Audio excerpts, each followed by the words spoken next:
come to order. Do you swear affirm to accurately take and transcribe the proceedings in this case to the best of your ability under penalty of law? Thank you. Good morning, Peter.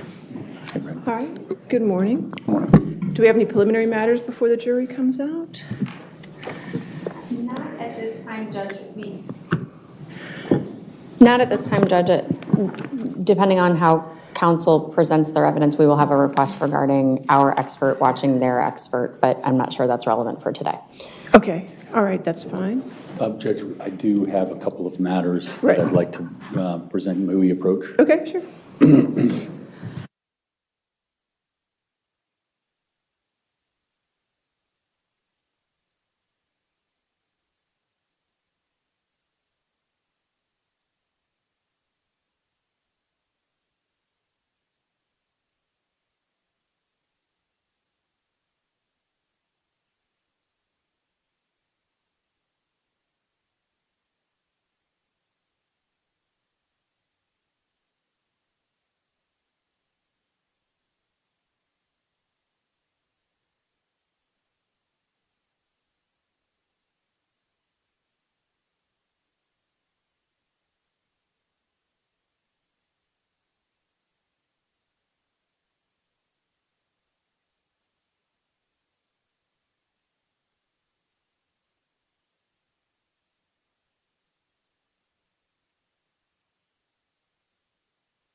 All right, we ready for the jury then? Yes, ma'am. Okay.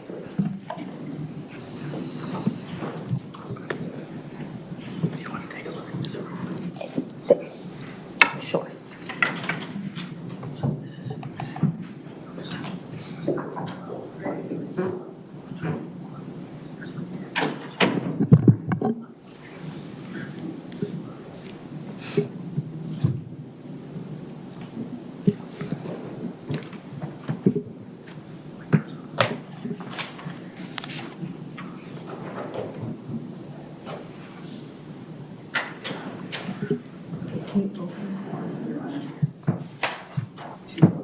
Yeah, that's fine.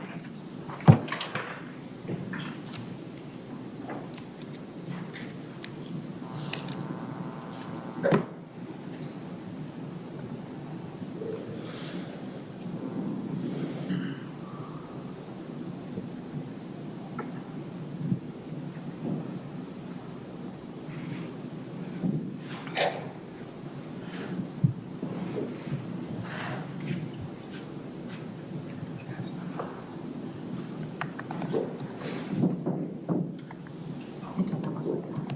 It's just whatever you see on the screen is what you see on the screen. There's nothing. It's not. Do you want me to stop it?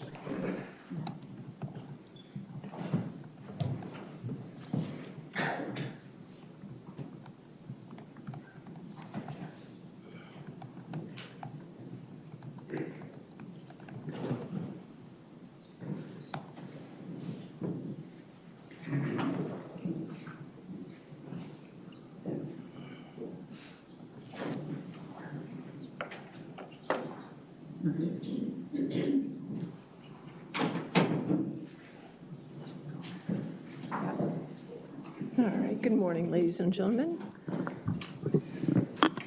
As you may recall, before the break, we were in the middle of an expert testifying for the defense.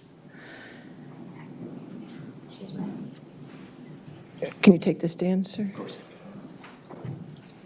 Just a reminder, you're still under oath, okay? All right.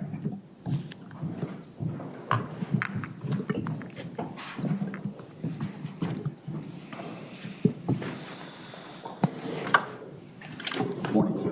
Mr. Harry Lidsky. Good morning. Yes, You I with the am. microphone too, please. Good morning, sir.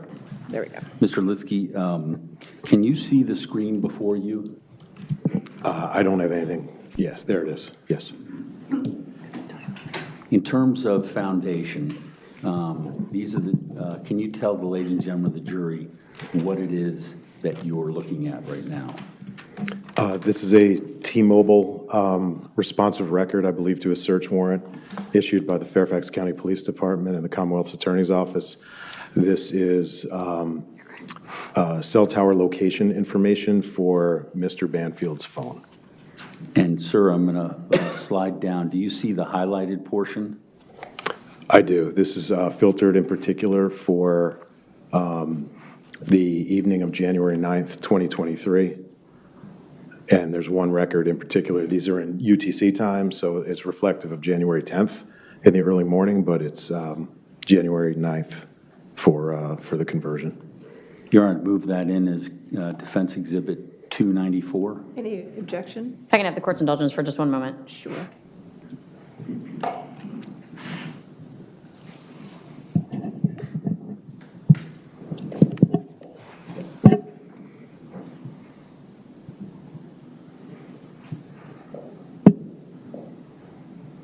And I misspoke a moment ago. This is for Ms. Muggleheis's mobile phone, not Mr. Banfield's.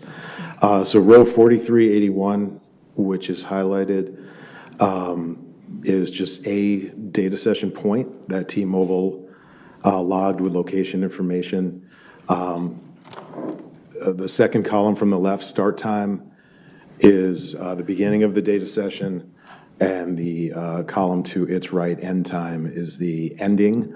For locational information in this regard, the beginning time is what I'm focused on. And sir, I'm going to have you look at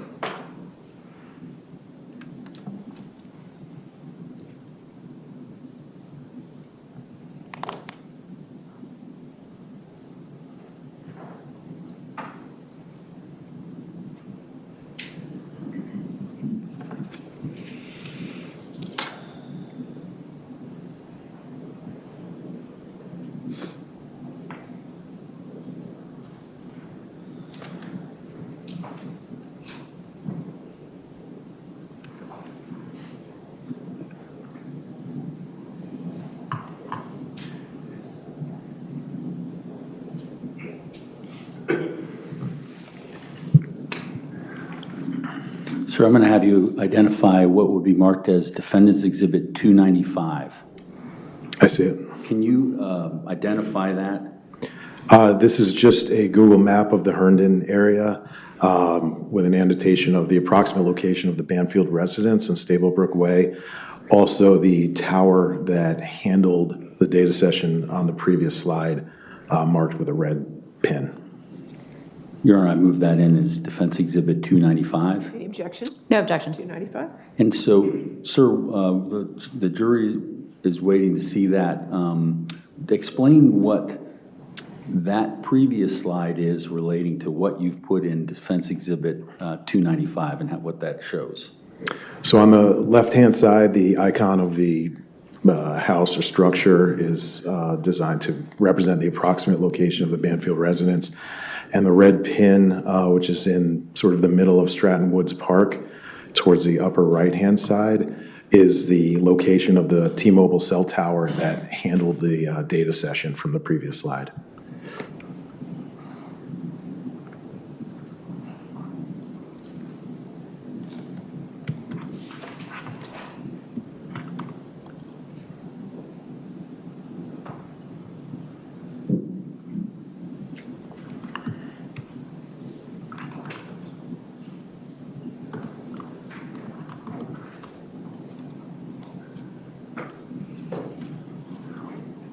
Your Honor, I'm moving on to what will be marked as Defense Exhibit 296. Sir, are you able to see that slide? It's still 295. Sorry, Your Honor. Same.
Sir, are you be able to see the next slide identified as Defense Exhibit 296? I am. Can you identify that slide? I can. This is a screenshot of the portable case digital forensic platform for Ms. Banfield's laptop for January 9th, 2023 from, I believe, noon through midnight. And what is the significance of this document? That there was no data, no usage of the laptop during that time period on January 9th. All right, move that in as Defense Exhibit 296. Any objection? Can you make it just the full screen? Because I can't have the other slides Yes, Your Honor. being shown to the jury.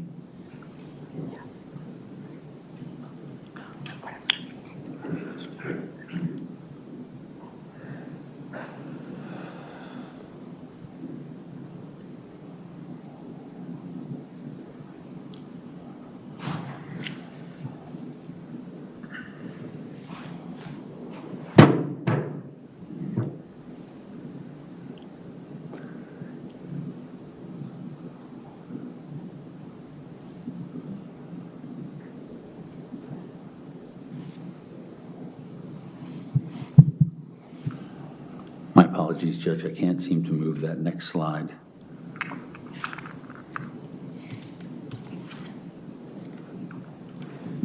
May I ask the expert for help with this? All right.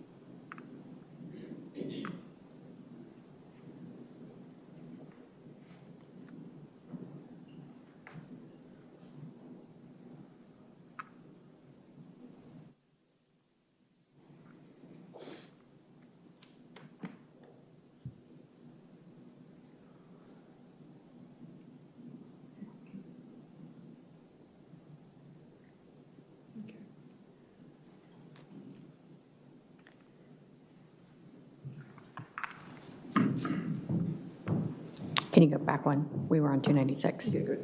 296. There you go. There you go. Any objection to 296? No, ma'am. All right, 296 in evidence and can be published. Sir, if you can explain to the ladies and gentlemen of the jury. Could you move your microphone back, please? If you can explain to the ladies and gentlemen of the jury, what is this Exhibit 296 show with regard to your digital forensics analysis? So I analyzed the data usage from the laptop on this particular date, January 9th, particularly the evening, but again, filtered this to go back to, I think, approximately noon. And there was no data usage whatsoever on the laptop for this time period.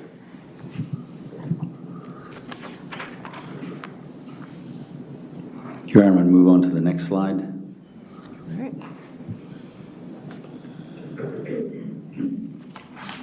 Defense, identified as Defense Exhibit 297.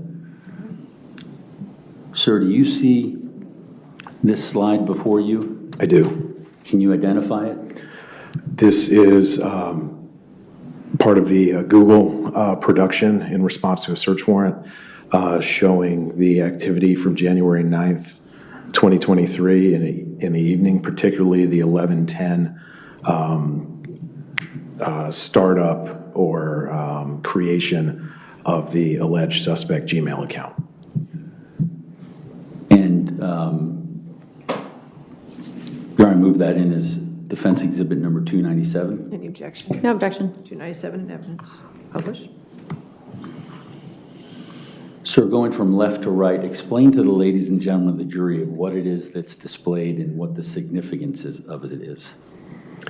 So on the left, the highlight is just for the Google login history. In the center, the third row down highlighted is a particular entry of note, the IP address, which is the home, the Banfield home IP address, a login. It's both the creation of the account and the first login happening contemporaneously.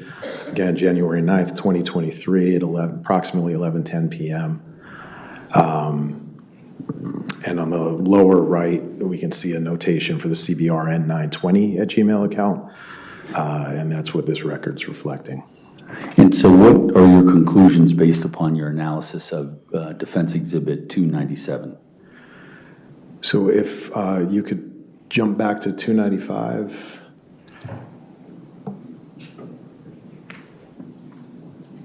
So given the location of Ms. Maglahiz's device at approximately 11:08 p.m.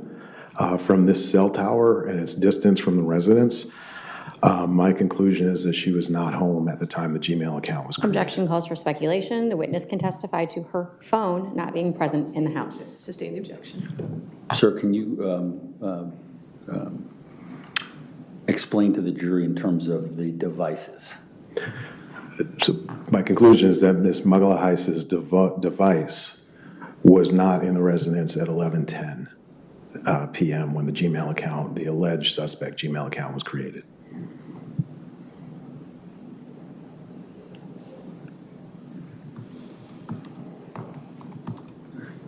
Your Honor, I'm going to move on to the next slide, Defendant Exhibit 298.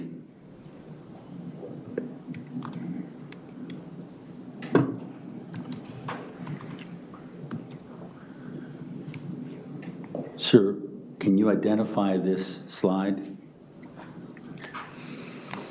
If opened, this would be the Discord. Judge, I'm going to object to the description of what happens when we open it. Let's open it. We could, Okay.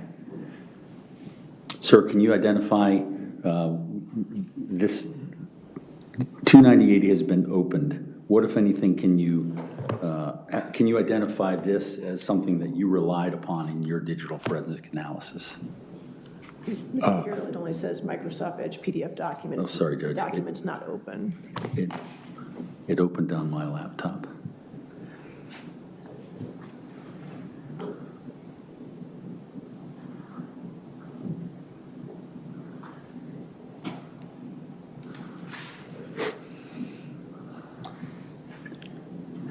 So this is what I received as the Discord responsive documents to a search warrant issued by the Fairfax County Police Department and the Commonwealth's Attorney's Office. This is for Ms. Magalahais's Discord account, and this is the subscriber information with IP addresses corresponding with login events to that account.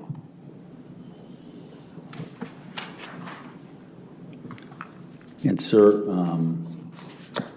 are there any particular login events that you're interested in terms of your analysis of this particular day? So again, these are UTC records, so if we scroll down to January 10th, 2023, we will see a relevant login for the period of time that we're discussing.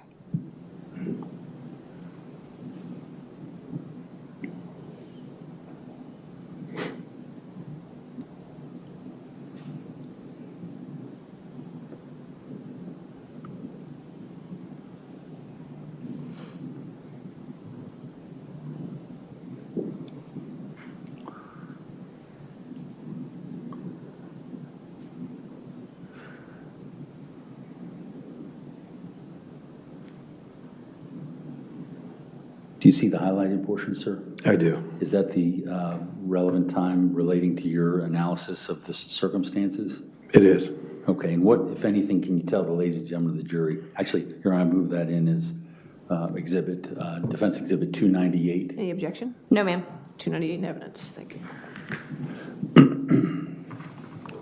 Identifying that highlighted portion, is that the relevant portion relating to your analysis of the January 9th analysis? It is. And explain to the ladies and gentlemen of the jury how this fits within your analysis and remind them what is January 9th in terms of its significance. So again, January 9th was the, January 9th at 11:10 p.m. was the date and time where the alleged suspect Gmail account was created at the Banfield residence. I used these records to supplement my other investigative work as a form of corroboration. Ms. Magalahais's device was a few miles away from the Banfield location at 4:08. This is, again, Discord is not device specific, but Discord has Ms. Magalahais's account transitioning from a T-Mobile service in the line, the 327 entry at 208.127.225.10. That's a T-Mobile provided IP address, and it's shifting to the home IP address at 11:30 p.m. On January 9th. So that was used to try to ascertain a time where her device returned home. And does that, and what, if anything, can you conclude to a reasonable degree of scientific certainty as to January 9th? I think this is our best window into the time Ms. Magalahais's device arrived back home. And I think perhaps you said this, but when was the suspect Gmail account created? It was created at 11:10 p.m., so 88 seconds prior to this event. Okay, and was there,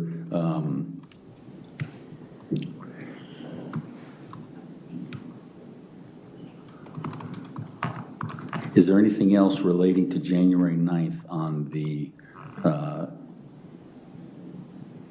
defense exhibits up to 298? I don't believe so, no. Okay.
Sir, I'm going to ask you to look at the slide before you. Can you see that?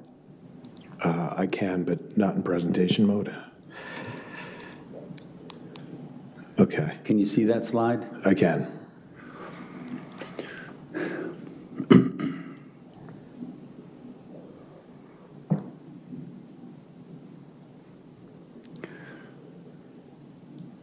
Can you see that slide? I can. And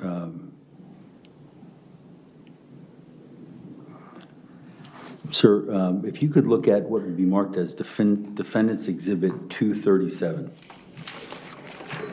I see it. Can you identify that? I can. This is a Google responsive document to a search warrant, again, with the alleged suspect Gmail account reflecting a login on February 13th, 2023. Okay. Your Honor, I move that in as Defense Exhibit 237. Any objection? Just this slide, no objection. 237. Okay. Sir, if you could explain to the ladies and gentlemen of the jury what the significance of this slide going from left to right is relating to February 13th, 2023. Again, on the left, we have highlighted just this particular data set, which is the Google login history. The top row in the middle reflects the particular login we're discussing now. The IP address is the Banfield residence. It's a login February 13th, 2023 at 7:33 and 12 seconds a.m. From a Windows computer. And again, this is to the alleged suspect Gmail account, not Ms. Banfield's sort of true name account. And what's the significance? There was a login to the alleged suspect account on this morning. Okay. Your Honor, I'm going to move to Defense Exhibit 238.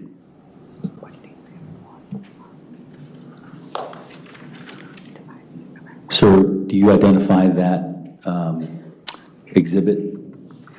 I do. This is a login a few minutes later at 7:45 a.m. to Ms. Banfield's actual email account, her sort of personal account, for lack of a better term. Your Honor, I move that in as Defense Exhibit 238. Any objection?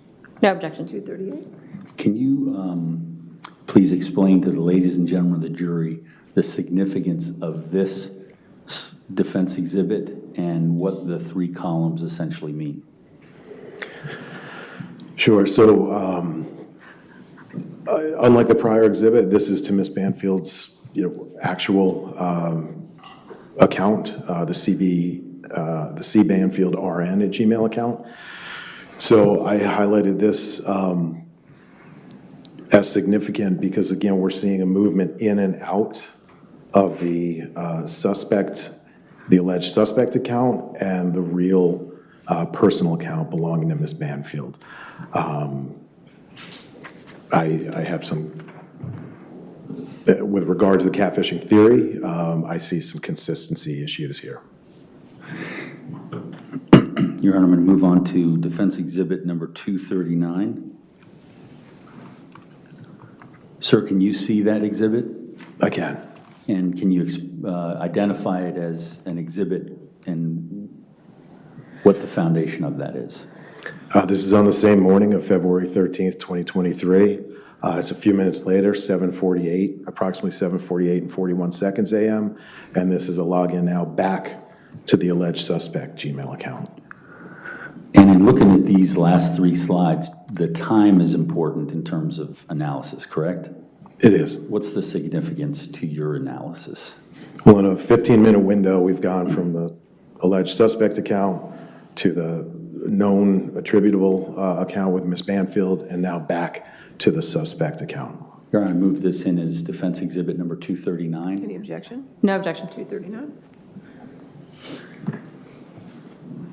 And I apologize, if you could explain to the ladies and gentlemen of the jury the significance of how 237, 238, and 239 connect. Judge, objection asked and answered. Sustained. Next question. Sir, on the right-hand side, it indicates, or what, if anything, does that item indicate, that artifact? On the right-hand side, we have the IP address, which hasn't changed. It's a login. These are all logins. The date and time.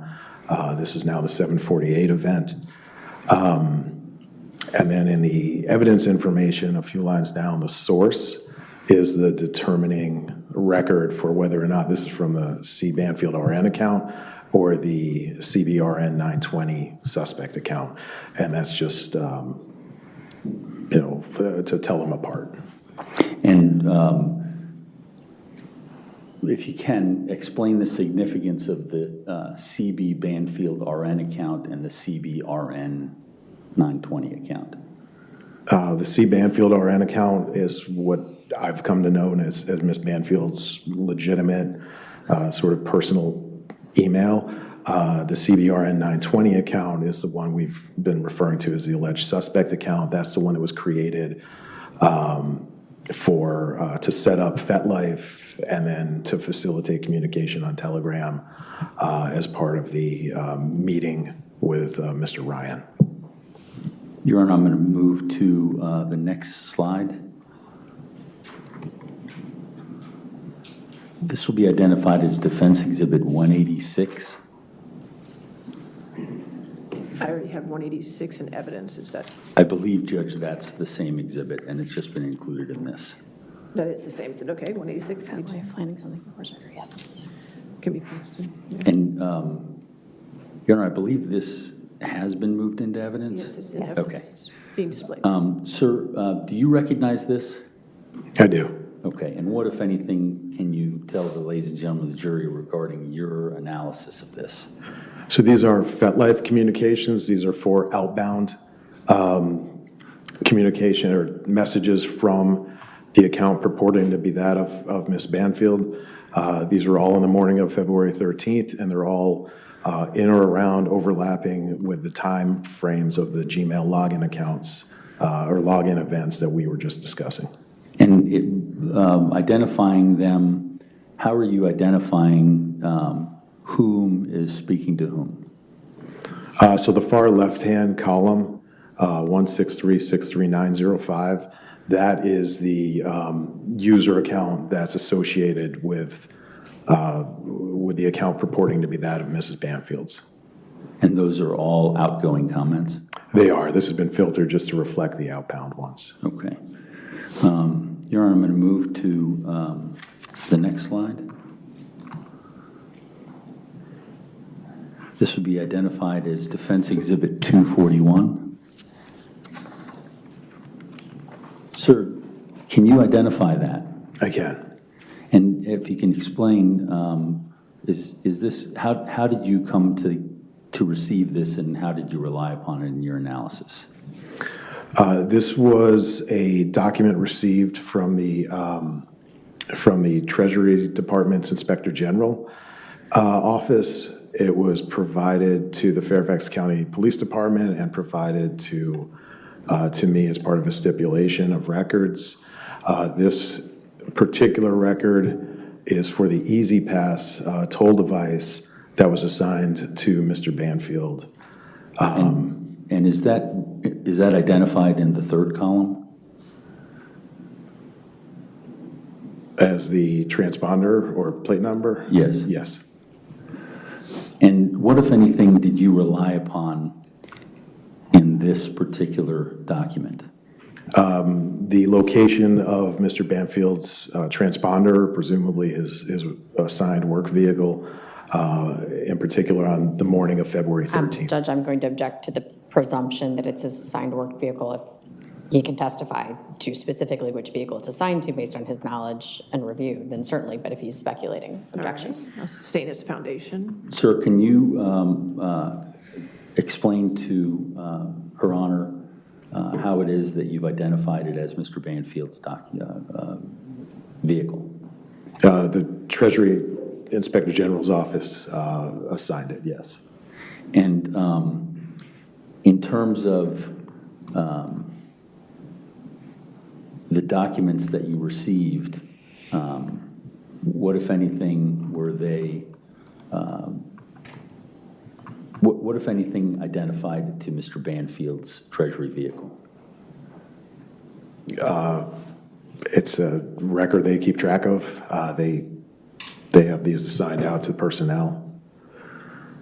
They pay for the account. And so in looking at these records, how did you utilize them in your digital forensic analysis?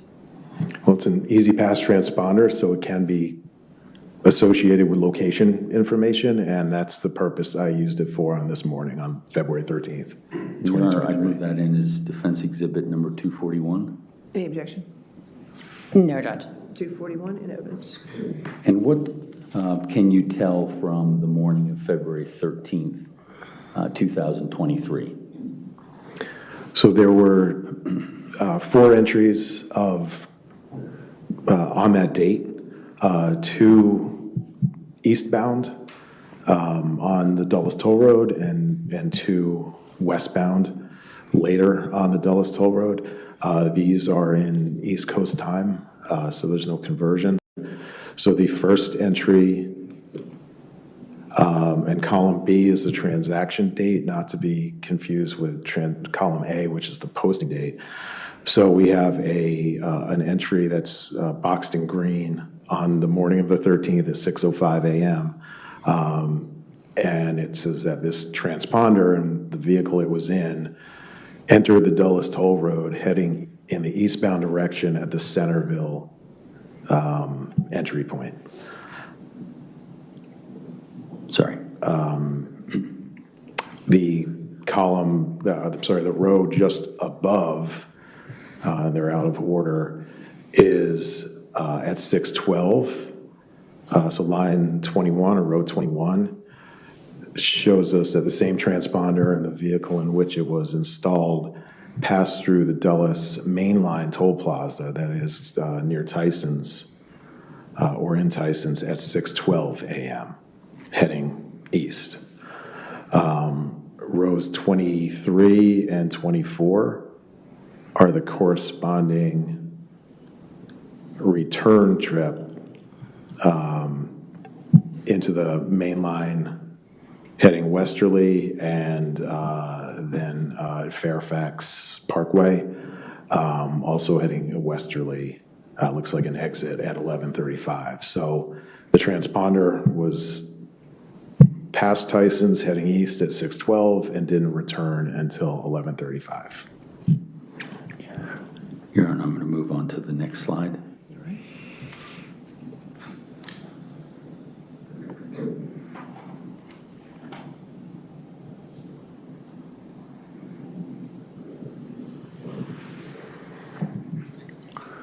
Sir, do you see the slide before you, Defense Exhibit 242? I do. And what did you see there?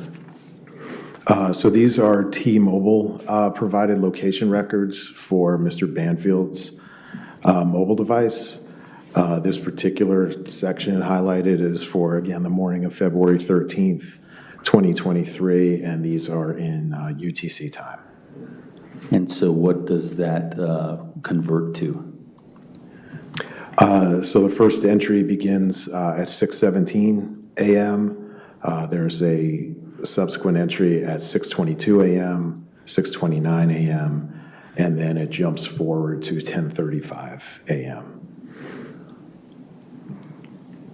And what, if anything, Your Honor, I move that in as Defense Exhibit 242? Any objection? Judge, I hate to do this, but if you can scroll to the top to show Sure. that it's identified as Mr. Banfield's phone. Could you I go to certainly the top, please?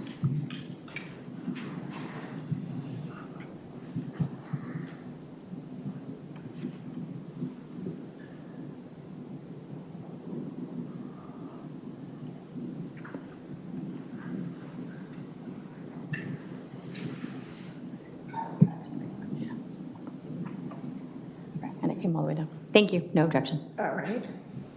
And that 242 is in evidence.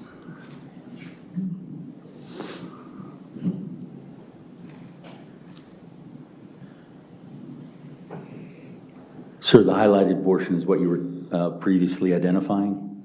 It was, yes. Okay. And just pointing out,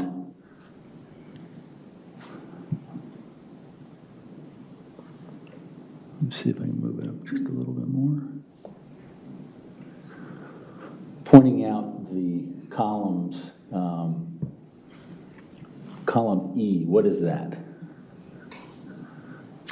Column E is the date and time of the beginning of this particular session that T-Mobile logged, and the to the right towards column M is the location of the cell tower that handled this data transmission. And this was in UTC time, These are all in UTC time. so subtract 5 hours? Correct. Okay. And what, if anything, can you conclude to a reasonable degree of scientific certainty based upon these records? That Mr. Banfield's mobile device was not at or near the residence at the time of the Gmail logins or the FetLife messages we saw in previous slides. Your Honor, I'm going to move to the next slide.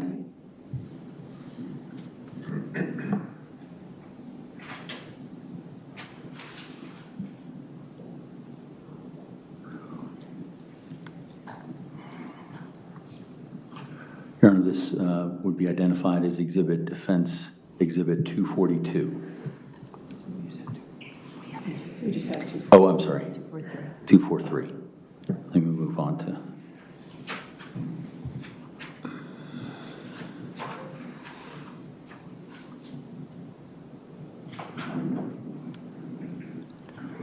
Defense Exhibit 243. Sir, do you see that? I do. Okay, and this is, explain what that is showing there on the screen. It's still just, the PDF is not open. Thank you. These are AT&T wireless records that correspond to Mr. Banfield's work-issued mobile device. So the same kind of records as we just saw with T-Mobile, this is AT&T for a different phone. And sir, I'm going to scroll to the highlighted portions and have you identify them.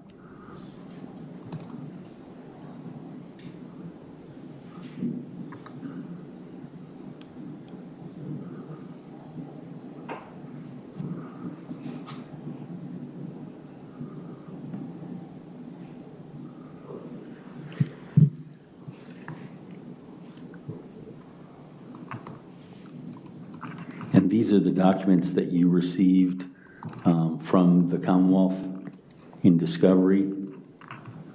They are. I believe these were obtained also with a search warrant.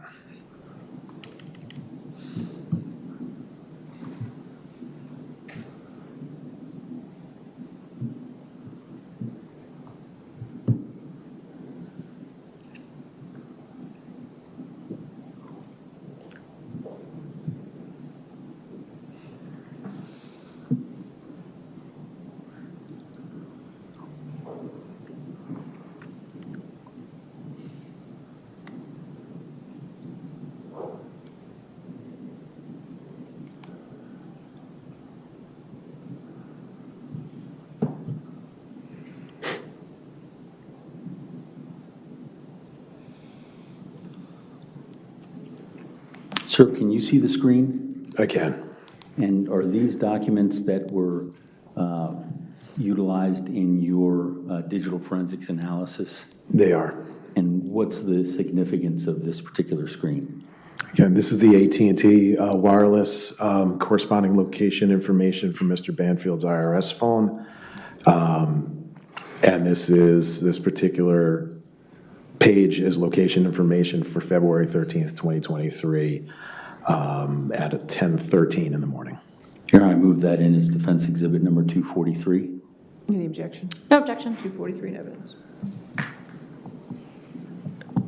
Sir, I'm on page 1,602 of 1,757 records.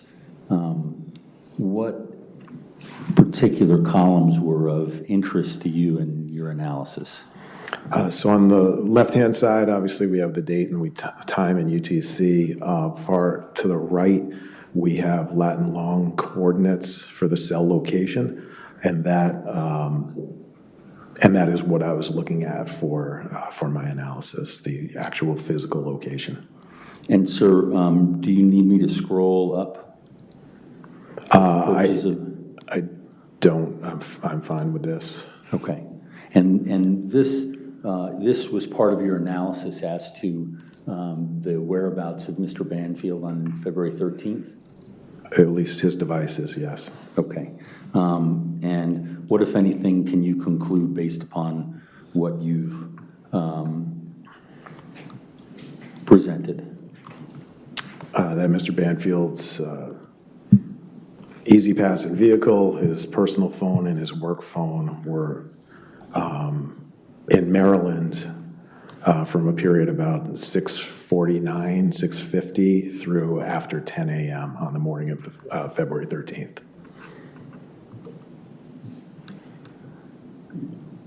Your Honor, I'm going to move on to the next slide.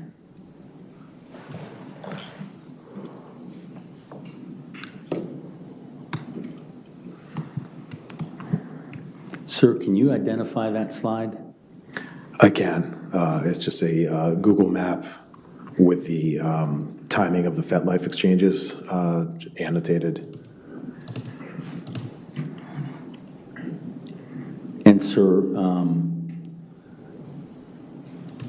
what is this exhibit intending to show? I was intending on annotating the location of the various devices and times that I analyzed, just to show sort of a east to west progression of the devices that morning. Your Honor, I'd identify this as Defense Exhibit 244 and move it into evidence. Any objection? Judge, in its current format, it contains annotations that have not been created by the witness in court, so we would object. What's your objection then, Foundation? Hearsay. Excuse me? Hearsay. It's an out-of-court statement. All right. Your Honor, I believe that he's already testified to these FetLife exchanges, which are just the timing of it, and the intent is to show the travel, which we've taken away from the previous objectionable. Judge, this is the same problem we had with the graph exhibits. Counsel All right, I'll sustain the objected to. objection. Sir,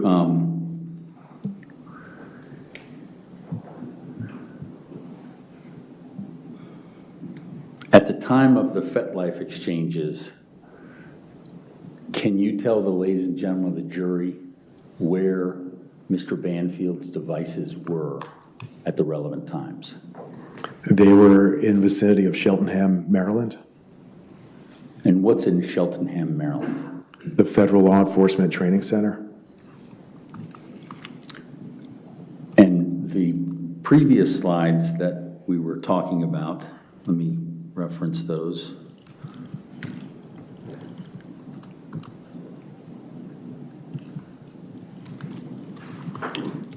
Defense Exhibit 186, what are those? These are the FetLife messages that were sent on the morning of February 13th, 2023. And sir, at the time that the FetLife, Defense Exhibit 239,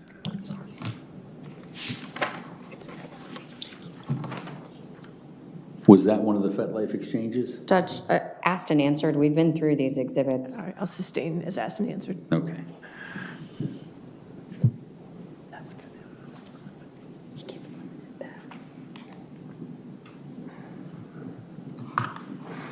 Sir, let's move on to January 23rd.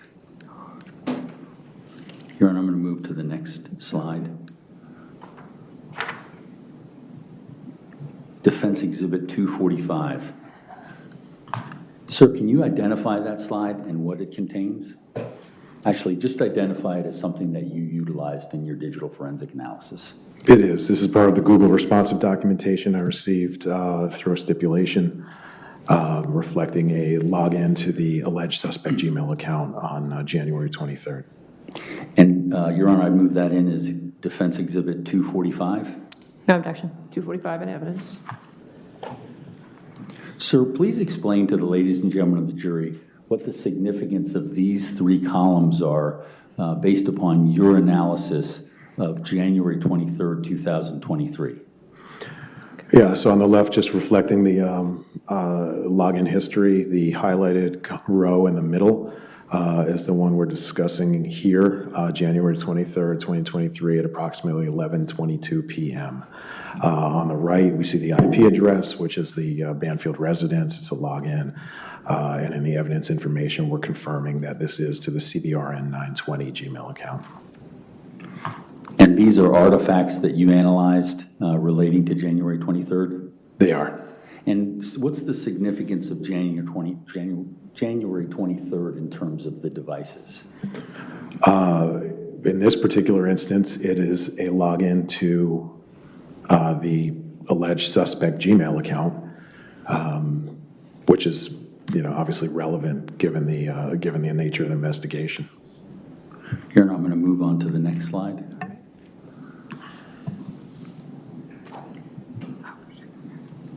Sir, can you identify that? These are outbound FetLife messages from the account purporting to be that of Ms. Banfield, all from the similar time frame, January 23rd, 2023, around 11:30 p.m. Your Honor, I'd identify this as Defense Exhibit 191. It's already in evidence. Okay. And sir, what's the significance of these messages relating to the timing of the devices? Just that they were happening about the same time as the login to the alleged suspect Gmail account. Here, I'm going to move on to what will be identified as Defense Exhibit 247.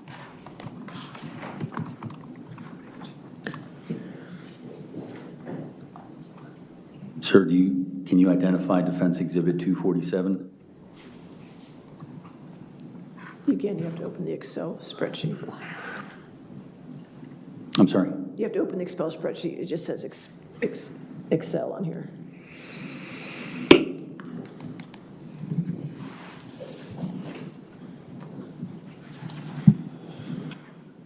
There you go. Your Honor, actually, I think we identified the spreadsheet independently in this.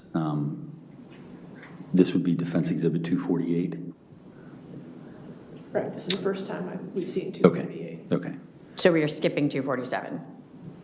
Yeah, 247 was make the icon, that was the. 246, Okay. 246 and 247, we're on 248.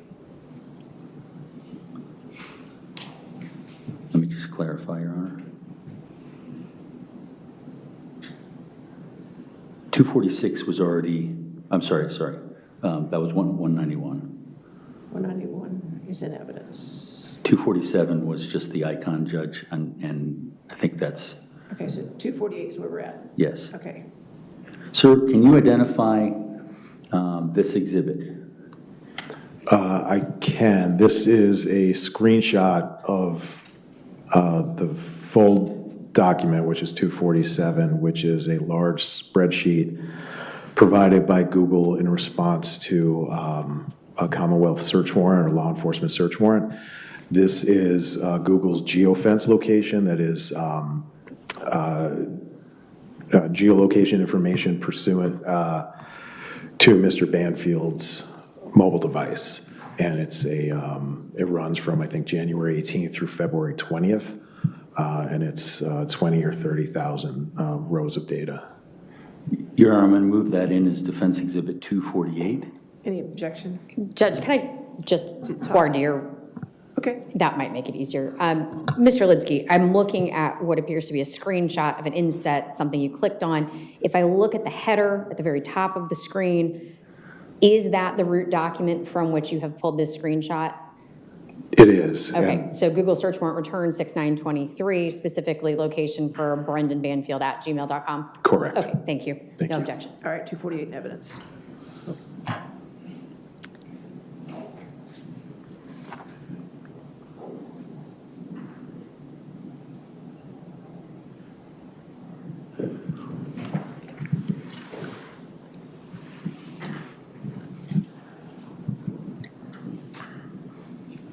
Sir, I'm going to try to find the portion that you relied upon. This is just a screenshot, so it's not going to move. I think on the next slide, Okay. you may have that. Yeah, that says. What's the significance of the documents in Defense Exhibit 248?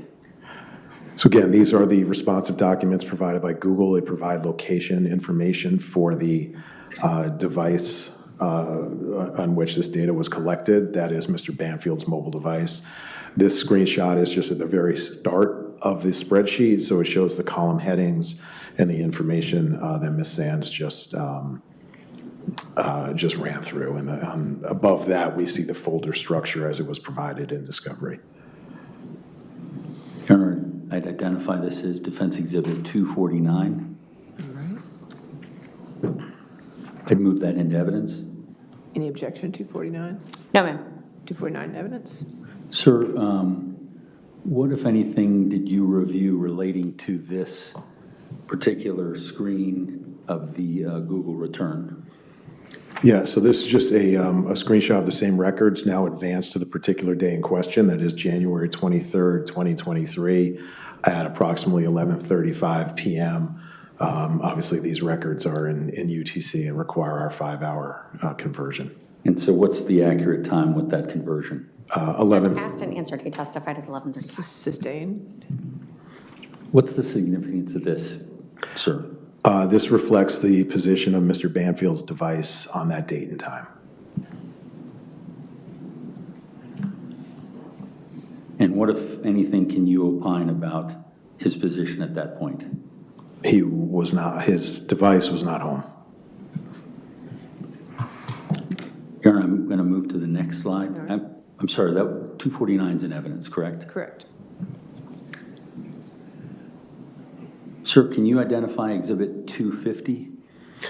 This is just a Google map with an icon of the Banfield residence in its approximate location. And what, if anything, can you, in terms of this map and the previous data forensics, digital forensics that you looked at, what can you conclude to a reasonable degree of scientific certainty relating to this map? Again, that Mr. Banfield's device was not at home during the relevant period of the Gmail login or the FetLife messages. I'm able to annotate his approximate location on here corresponding to the Google location information if desired.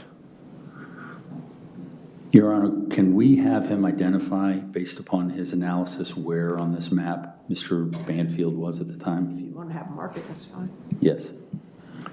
May I refer to my notes, Your Honor? Okay. Thank you. Yes, sir.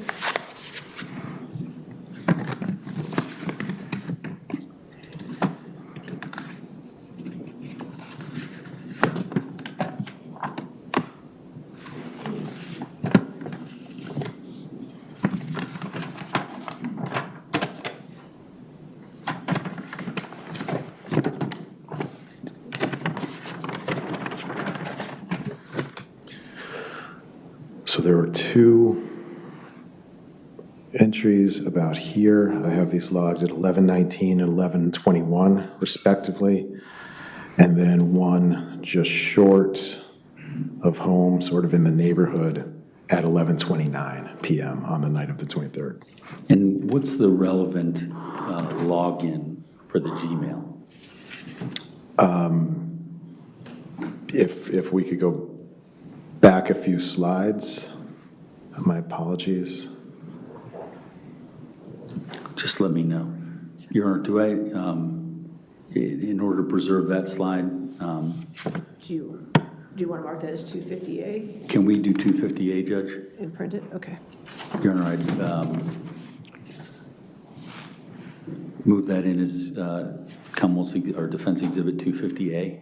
250 and 250A. Judge, is there any way for the witness to identify the times?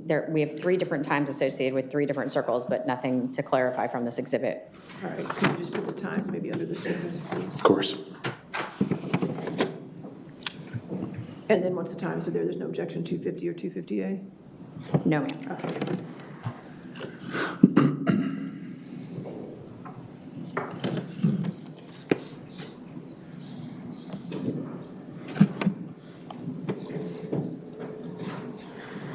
And those are all PM. Let's print that one. Okay.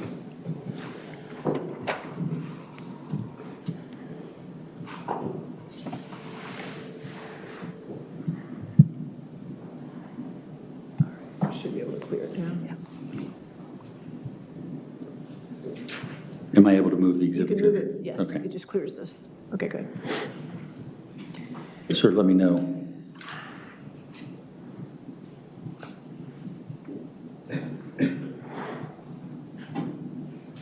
There's fine.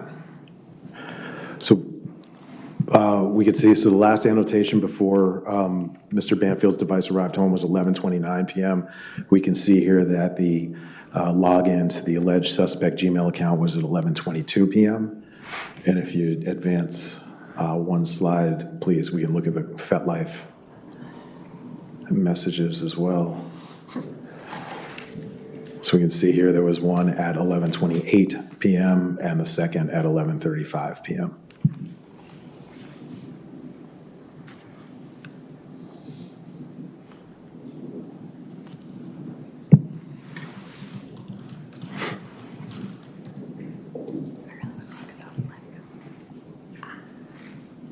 And sir, what can you conclude to a reasonable degree of scientific certainty on as to the digital forensic analysis on that day? That Mr. Banfield's mobile device was not at the house at the time the Gmail account was logged into, the alleged suspect Gmail account was logged into, and was not at the house at the time where at least one FetLife outbound message was sent.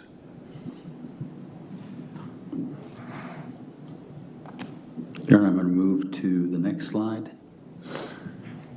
Sir, let's talk about January 30th. And on to the next slide, Judge. Defense Exhibit 251. Sir, do you recognize this slide? I do. And what, if anything, did you rely upon in your digital forensic analysis relating to this slide? This is another Google responsive document showing a login to the alleged suspect Gmail account, which occurred on January 30th, 2023 at approximately 10:36 PM.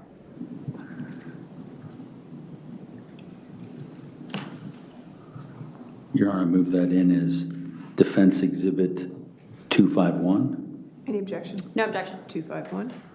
Your Honor, I'm going to move on to the next slide.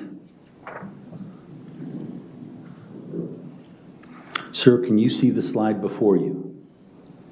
I can. And what, if anything, did you rely on in your digital forensic analysis in this case? This is another piece of the Google responsive documents. It's from the same evening, January 30th, 2023, now at 11:03 PM. And this is a login, another login to the CBRN 920 at Gmail account. That's the alleged suspect Gmail account. So we have 2 logins this evening. Your Honor, I move that in as Defense Exhibit 252. Any objection? No objection. 252.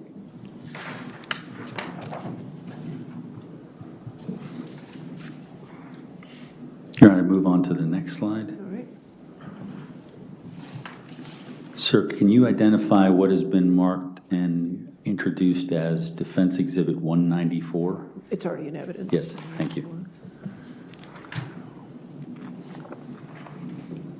So yeah, these are two outbound FetLife messages from the account purporting to be that of Ms. Banfield's from the same evening, January 30th, 2023 at 10:47 and 10:58 p.m. respectively. And what's the significance of those times related to the previous artifacts that you've analyzed and testified to the jury about?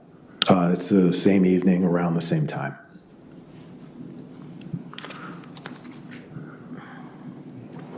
All right, move on to the next slide, Defense Exhibit 247.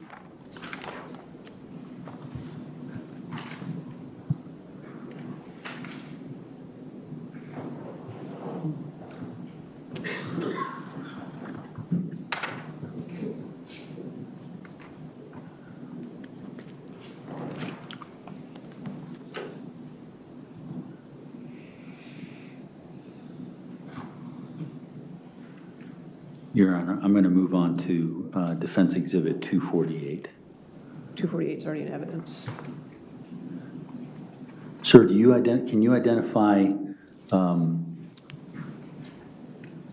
sorry, you said it was already in evidence? It's already in evidence. Sir, what is this artifact in terms of your digital forensic analysis? Judge asked and answered. Sustained.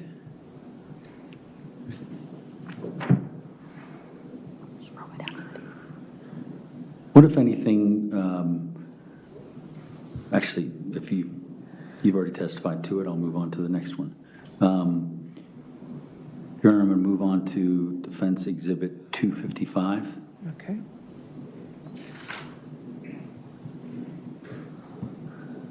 Sir, do you recognize this exhibit? I do. And what's the significance of this particular exhibit for your digital forensic analysis? These are the same Google responsive geolocation records aligned with Mr. Banfield's personal mobile device. This is just a different, we're looking at it here for January 30th, 2023. And in terms of the previous slide, 248, is that for the same time frame? No, this is just the records themselves showing the attribution and their original location. Your Honor, I'd move into evidence Defense Exhibit 255. Any objection? No objection. 255?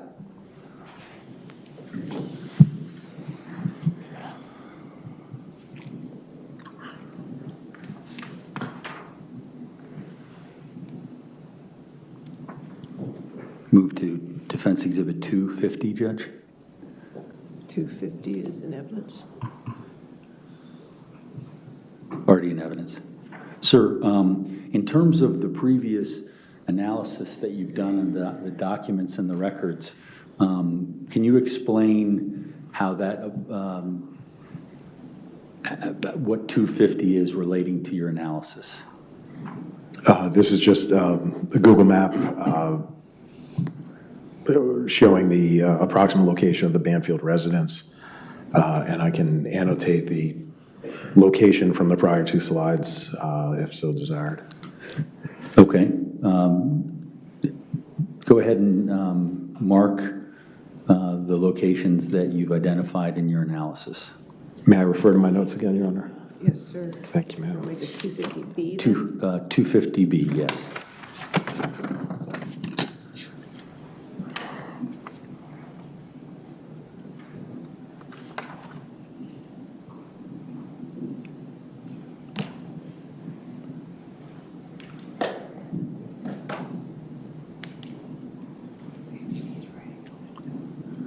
Should I take it off? And sir, can you explain your annotations to the ladies and gentlemen of the jury? Yes, these are just the approximate locations corresponding to the records we reviewed showing where Mr. Banfield's mobile device was on the evening of the 30th. Okay, and those are the, what's the relevant time relating to the digital activity. If we could go back a couple of slides. Before you do, Yeah, you want yeah. to print this as 250? Yes, please. Yes, please. And I see no objection, 250? No objection. Okay.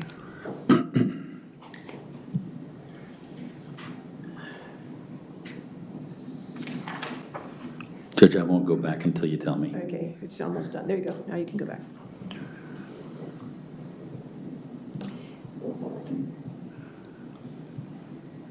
Let me know, sir.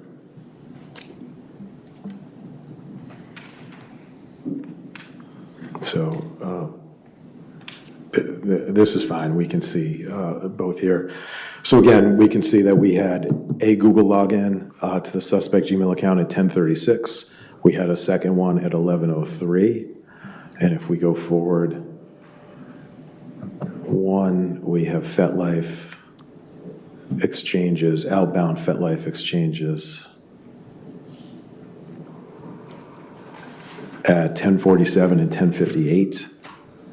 And then, as I just annotated, at 10:52, Mr. Banfield's device was in Reston, nearer to the Lifetime Fitness location than it was to the residence.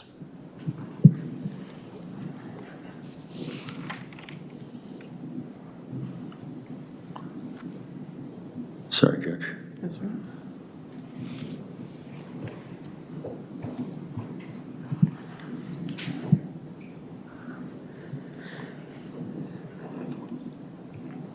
Let's move on to February 7th, 2023. Your Honor, I'm going to move to the next slide, which is going to be Defense Exhibit 257. Sir, can you identify that? I can. And what, if anything, does that, what, if anything, did you look at in your digital forensic analysis, and is it showing on this slide? Google responsive record showing another login to the alleged suspect Gmail account, this one on February 7th, 2023 at 10:02 p.m. Your Honor, I move that in as Defense Exhibit 257. Any objection? No objection. 257 in evidence. And how does this tie into the events of February 7th?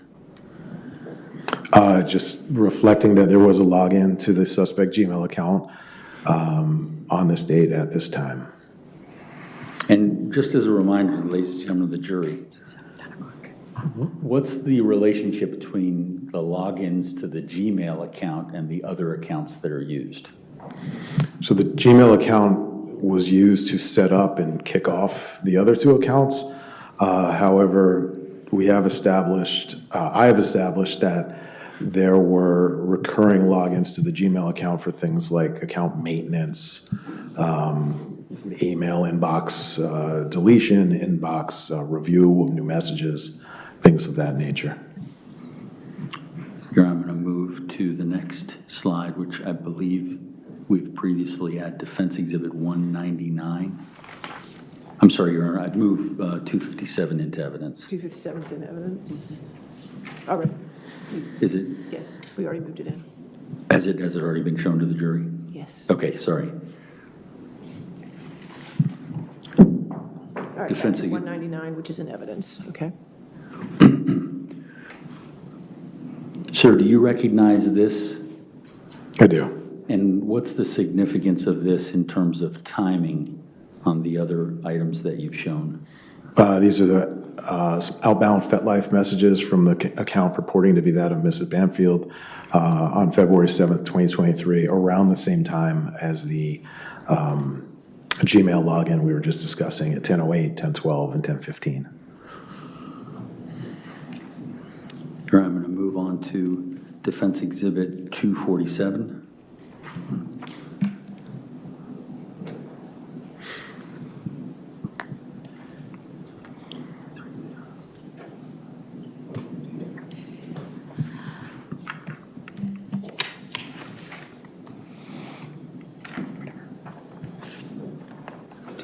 is already in evidence. Yes.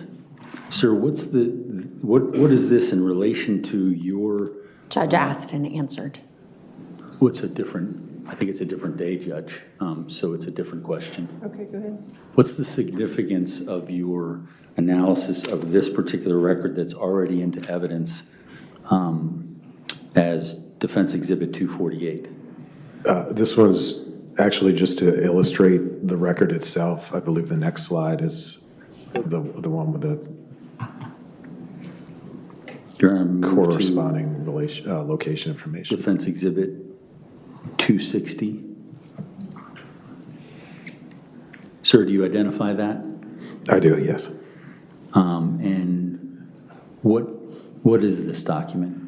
This is, again, the Google responsive geolocation information associated with Mr. Banfield's mobile device.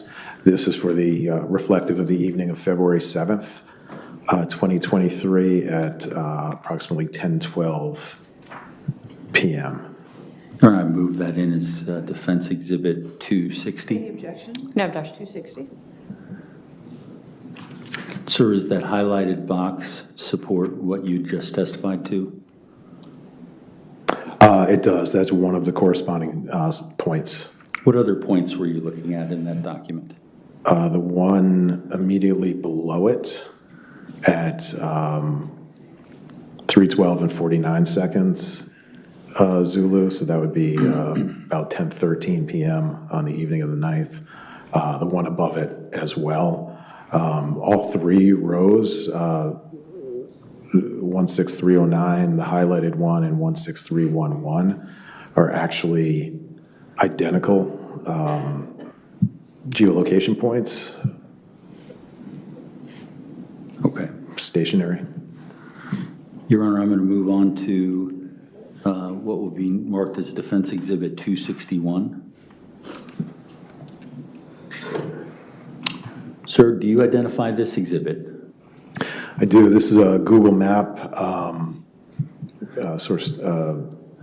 traditional or default map view with the Banfield house approximate location. Also included is a satellite view of a related area on this map as well, which correspond to the geolocation points I just mentioned on the previous slide. And are you able to, based upon the previous slide, identify where the geolocation of the device that you were analyzing is? I am, yes. And can you mark on the map where that was? I can. May I refer to my notes again, Your Honor? Yes, sir. Sorry, Your Honor. May we move this in as Defense Exhibit 261? Any objection? No objection. 261? So those three stationary points are right down here at the bottom of the map. They were from 10:10 to 10:13. And it turns out, as we can see from the image on the right, it's at a gas station, not terribly far from home. And that would explain, in my experience in training, the stationary nature of the three successive location points. And what's the significance of the login and any communications on FetLife and the timing? And Mr. Banfield's device was not at home during any of that activity.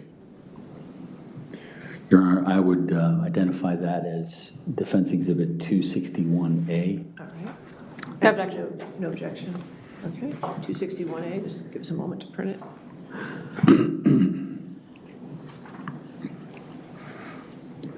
right, while we're printing that, is this a good time to take a break, Mr. Carroll? Yes. Thank Okay, you. ladies and gentlemen, let's go ahead and take our morning recess of 15 minutes. Again, do not talk to anybody about the case and don't do any outside research, okay?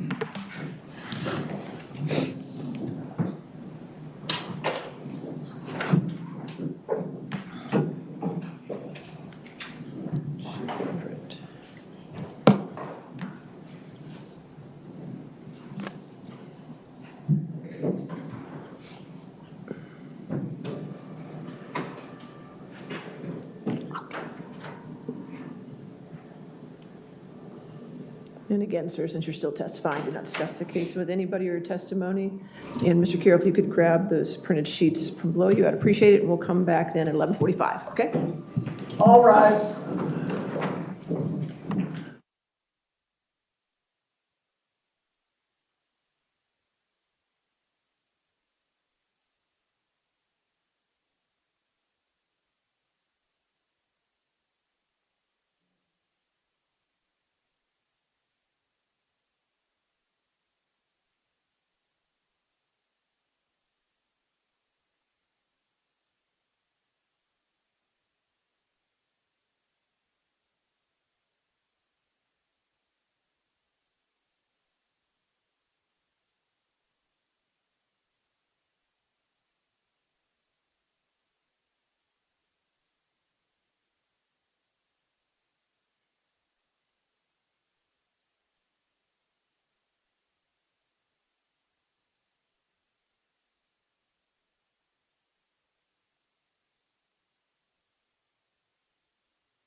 And I'm like, oh, fuck.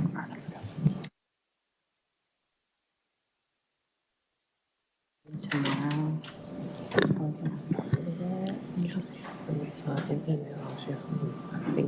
Cool, perfect. Then I can ask her to just lead it. Because at this point, work must go on.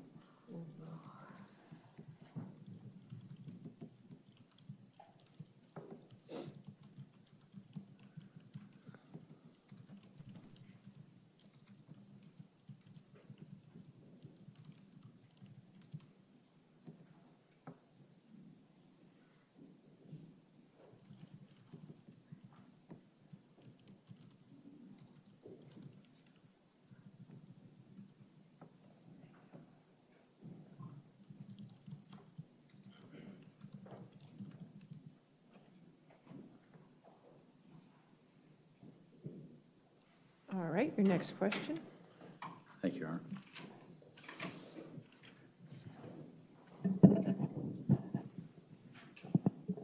Sir, let's move on to February 17th, 2023. I'm going to ask you to identify Defendant Exhibit 262.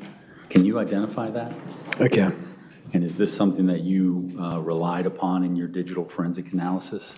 It is. This is the Google responsive records showing the account login. This one in particular is on February 17th, 2023 at approximately 11:20 p.m. And this is to the alleged suspect Gmail account. Your Honor, I move that in as Defense Exhibit 262. No objection. It's 262 in evidence. And sir, what's the significance of this slide and the artifacts that it contains? It's a login to the alleged suspect Gmail account from the Banfield residence. Your Honor, I'm going to move on to slide number, Defense Exhibit 263. Sir, do you identify this exhibit? I do. And how is it that you identify this exhibit? This is another part of the Google responsive records. This is another login, a second login to the same alleged suspect account just 4 minutes later, 11:23 p.m. 3 Your minutes Honor, later. move that in as Defense Exhibit 263. Any objection? No objection. 261 is in evidence, yes. Sir, in the context of 262 and 263, have you seen this exhibit before? I have. Okay, what's the significance in relation to those other logins? These are two outbound FetLife messages on the same date at about the same time. And is there any identifying characteristics to these messages? These are both outbound from the account purporting to be that of Mrs. Banfield. Your Honor, I'm going to move the slide All right. to Defense Exhibit 247.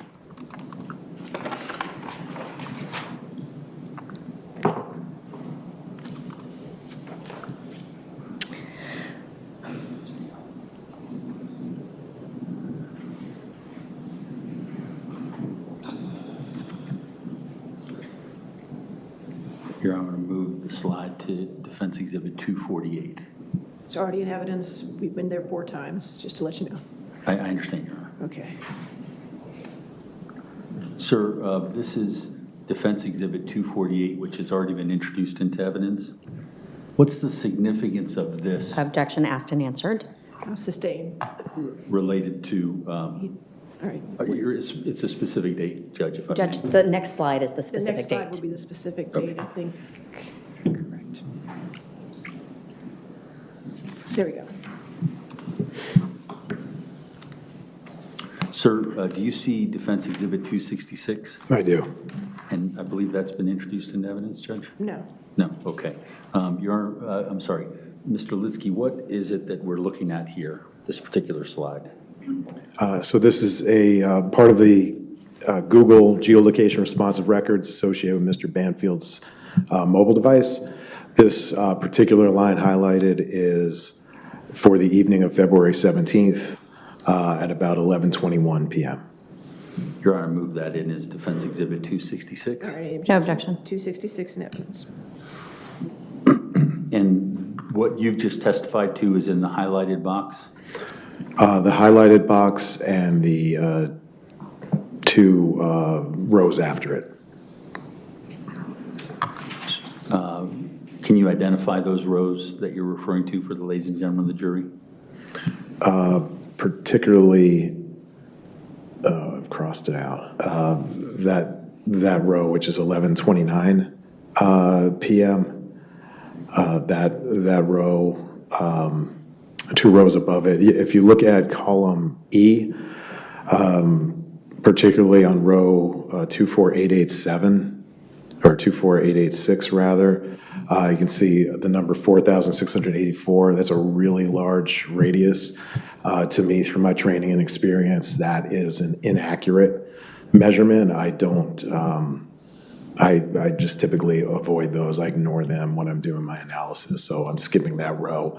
The row after it is informative, and the row before, two before the highlighted box is also informative for this analysis. Your Honor, I'm going to move on to the next slide, Defense Exhibit 250.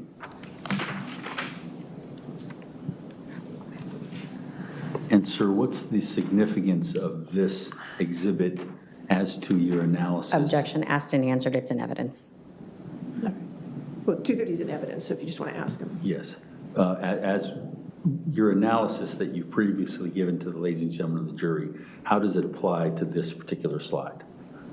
Sure. I can annotate the location of Mr. Banfield's mobile device as provided by Google as an approximation, relative to when the device arrived home. And so, Your Honor, may he annotate with the times as well? All right, if you want to make it 250C. 250C, yes.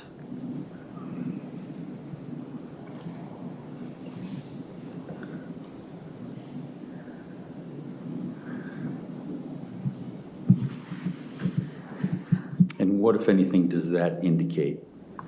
So that's the last geolocation point reported before the device reports basically in the house, at the house. And how do you analyze the arrival in the house? What do you look at?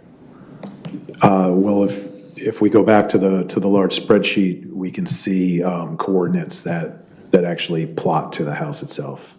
Before we do any sort of moving, is there anything related to your analysis beyond that marking as well as the numbers that are next to it? So the earlier points were back towards Reston, so I just jumped ahead at the last one before the device registered in the house. Okay. Your Honor, You can move, it's okay. yes.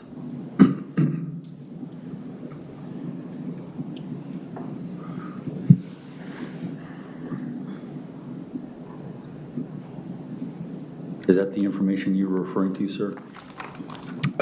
Yes, if I can annotate on this if helpful. But so this whole swath here, 38.9404 and minus 77.4056, those are essentially in the house. So if we look above that, any numbers that differ for those, just as a shortcut, some easy analysis, reflect locations outside of the house, away from the house. So it's fairly easy to look at a spreadsheet like this and just go down the column, and where we see the switch over from a different number, bless you, to those to the numbers I just referenced, that's sort of a breaking point of when the device arrived home. Your Honor, I'd identify that with the markings as Defense Exhibit 266A. All right.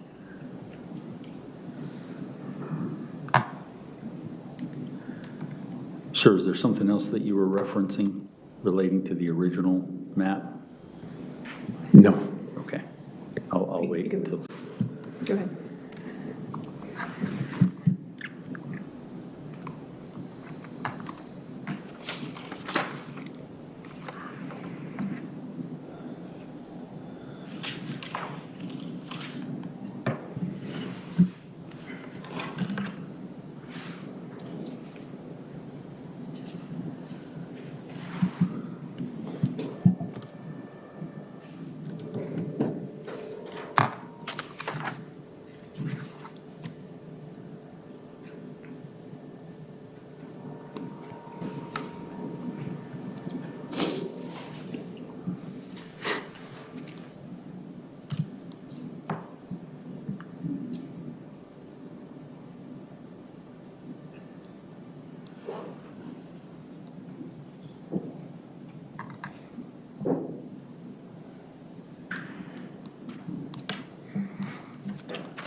Sir, I'm going to ask you what has previously been marked Defense Exhibit 127, It's already in evidence. and it's already in evidence.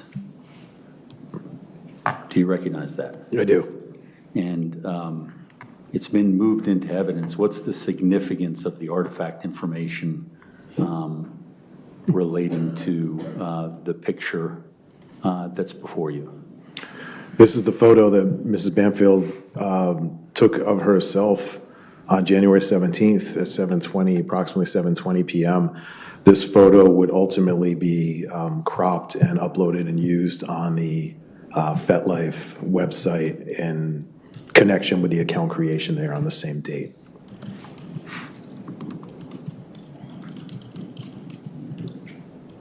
Your Honor, I'm going to move on to Defense Exhibit 128. It's already in evidence. Sir, do you see the slide that's before you that's already been admitted into evidence? Yeah, this was just when Mrs. Banfield shared the same photo we just saw on the last slide. Judge, I'm going to object to this line of questioning. Asked and answered, we've Asked been and over answered, it. sustained. Sir, I think we've already seen this. Let me move on to the next slide, Your Honor, which is Defense Exhibit 299. Okay.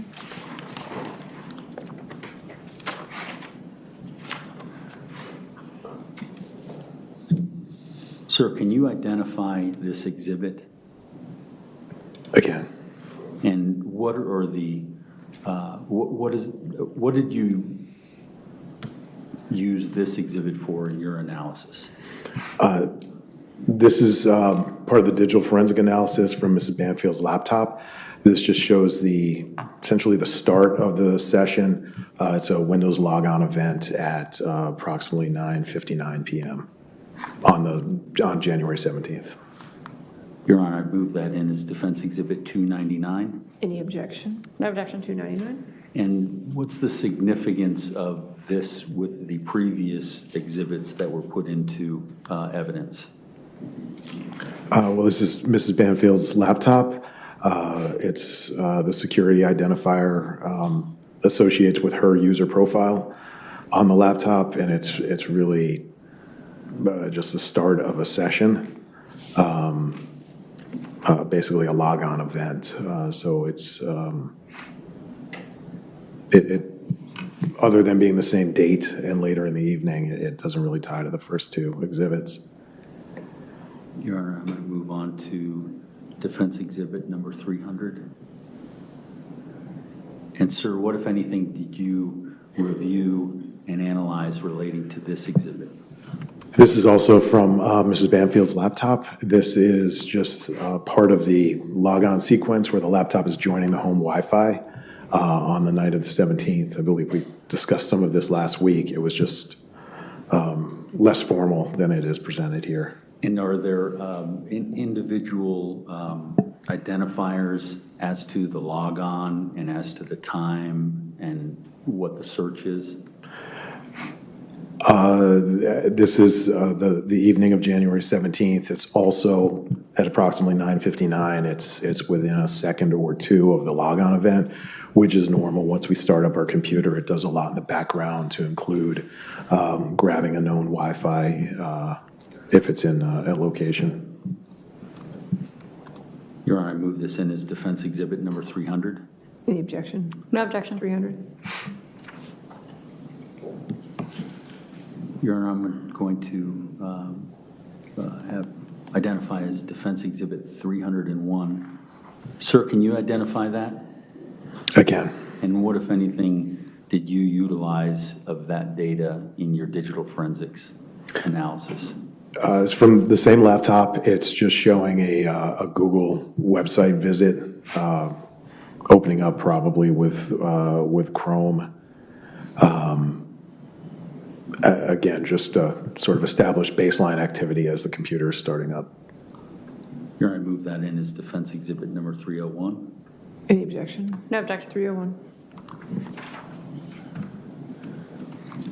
Sir, can you identify what will be marked as Defense Exhibit number 302? I can. And what, if anything, Do you recognize this information? I do. And what is this information?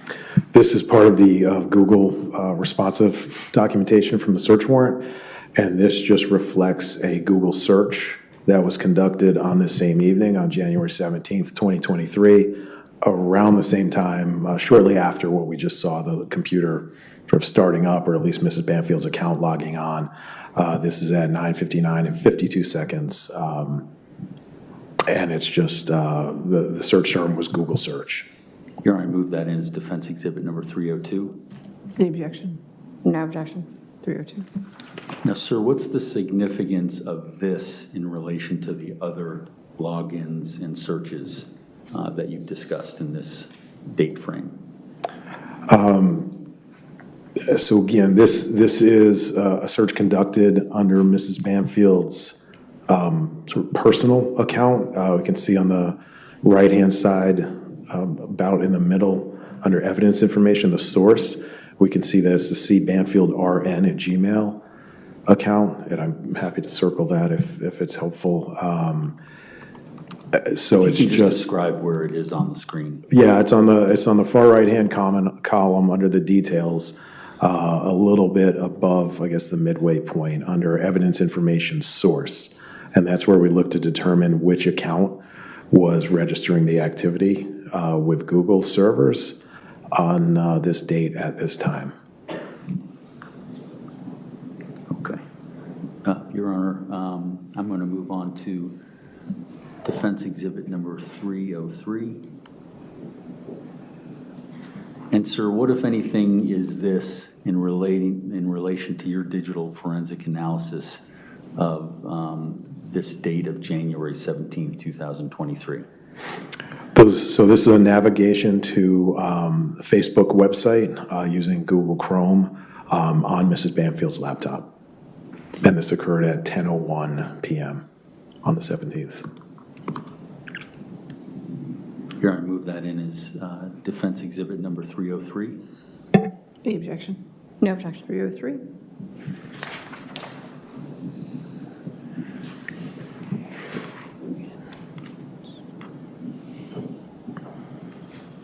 And sir, there's a highlighted portion there. Is that relating to the artifacts on the right-hand side?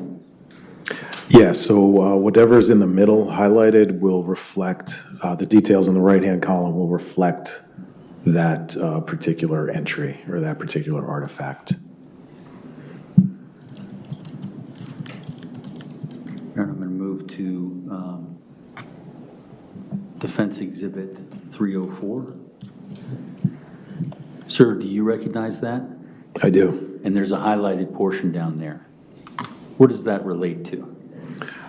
This is navigation within Facebook on the Facebook server, on the Facebook website, where the user of the laptop navigated to a media attachment within their respective Facebook account.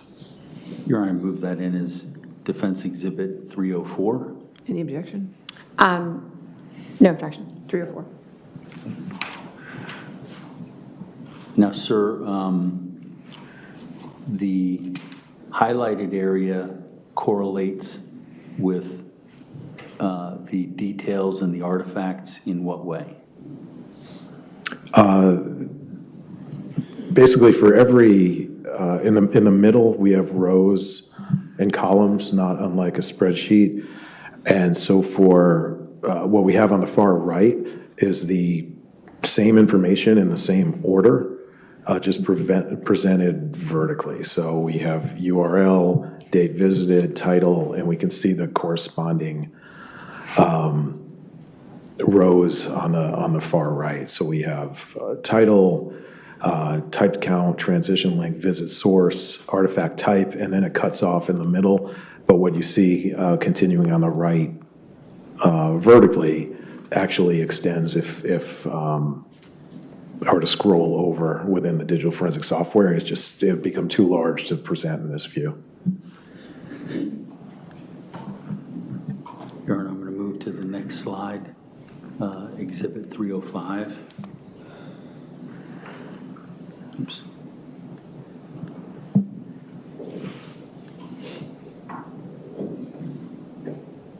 Sir, can you see Exhibit 305? I can. Can you identify it? I can. Is this your work product? It is. Your Honor, move that in as Exhibit 305. Any objection? No objection. 305? Sir, can you explain to the ladies and gentlemen of the jury, what is it that we're looking at and the significance of any of the timing or the particular logins? Yeah, so this is part of the Google responsive documentation. This is January 17th, 2023 at now approximately 10:03 p.m. And this is a login to the alleged suspect Gmail account, the CBRN920@gmail.com. This came from the Banfield residence from a Windows computer. And in terms of the timing of the previous logins and what's the significance of at 10:03? These are, I believe, presented in chronological order, and these are in close in time, rapid succession. I think we saw the login to the computer itself at 9:59. 10:01, we're in a Google search, or 10:01, we're into Facebook, downloading media or navigating the media rather, and now 10:03, we're into the Gmail account. Your Honor, I'm going to move to slide Defense Exhibit 306. Do you recognize this slide, sir? I do. Is this part of the digital forensics that you relied upon It is. and examined? Yes. Your Honor, I move that in as Defense Exhibit 306. No objection. 306? Sir, what, if anything, can you tell the jury about what these artifacts reveal? This is a downloading of media from Facebook, downloading an image in particular. And are you able to tell, based upon this, what that image is? We can see the file name of the image. It's probably easiest in the right-hand column. The second line down is file name. That's the name of the actual image. The download source is part of a more complex, data point. But this corresponds with the media that was on the on Facebook website viewed just a minute or two earlier. Okay. Your Honor, I'm going to move to Defense Exhibit number 307. And sir, do you identify this? Can you identify this slide? I can. Okay. And is this something that you worked with in your digital forensics analysis? It is. Okay. Your Honor, I move that in as Defense Exhibit number 307. No objection. 307? And sir, if you could tell the ladies and gentlemen of the jury exactly what it is we're looking at here. So these are part of the Google responsive documents. This is the attachment to an email sent from the alleged suspect Gmail account to the alleged suspect Gmail account. It's the same file attachment to this email that was downloaded to the laptop on the previous exhibit. And so emailing from the same email to the same email, what's the significance of that? It's a way to send yourself data, send yourself, in this case, a picture. And what, if anything, can you conclude regarding the artifacts in this slide? It's the same picture that was downloaded from Mrs. Banfield's Facebook account a minute or so earlier. Your Honor, I'm going to move to Defense Exhibit number 308.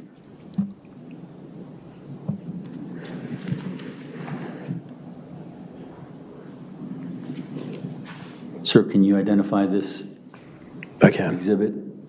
And what, if anything, did you rely upon in your digital forensics analysis in this case? So this is analysis from Mrs. Banfield's mobile device, her phone. And it's just communication occurring at about 10:04 p.m. Your Honor, I move that in as Defense Exhibit 308. Any objection? No objection. 308. And sir, how does this, other than the timing of it, fit into the previous slides that you've analyzed? The timing to me is most noteworthy. It shows that somebody is awake and using this device at the same time the other device is being used to exchange information that is centric to this investigation. Your Honor, I'm going to move to defense exhibit number 309. Sir, can you identify this slide? I can. And what, if anything, does this show as part of your digital forensic examination? This is about 40 minutes later in the evening at approximately 10:46 p.m. And this is back on the laptop and the initiation of the Photos app within Windows. And the timing of that, is that significant relating to your investigation? It is related to the FetLife account creation, yes. And is that what January 17th is in terms of the connection to this case? It is, yes. Your Honor, I move this defense exhibit number 309 into evidence. Any objection? No objection. 309?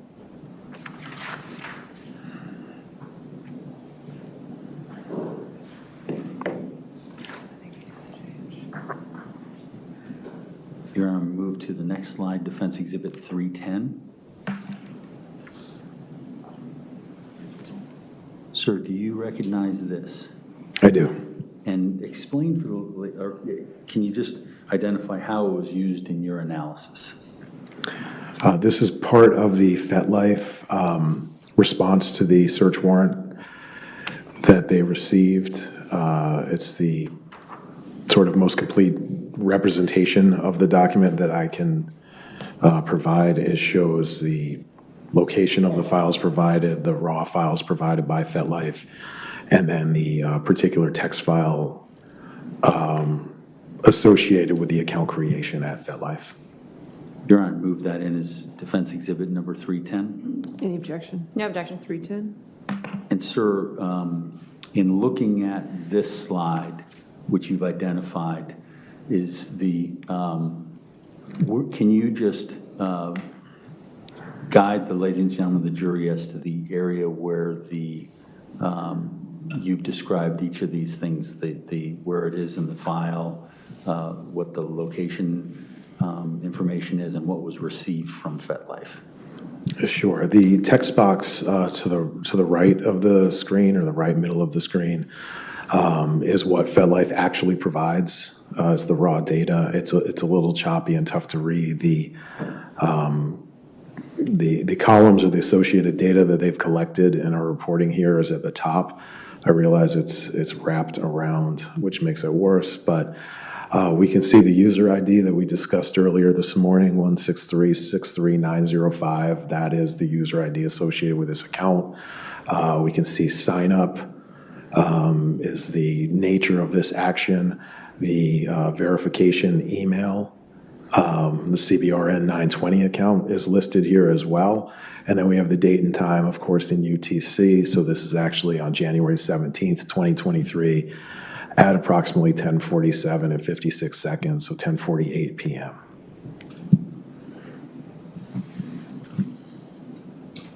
Here I'm going to move to defense exhibit 311. And sir, do you identify this? I do. And along with your analysis of this FetLife image, can you, is this something that you relied upon in your digital forensic analysis? It is. Your Honor, I move that in as defense exhibit number 311. Any objection? No objection. 311? Sir, can you explain the layout of this slide and the significance in your investigation? Yeah, unfortunately, this is even worse than the one before it. Just objection to the characterization of I'll the sustain evidence. the objection. I'm sorry. This is how FetLife captures the uploading of an image. So we can see JPG or JPEG, which is an image file. We see the date and the time. Aside from that, we see a lot of sizing and elements of the photo itself, the digital image itself, but there's not a lot here to link back to what we're talking about, other than FetLife is acknowledging that an image was uploaded as part of this account.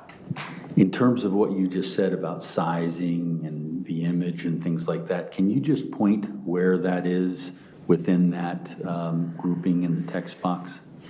Well, we can see sort of dimensions, original width, format is JPEG, that's a picture file, height, file size, so those are all aspects, those are all metadata of the image that was uploaded itself. Your Honor, I'm going to move on to Defense Exhibit 312. All right.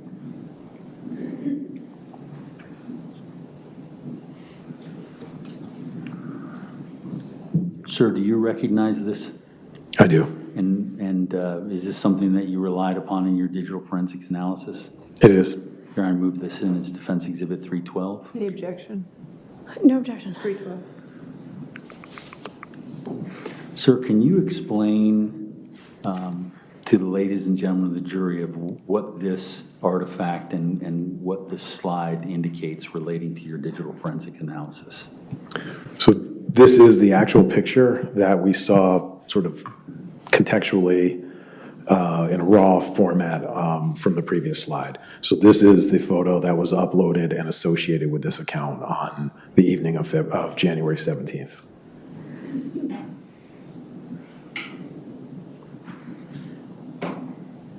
Your Honor, I'm going to move to Defense Exhibit 3, looks like 14. 314, you said? Yes, it's number 314. All right. Sir, do you identify this, can you identify this exhibit? I can. And does this relate to your analysis as in digital forensics in this case? It does. Your Honor, I move this in as Defense Exhibit 314. Any objection? No objection. 314. Sir, can you explain to the ladies and gentlemen of the jury, while they have that before them, what it is that you're looking at and what you're relying on in arriving at conclusions with regard to January 17th, 2023? Yeah, this was just, again, this is from Mrs. Banfield's mobile device. This is for context.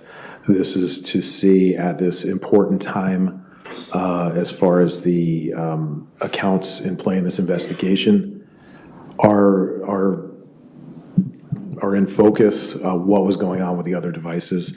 And this is just a look into what was happening on Mrs. Banfield's cellular phone at the time that other activity was happening on her laptop. And the highlighted area is that have a relation to the artifact and the details on the right side of this? It does, and for timing perspective, this is 10:43 p.m. or approximately 10:43, 10:44 p.m. It appears to be benign, other than it might be informative as to what, we have a user on this device, somebody who's clearly awake. It seems to be benign in the topic, that is, the site that was visited, which appears to be shopping. Judge, I'm sorry. At this point, I would like to object as asked and answered. I mean, my notes reflect that we went over this Yes, I'll several days ago. sustain the Thank you. objection. Asked and answered. Your Honor, I'm going to move on to Defense Exhibit 315. Sir, can you identify that? I can. And is this something that you utilized in your digital forensics analysis in this case? It is. Your Honor, I move that in as Defense Exhibit 316. No objection to the exhibit. Objection is to any questions. We talked about the frozen tickets already. I understand. So 316 is in evidence. And sir, in terms of the details in the artifacts, what's significant regarding that? It's just a continuation, it's just extended use of the device. And And the highlighted areas that reflect directly with the details and the evidence information? It is, it does. Sir, based upon the evidence and the analysis that you performed on the digital forensics relating to January 17th, 2023, can you opine as to a reasonable degree of scientific certainty what was going on with the devices that you're talking about in these slides? The laptop was absolutely used for important events or activity related to this investigation. It was part of the Judge, I'm going to kickoff. object to the characterization as important. Sustained. It was used to kick off the FetLife account, which is central to our discussion over these past couple of weeks. The phone is informative as to use, the time of day, and the activity, the activity that's into a true account of Ms. Banfield's, that is the Facebook account, and the suspect account, that is the Gmail account, and the FetLife account are contemporaneous. They're going back and forth within seconds, if not minutes. To me, that's part of my analysis where I don't see a break. I don't see a loss of control of devices.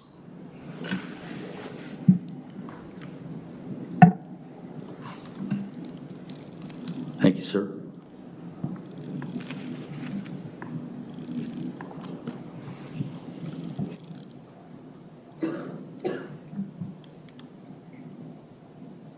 Let's move on to February 23rd.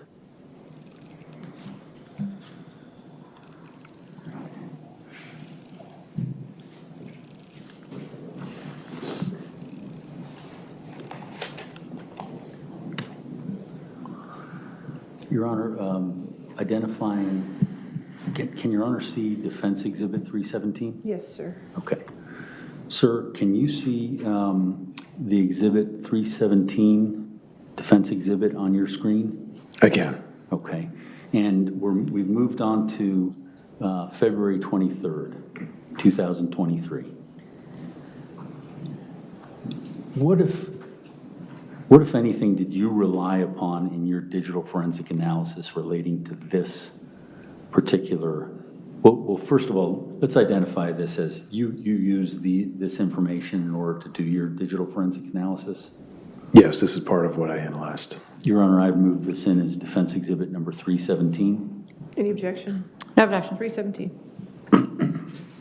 Sir, what, if anything, did you rely upon in examining these artifacts? This is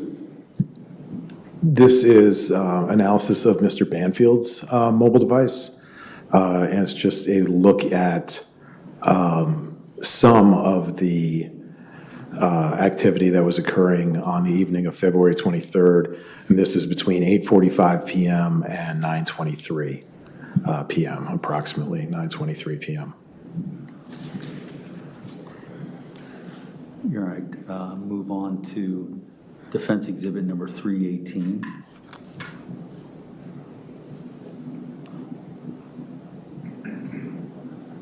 Sir, can you see that slide? I can. And was this something that you analyzed as part of your digital forensic analysis? It is. Your Honor, may I move Defendant Exhibit 318 into evidence? Any objection? No objection. 318. Sir, can you explain to the ladies and gentlemen of the jury how you utilize this information contained in this slide in your digital forensic analysis? Yeah, this is a similar snapshot, only into the phone of Ms. Magalhaes.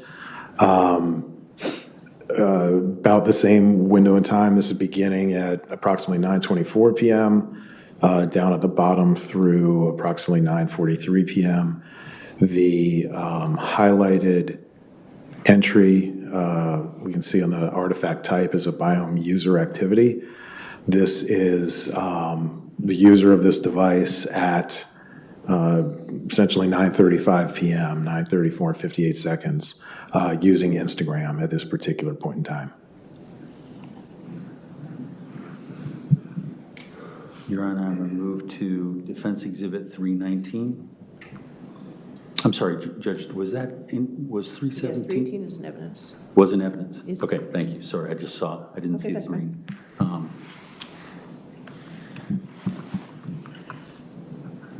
Sir, can you identify this as Defense Exhibit 319? I can. Is this something that you utilized in your digital forensic analysis? It is. Your Honor, I move this in as Defense Exhibit 319. Any objection? No objection. Sir, if you can, explain to the ladies and gentlemen of the jury as to the way the slide is broken up, what the significant elements relating to your digital forensic analysis is. This is part of the same sort of multi-device analysis across around this time period. So this is Ms. Banfield's mobile device. At the top, there's activity at about 8:51 p.m., and at the bottom, there's 9:25. I think, not to telegraph the next slide, but I think it continues. But same thing, we're just looking at what each respective device was doing at this time. And the highlighted portion relates directly to the artifact information that's on the right-hand side? It does, and I think I only highlighted that one to show where the screen cuts off to set up the next slide. It doesn't hold significance otherwise, to my knowledge. Your Honor, I move to Defense Exhibit 320. Sir, can you identify that? I can, yeah. Is that something that you utilized in your digital forensic analysis? Yes. Your Honor, I move that in as Defense Exhibit 320. Any objection? No objection. 320. Mr. Litsky, can you explain to the ladies and the gentlemen of the jury what the significance of this particular artifact and the results that you're showing on this slide? Yeah, so this is just a continuation of the activity we were looking at on the previous slide. This particular data set not only shows this time on this date, but this is focused on communication. The highlighted artifact, which I think is the same one from the previous slide, I've found is something related possibly to Mrs. Banfield's work. But again, this is really just showing the sort of a bit of what I'd call a nonstop or continuous activity in the time frame reflected. That is here from about 9:25 p.m. through about 9:40 or 9:41 p.m. And if you can just describe, you indicated that you found something that could possibly be linked to Ms. Banfield's work. What were you talking about? Well, the particular artifact that's highlighted, you can see over on the right, is an exchange with a contact name that has a Nova PICU in it. I'm familiar with that as where she was working. Now, February 23rd is significant in terms of your analysis. How? February 23rd is obviously the night before the incident. On the morning of the 24th, there was telegram activity, substantial telegram activity on the night of the 23rd. There was FetLife activity on the night of the 23rd. There were multiple login events on the night of the 23rd. I'm sure I'm missing something, but those come to mind. We'll carry on. Your Honor, I'm going to move on to Defense Exhibit 321.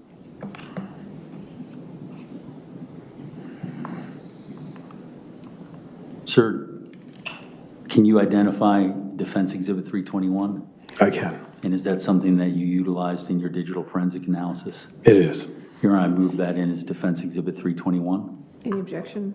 No objection. 321. Sir, if you can explain to the ladies and gentlemen of the jury, obviously there's a highlighted portion, but how does that interact with the artifacts and the evidence information that's on the right-hand side? Yeah, so, my analysis at this On this particular date, at this particular time, my analysis showed that all relevant devices were at home. So we have what I believe is 3 adults in the house. We have 4 devices that are in focus here, 3 mobile phones and a laptop. This is the laptop, and we're looking at about the same period of time here. This first artifact is at approximately 9:34 p.m., and the last one that's visible on this slide is 10:22 p.m. And who's the owner of the laptop? This is Ms. Banfield's laptop. Okay. I'll move on to Defense Exhibit 322. Sir, can you identify that? I can. Is that something that you utilized in your digital forensic analysis in this case? It is. Your Honor, I move that in as Defense Exhibit 322. Any objection? No objection. 322. Sir, if you can explain to the ladies and gentlemen of the jury exactly what it is we're looking at and the relationship between the highlighted portion and the artifact and evidence information on the right-hand side. Of course. So this is part of the Google responsive records. As part of this investigation, Google logged this particular search, this Google search, from, and this is associated with Ms. Banfield's true name account, the C. Banfield RN at Gmail account. We could see on the source information over on the right-hand column about midway down. And this is a search for kid-friendly resorts in the Dominican Republic. This was on February 23rd, 2023 at approximately 9:34 and 15 seconds. If you care to back up one slide, we'll see this corresponds to what we saw on the laptop. Should be within a second or two. Okay, let me see if I can do that. Judge, I'll stipulate that they're the same time. All right. They're stipulated. So this is corroboration that the activity on the laptop is what actually happened on Google servers. Your Honor, I'm going to move on to Defendant's Exhibit 323. Sir, can you identify this slide? I can. And is this something that you relied upon in your digital forensic analysis? It is. Your Honor, I move this in as Defense Exhibit 323. Any objection? No objection. 323. Now, sir, there's a highlighted portion which, does that correspond with the artifact and evidence information on the right? It is. This was another Google search initiated by the user of this device on this evening. And what, if anything else, is significant in terms of your analysis? Well, the timing, of course, the evening of the 23rd at 9:34 p.m.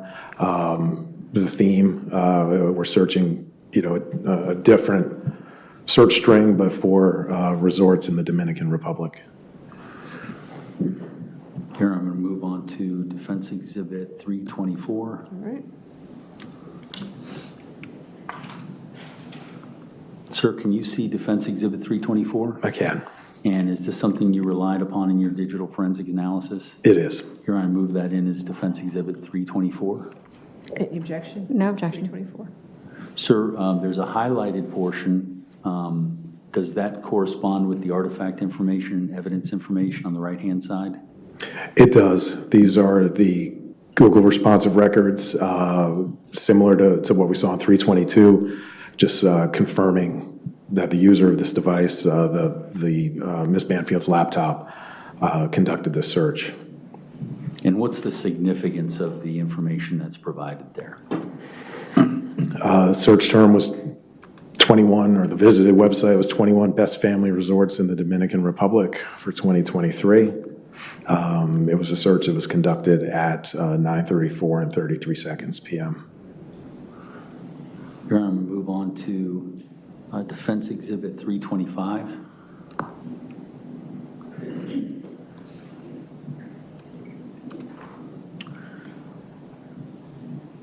Sir, is this a different device? This is. And sir, is this something that you relied upon in your digital forensic analysis in this case? It is. Your Honor, I move in Defense Exhibit number 325. Any objection? No objection. 325. Sir, what, if anything, can you explain to the jury as to the highlighted portion, the user, the device that was being used, and the significance of the content of the artifacts? So again, same evening, February 23rd, at about 9:34 p.m. This, it looks like it's part of a group exchange. Seems to be, it's possibly related to a work, a bulletin board reference. This is from Mrs. Banfield's mobile device.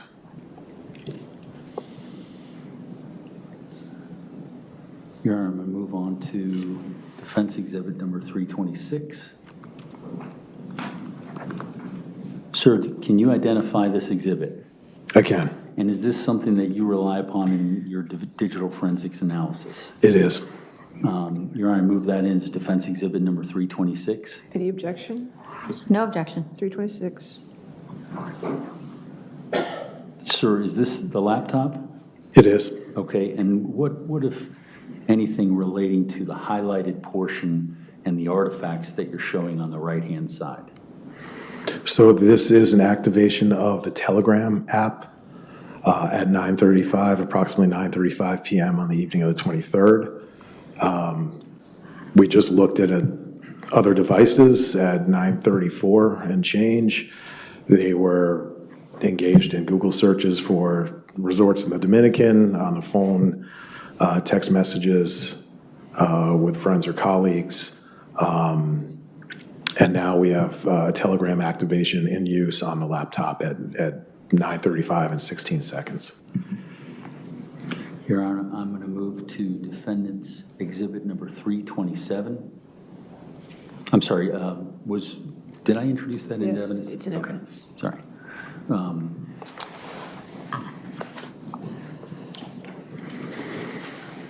Sir, do you recognize this? I do. Is that a digital artifact that you relied upon in your digital forensic analysis? It is. It's just a close-up, more detail of the Telegram information from the previous slide. Your Honor, I move this in as defense exhibit number 327. Any objection? No objection. 327. Sir, if you can, what is it that's significant to you as a digital forensic examiner as to the artifact information and the information on this slide? Well, Telegram use is of obvious import to me. That was a central component to the investigation or my review and analysis. The timing also contemporaneous to the other activity we observed across devices from associated with the three users in this investigation. This particular activation only ran for about 2 minutes. We see a start and end time. So Telegram was active from 9:35 and 16 seconds to 9:37 and 5 seconds. So just under 2 minutes. And this was on the laptop? This is from the laptop, yes. Okay. Your Honor, I'm going to move to what will be marked as defense exhibit 328. All right. Sir, do you recognize this? I do. And where does this originate from? This is from the Telegram exchange that I believe was extracted by Detective Miller from Mr. Ryan's phone. And what, if any, Your Honor, I move this in as defense exhibit number 328. Any objection? No objection. 328. And sir, this is well, what, if anything, is significant about this towards your analysis as to the digital forensics analysis in this case? So with the blue text exchange or the blue message exchange on the left-hand side dated February 24th, 2023 at 2:35 and 47 seconds a.m. That's what corresponds to the timing. If we back our 5 hours out, that is 9:35 from the previous evening. So this particular exchange corresponds with the Telegram activation we saw on the laptop. The message immediately after as well. Are you able to identify the parties here? The green account, which is a message from the previous day, is associated with Mr. Ryan's device. The blue are messages associated with the account purporting to be that of Mrs. Banfield. And is there significance, well, what's the device that appears with both parties? There's not device attribution available to us on this particular slide. But there's a correlation between Telegram, we have Telegram active on the laptop, and we have these messages at the same time. Your Honor, I'm going to move the slide to what will be Defense Exhibit 213, which I think has already been introduced. 213. 213 is in evidence. And sir, you reviewed this, I guess, conversation on FetLife? I did. Was that part of your analysis? On Telegram, I'm sorry, on Telegram. yes. What, if anything, can you explain to the ladies and gentlemen of the jury of these artifacts? This is the next page from the previous slide, so it's just a continuation. We see, if we recall, that Telegram was active from 9:35 to 9:37. The 4 blue box messages from the previous slide and the 2 here, or the 2 from the previous slide and 2 here line up with that timing. Your Honor, I'm going to move on to what will be marked as Defense Exhibit 330.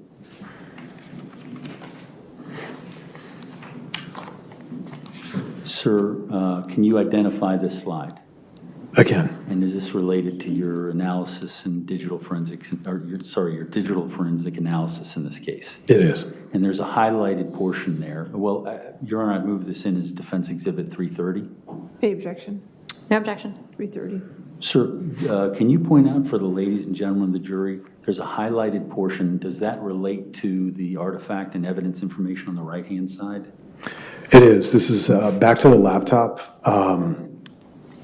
So this is a continuation of the website activity that was occurring on the laptop on this particular date and time. If we look actually at the first 5 rows, and there's some repetition here, but we see activity, we see the kid-friendly resort search, we see the 21 best family resort searches that we discussed earlier, both at 9:34, 17 seconds apart. And then we have a gap. We saw Telegram being used from 9:35 to 9:37. And then here, this highlighted artifact at 9:37 and 45 seconds, we have what I would call an immediate resumption of the vacation destination searches right after the Telegram conversation was completed and the Telegram app was closed.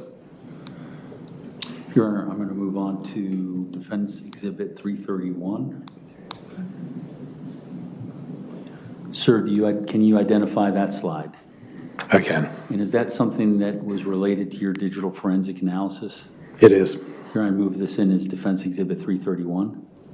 Any objection? No objection. 331.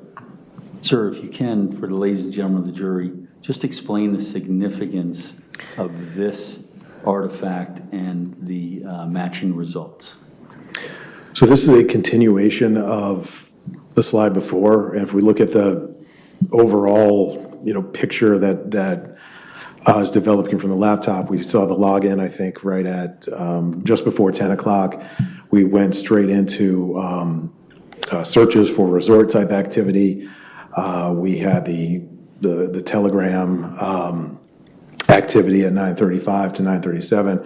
And this is a continuation. We see the resort search continues, or the vacation destination search continues on this particular slide from 10:35 all the way down to 10:50, almost 10:51 p.m. Your Honor, I'm going to move on to the next slide, which would be Defense Exhibit 332. Sir, can you identify that slide? Yeah, I can. Is that something that you reviewed in your digital forensic analysis? It is. Your Honor, I move that in as Defense Exhibit 332. Any objection? No objection. 332. What, if anything, can you highlight or explain what was part of your digital forensics in this artifact and this matching result? Yeah, and this is just the final activity that was truncated from the previous slide. So this extends through 10:55 p.m. The last website visit or web history on the laptop was for the Royalton Bavaro Resort and Casino, I believe located in the Dominican Republic. Your Honor, I move on to defense exhibit number 333. Sir, can you identify this exhibit? Again, And is this something that you utilized in your digital forensic analysis in this case? it is. Your Honor, move in defense exhibit number 333. Any objection? No objection. 333. What, if anything, can you tell the ladies and gentlemen of the jury as to the artifacts and how it relates to the previous artifacts that you've discussed? So this is a analysis from Mrs. Banfield's mobile device, her cellular phone. This is a message to Mr. Banfield's device at 11:01, approximately 11:02 p.m. If we look, we can see the highlighted row. If we look above that, we see the last activity on the device, at least with regard to communication, that occurred at 9:51 p.m. So there's a gap, at least in communication, on the mobile phone until about 11.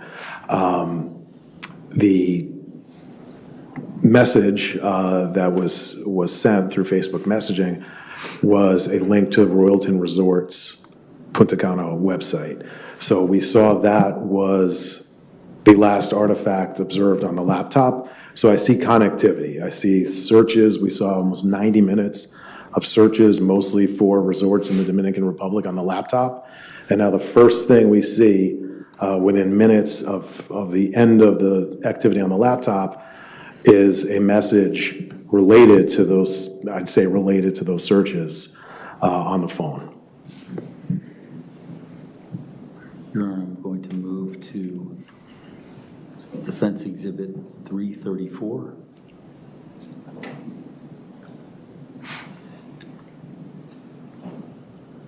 Sir, do you recognize that exhibit? I do. And what, if anything, was related to your investigation in this slide? This is one of the crime scene photos provided, taken by the Fairfax County Police Department, I believe Detective Leach's unit or he himself. This is from the kitchen area of a wall calendar. And Your Honor, I move this in as defense exhibit number 334. Any objection? No objection. 334. Sir, what, if anything, is significant in terms of the picture that you have before you as defense exhibit 334? Well, the next slide, so this is the sort of investigative work. We take a general picture, and then of things of interest, we zoom in and take successive pictures. So the next slide, I think we'll give a clearer. Okay. Your Honor, I'm going to move on Answer. to what would be identified as defense exhibit 335. 335. Sir, can you identify that? Again, And what, if anything, and was this something that you used as part of your analysis in this case? I did. Your Honor, move that in as defense exhibit number 335. Any objection? No objection. 335. So, sir, can you tell the ladies and gentlemen of the jury how this piece of evidence was part of your digital forensic analysis? Well, again, this is another crime scene photo, closer in view, so we could see what's actually on the calendar.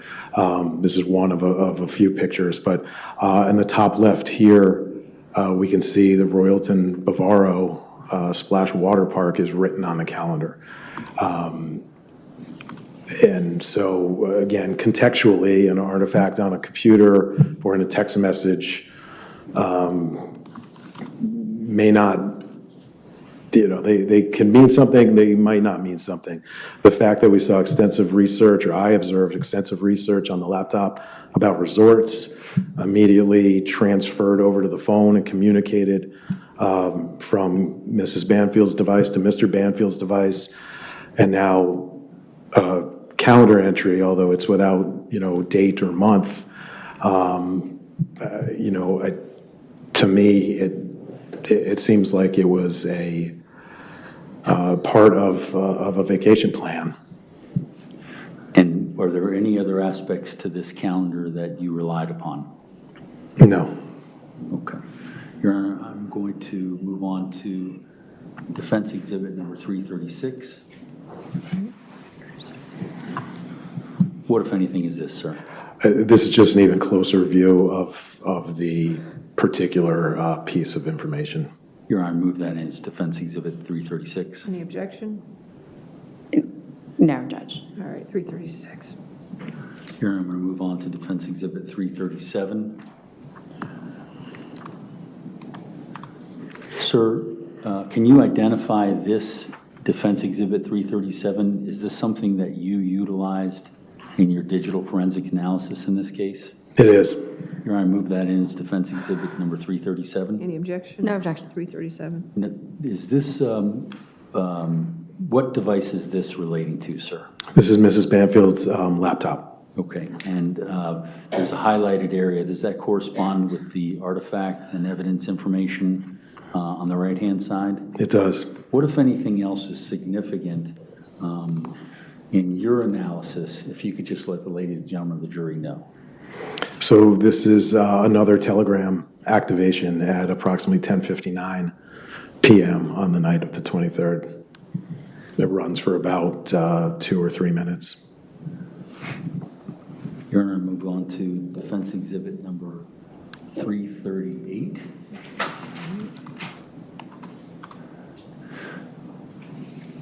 Sir, can you identify this exhibit? I can. It's the same artifact from the previous slide, just a close-up with, in case the detail is more. Your Honor, I move this in as defense exhibit number 338. Any objection? No objection. 338. And sir, same information regarding timing. Is there anything else additional other than this is a bigger picture of it? Yeah, it's just a bit easier to see. And this is, I'm sorry, was this also from the laptop? This is from the laptop, yes. Your Honor, I move on to defense exhibit number 339. Sir, do you recognize that? I do. And what, if anything, did you rely on in this, or did you rely on this in your digital forensic analysis? I did. Your Honor, I move that in as defense exhibit number 339. Any objection? No objection. 339. And what, if any, significance does this particular artifact have in relation to the testimony regarding February 23rd that you've given up to this point?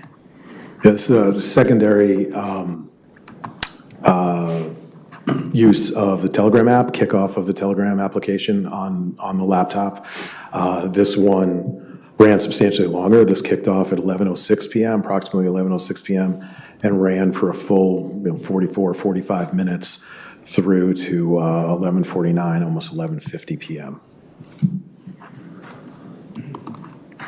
Your Honor, we move on to defense exhibit number 340.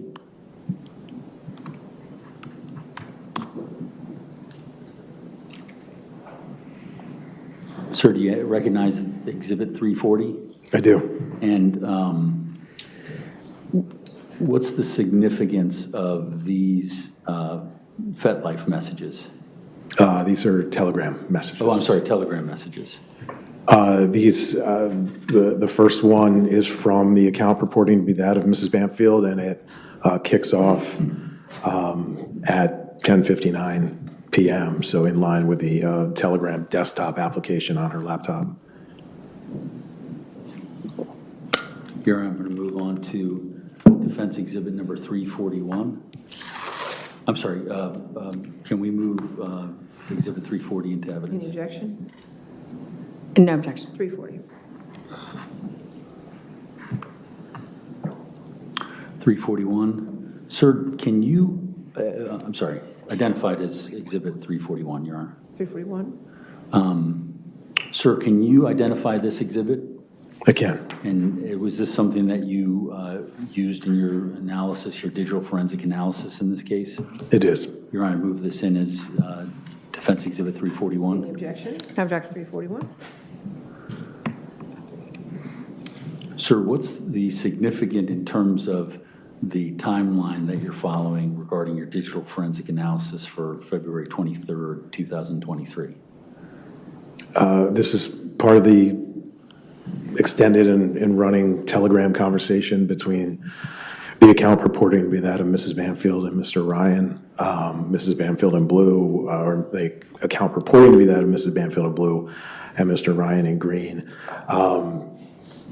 This is in line with the telegram activation beginning at approximately 10:59 p.m. on the laptop, running all the way through 11:49.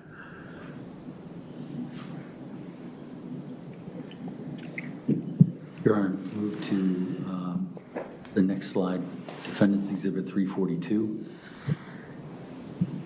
Sir, can you see that slide? I can. And was this a slide that you relied upon in your digital forensic analysis in this case? It is. Your Honor, I'm going to move this in as Defense Exhibit number 342. Any objection? No objection. 342? Sir, what, if anything, can you explain to the ladies and gentlemen of the jury as to this particular artifact on the night of February 23rd, 2023? Yeah, this is access to what appears to be Mrs. Banfield's resume on the laptop. And it was done in the middle of the activity we just discussed, the middle of the telegram activation, the middle of the telegram exchanges between the account purporting to be that of Mrs. Banfield and Mr. Ryan. Your Honor, I'm going to move to slide Defendant's Exhibit 343. Okay.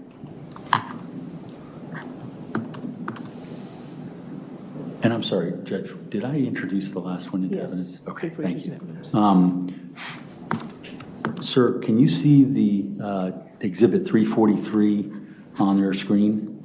I can. Okay, and this is an artifact that you relied upon in your digital forensics analysis? It is.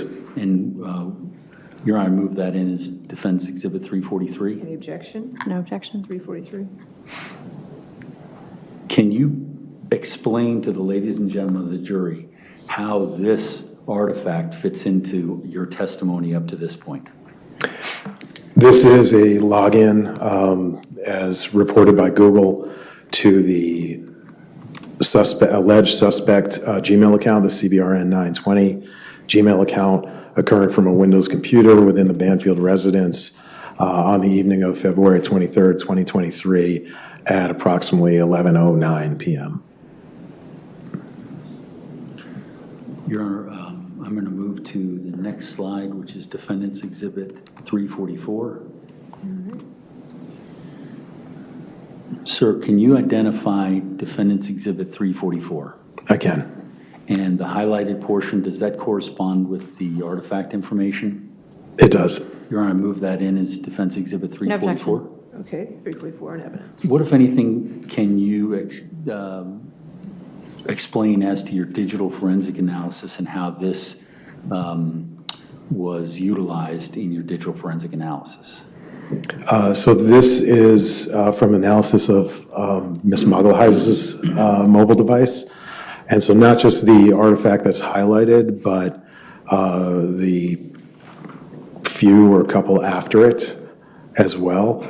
This just shows what was going on her device at the time of the Google login we just looked at, which I believe was just shy of 11:09 p.m.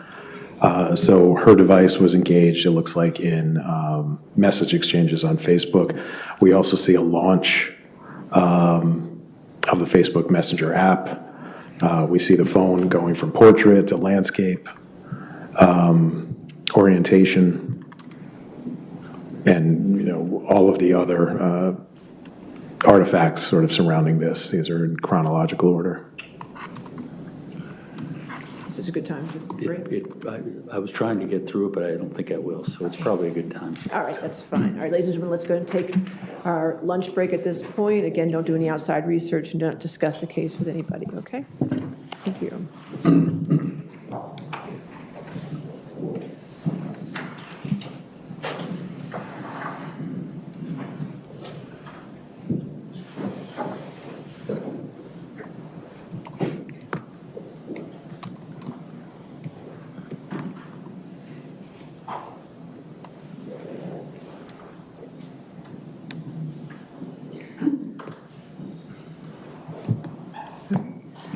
Again, since you're testifying, don't discuss your testimony with anybody, okay? Let's come back at 2:05 then, all right? 2:05. Thank you. All rise.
ordered. All right, we ready for the jury? Yes, Your Honor. Okay.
All right, your next question. Thank you, Your Honor.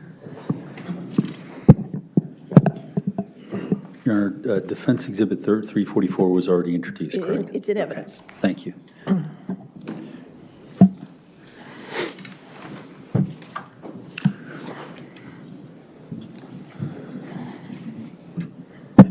Sir, looking at Defense Exhibit 344,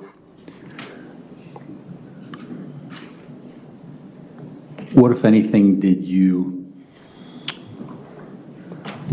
review as part of your digital forensic analysis?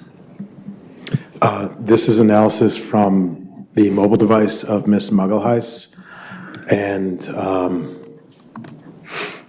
this particular artifact and the ones just before it and just after are all occurring around 11:08, 11:09, and various seconds. There are some redundancies in here. Many artifacts you'll see repeated twice. They're just different parts of the phone responding to a user action. And we can see just below the blue highlighted artifact, which is a Facebook message being sent by Ms. Muggleheis. We can see that the Facebook Messenger application is being launched around the same time, both before and after. Your Honor, I'm going to move to the next slide, Defense Exhibit 345.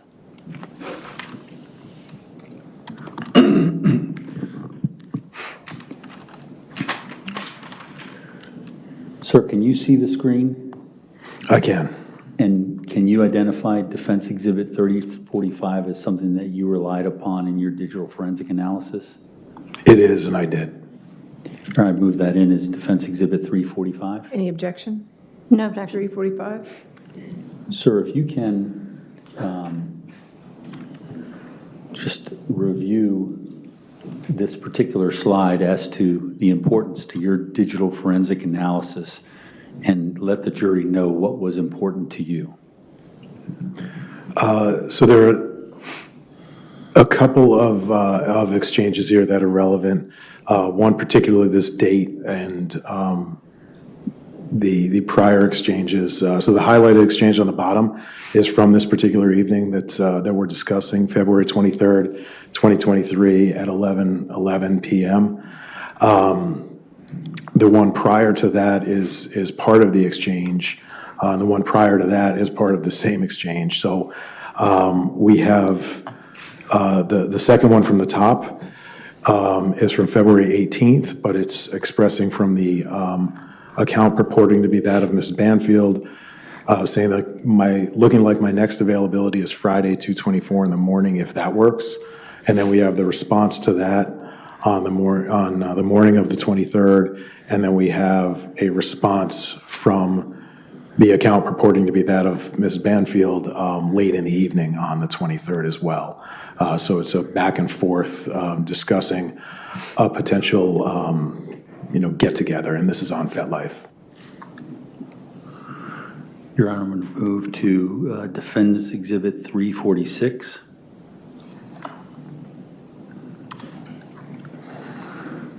Sir, can you identify the items in the slide, Defendant's Exhibit number 346, and if they are items that you utilized in your digital forensic analysis?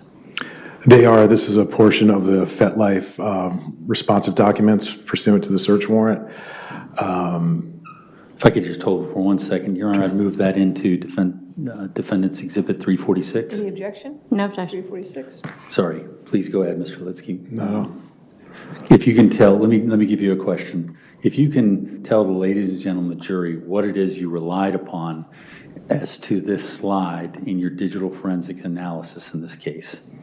So this was somebody initiated a password reset of the FetLife account on the night of February 23rd, 2023 at approximately 11:14 p.m. Your Honor, I'm going to move to the next slide, which is Defendant's Exhibit 347.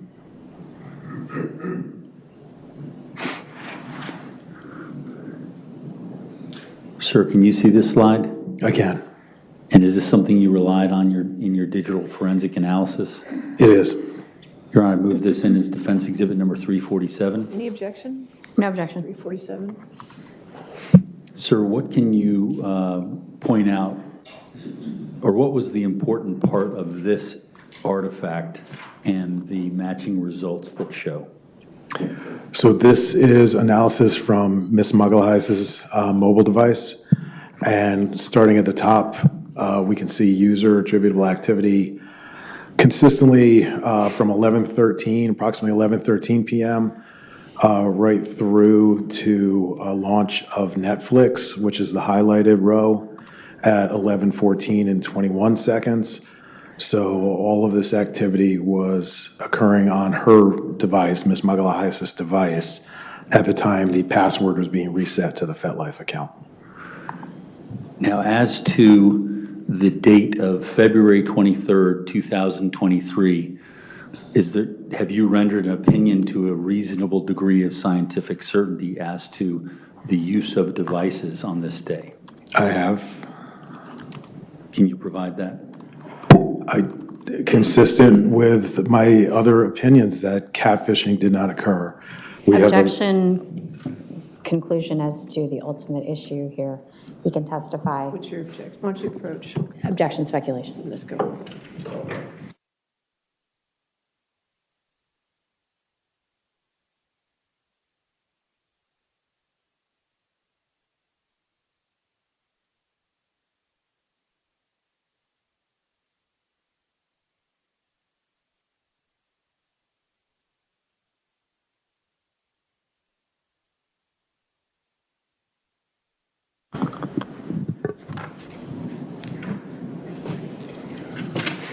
Yes, sir, please continue. So I base that opinion on what we've seen throughout the slides from the evening of February 23rd. We saw the laptop from log on around 10 p.m. straight through until almost 11 p.m., where aside from a brief injection of Telegram usage at 9:35 p.m., we saw searches exclusively for Dominican resorts. Right about 11 o'clock p.m., we saw the activity on the laptop stop and the phone start with regard to the resorts. And so the resort searches ran up through 11 p.m., transferred over to the phone where we saw a text message between Mrs. Banfield's device and Mr. Banfield's device on Facebook Messenger regarding the resort. So I've, based on the connectivity between the topics, the idea that somebody was independently using the laptop to search for resorts and Mrs. Banfield, alone with her phone, happened upon the same resort. Judge, objection calls for speculation. Sustained at this time. Okay. So the laptop. Wait for another question. Please sustain the objection. In terms of connectivity of devices, what's important in the analysis of digital forensics? Well, with digital forensics, as it pertains to this investigation, I'm looking for that break. I'm looking for, was one user absent from a device for an extended period of time, that might present an opportunity for the device to be misappropriated by another person who then used it for a different purpose. I didn't see that. I saw continuous activity for the 90-minute period leading up to 11 o'clock on the laptop. Then I saw activity continuous both in topic and in use on the phone regarding the resorts.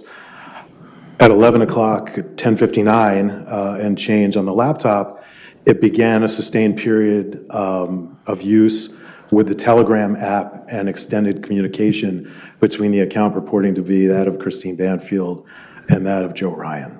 So those three aspects of the analysis informed the conclusion that I've arrived at. Thank you, sir. Your Honor, I'm going to move on to February 24th.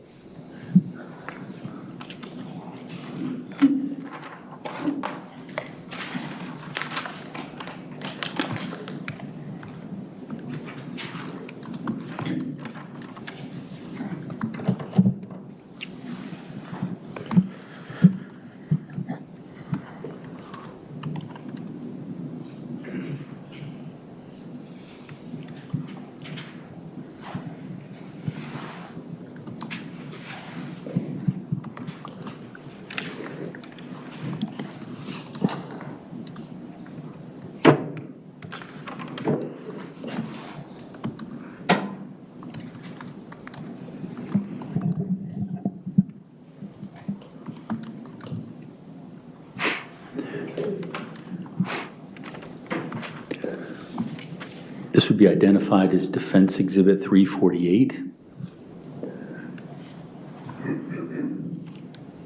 Sir, do you identify this exhibit I do. relating to February 24th, 2023? I do. And was this something that you utilized in your analysis of digital forensics? It is. Your Honor, I move that in as Defense Exhibit number 348. Any No objection? objection. 348? Sir, can you explain to the ladies and gentlemen of the jury what we're looking at and what it is that you relied on in arriving at your conclusions regarding February 24th, 2023? This is analysis from Mrs. Banfield's laptop from the morning of February 24th, 2023. This is a Telegram activation. That is, the app is opened and in use at 6:03 a.m., approximately 6:03 a.m. that morning. And, Your Honor, I'm going to move on to Defense Exhibit number 349.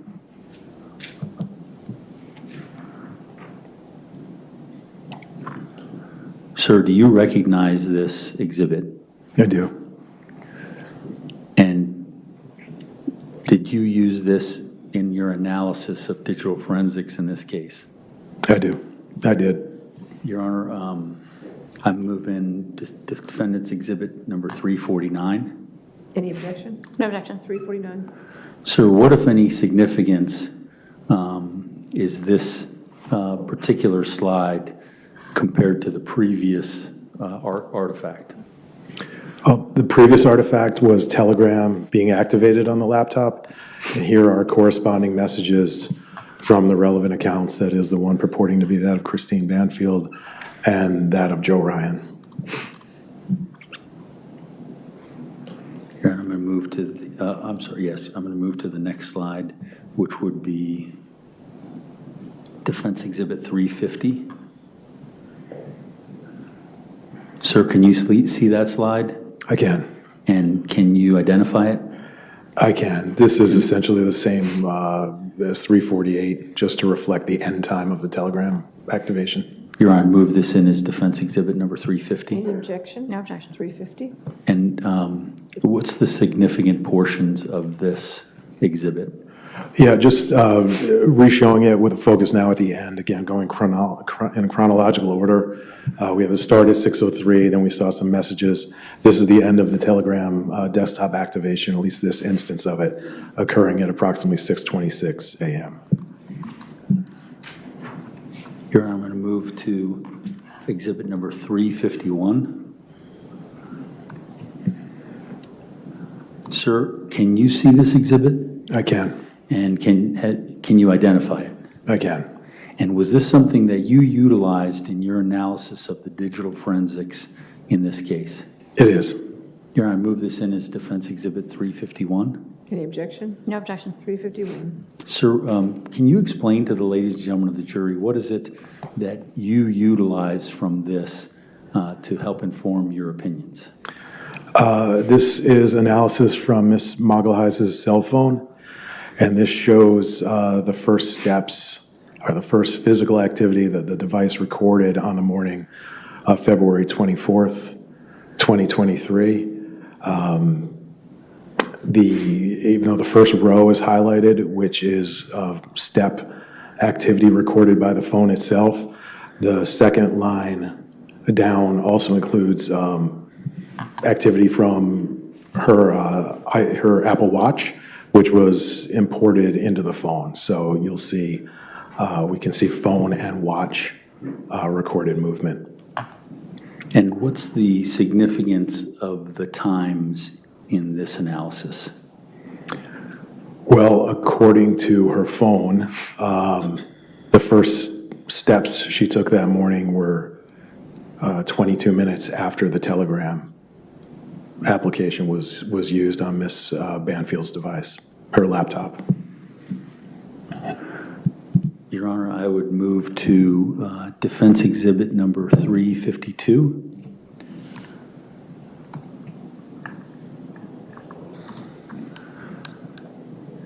Sir, can you see that Defense Exhibit number 352? I can. And is that something you relied on in your analysis for this case? It is. And Your Honor, I'd move this in as Defense Exhibit number 352. Any objection? No objection. 352. Sir, can you explain to the ladies and gentlemen of the jury relating to 352 the significance of this document and this data? Sure. In trying to apply some context in analyzing different aspects of the devices available to me, in this case, we can see a bit of a defined break, I think, in sort of inactivity to user attributable activity on Ms. Mogelheis's cell phone. So this is analysis from her cell phone. So everything above the blue highlighted row is sort of background activity that the phone might initiate on its own. But the first user-initiated activity, and an unlock is a user-initiated activity, doesn't occur until 6:27 on the morning of the 24th, and that's in proximity, I'd say, to the motion activity we saw on the prior slide. And when you're talking about unlock activity, is that something that requires action? It is. iPhones unlock only when a user causes it to unlock.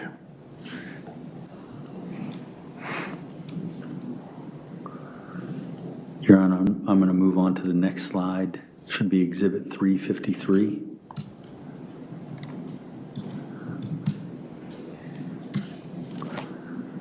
Sir, do you see that slide? I do. And is this something you relied upon in arriving at your conclusions as to the 24th of February 2023? It is. Your Honor, I move this in as Defense Exhibit 353. Any objection? No objection. 353. Sir, if you can tell the ladies and gentlemen of the jury what it is that you relied upon and what was part of your analysis relating to this case. Sure. Again, this is from Ms. Mogelheis's cell phone. I think I alluded to this a moment ago. This is just to reflect her watch, a bit off in timing from her phone, but similarly in the 6:30-ish hour, recording its first steps of the morning.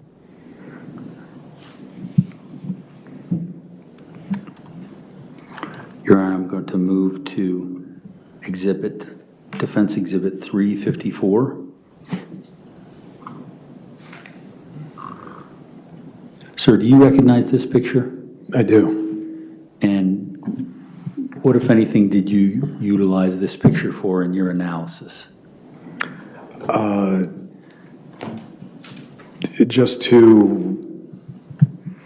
for relative location of Mr. Banfield on this morning at a point in time.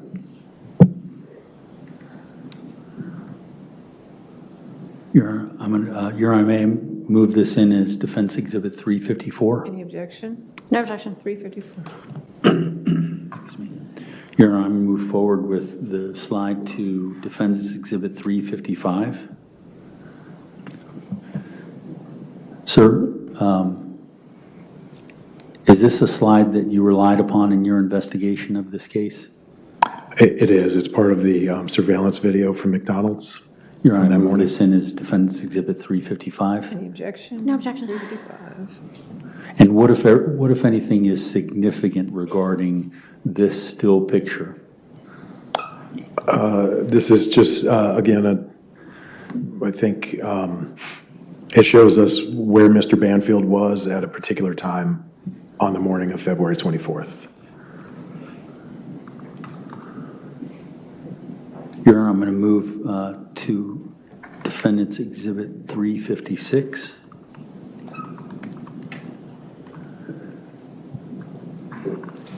And sir, what, if any, use did you have for this in your investigation of this case?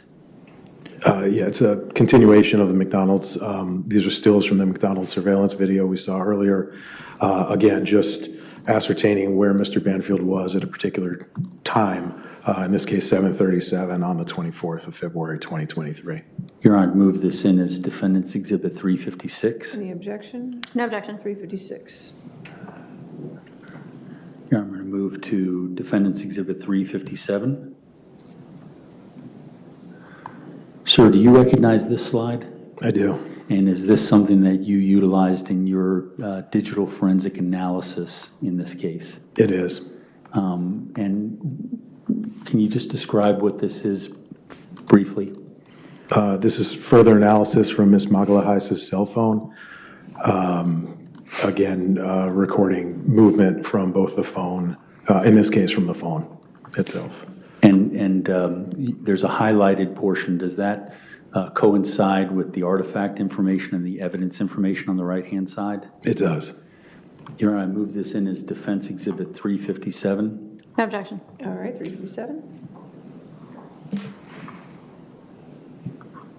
Your Honor, I'm moving to Defense Exhibit 358. Sir, do you recognize this slide? I do. And do you recognize the, or did you use this in your digital forensic analysis? I did. Okay, and Your Honor, I move this in as Defense Exhibit 358. All right, any objection? No objection. 358. Sir, can you explain to the ladies and gentlemen of the jury what the significance of these artifact and evidence information and matching results?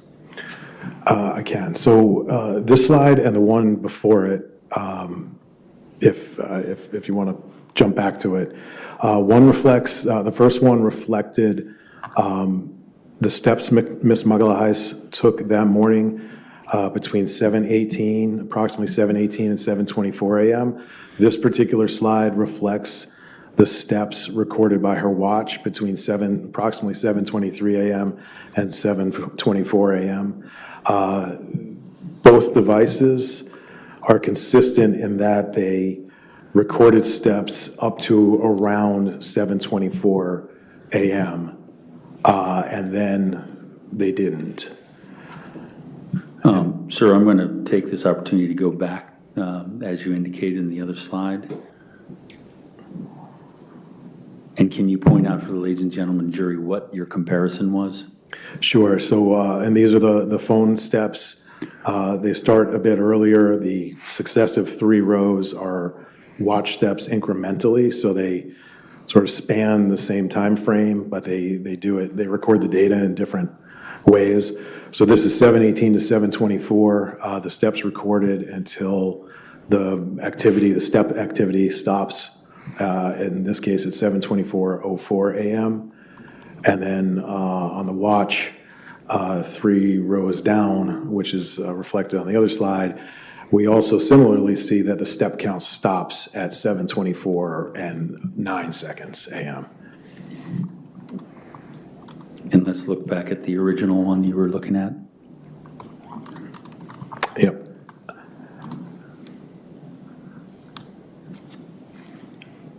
Your Honor, I'm going to move on to slide Defense Exhibit 358. 359, 359. sorry. Sir, are you familiar with this? I am. Is this something you relied on your for your digital forensic analysis? It is. Your Honor, move then this Defense Exhibit number 359. Any objection? No objection. 359. Sir, can you explain to the ladies and gentlemen of the jury the significance of this artifact? So this is further analysis from Ms. Magalhaes' cell phone, and this shows us the resumption of activity, of physical activity, of steps, beginning at approximately 7:42 a.m. This was recorded by her phone.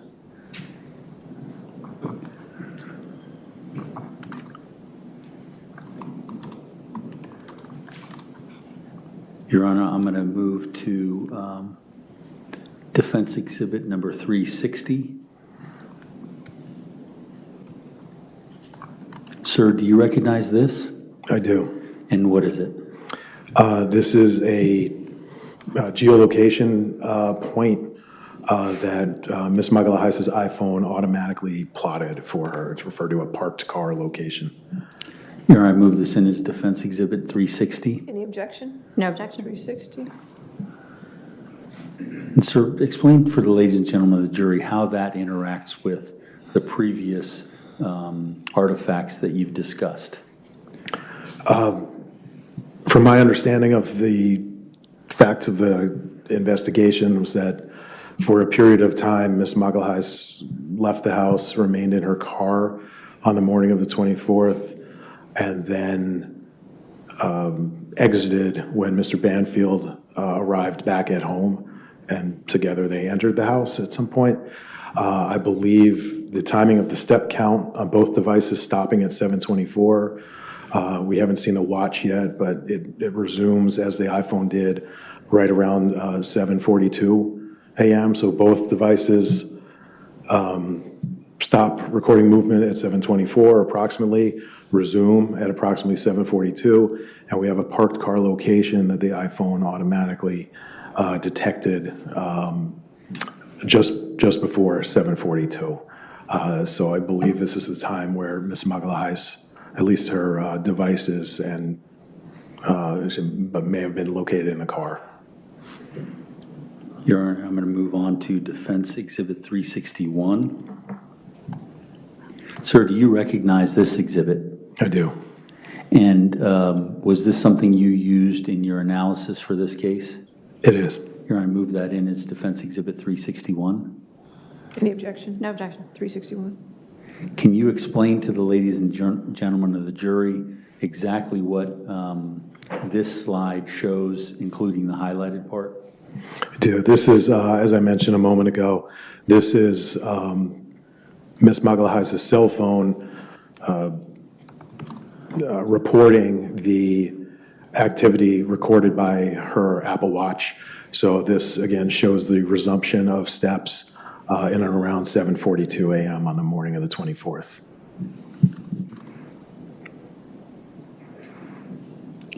Your Honor, I'm going to move to Defense Exhibit number 362.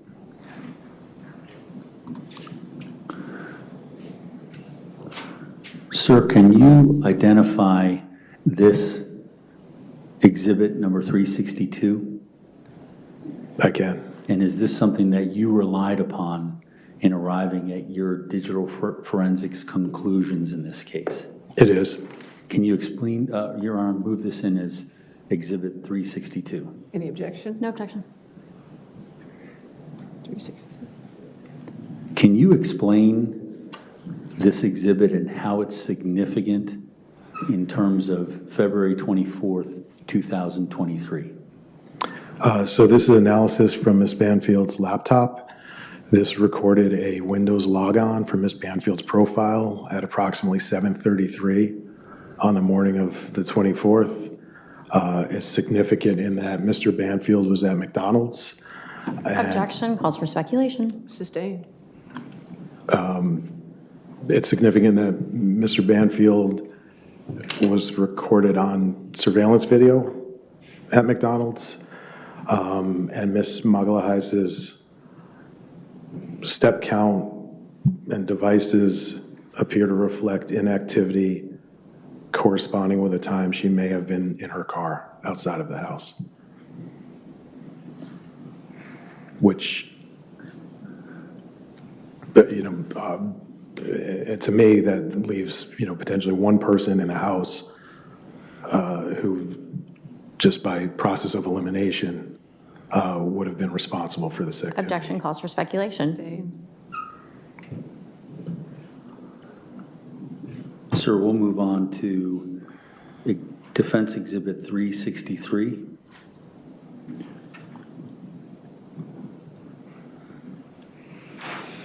Sir, can you identify that? Again, And what, if anything, did you rely on this as your analysis for digital forensics? I did.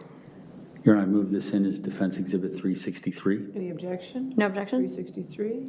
Sir, what, if any, significance does this have as to the analysis of February 24th, 2023? So this is, I've spoken a number of times, I believe, about security identifier profile or security ID or SID. It's the long number we can see in the highlighted row in the middle. It's also appears on the right. This is just a look at that security identifier and the details associated with it. So this is looking on the far left, we can see this is a look into the user accounts that are present on this laptop with this security identifier highlighted. And then on the right, we can see all of the details, obviously the full name of Christine Banfield, the use name, which is an email address, and the rest of her profile attributes. And sir, based upon all of these exhibits that you've now explained to the jury, did you have an opportunity to come to a opine about the devices that were being used this day to a reasonable degree of scientific certainty? I did. And can you explain to the ladies and gentlemen of the jury what that opinion is? I believe Mrs. Banfield was awake that morning. Objection, calls for speculation. Sustained, we have to stick with the devices. Yes. Mrs. Banfield's laptop was manipulated at a point where other devices had left, I believe, had left the residence, and before anybody, to include Mr. Ryan, had arrived at the residence. Thank you, sir. Judge, I don't have any further questions for. Cross-examination. Thank you.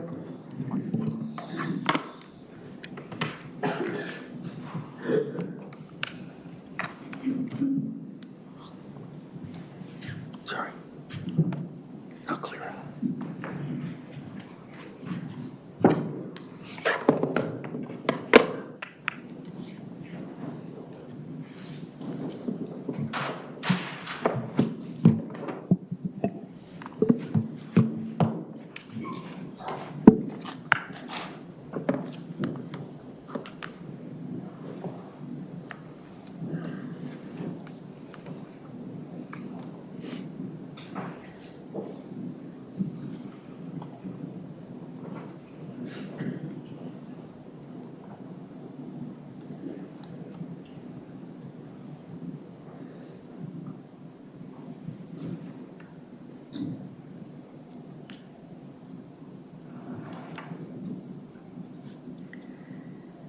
Good afternoon. Good afternoon. How are you? Well, thank you. All right, so let's just go chronologically. I think it's probably a bit clearer that way. We start back on January 9th, 2023, 11:10 PM. The Gmail account is created on a Samsung device. Is that correct? Mobile device, yes. Okay, and a Samsung S21 is owned by both Christine and Brendan Banfield. Is that correct? His government phone. Okay. You told us that Juliana's phone is not in the house on that day, but Brendan Banfield's devices are both present, correct? To my knowledge, they were, yes. Okay. When we then move to January 17th, 2023, we have what I'm going to ask the court share as Yes. defenses 128 previously admitted. If I can have just a second to get to it.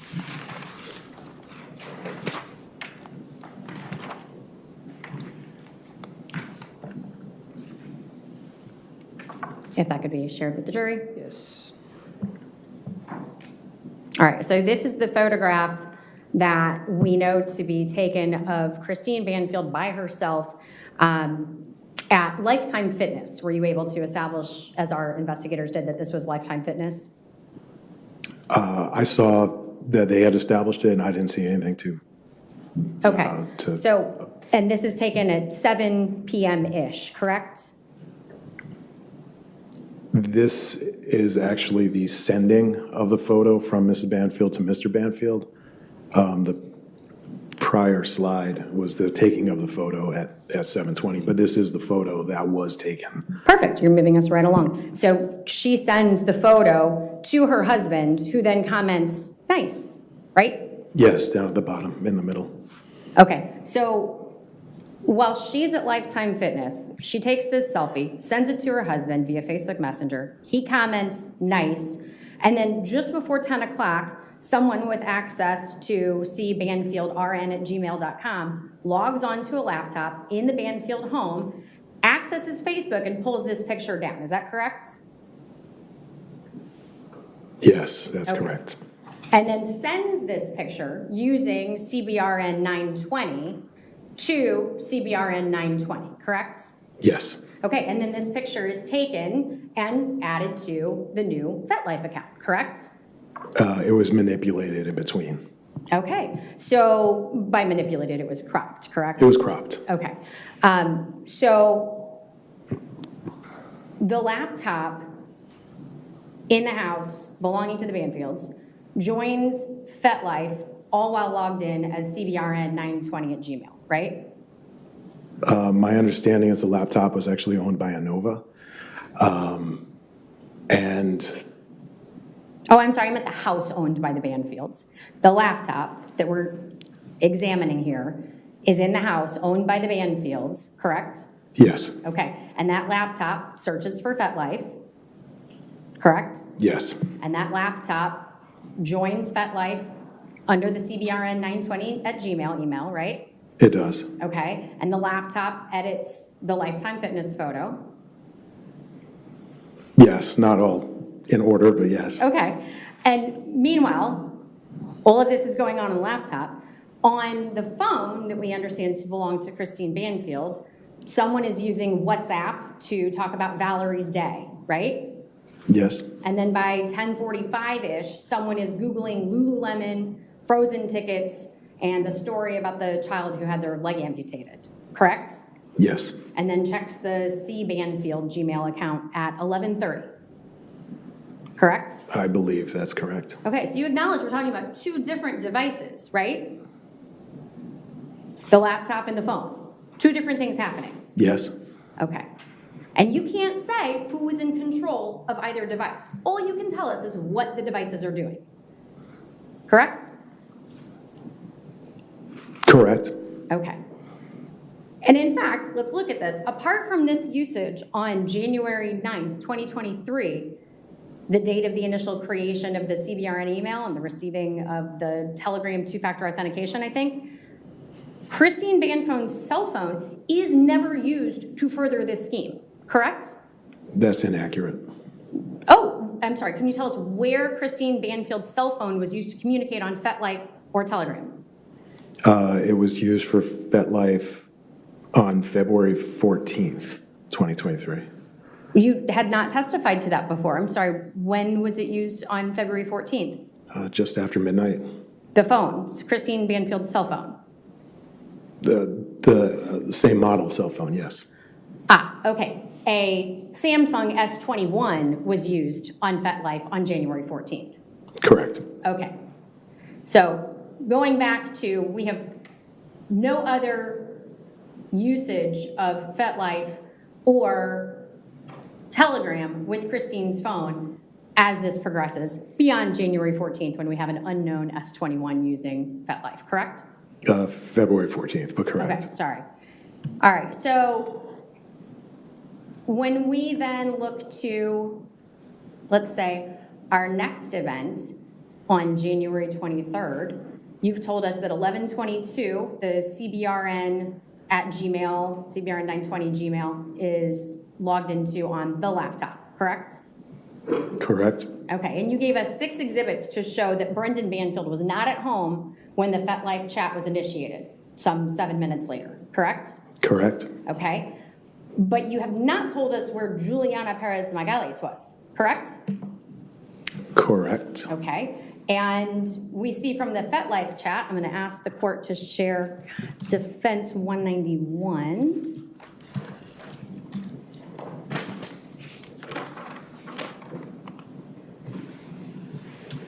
I've got 181.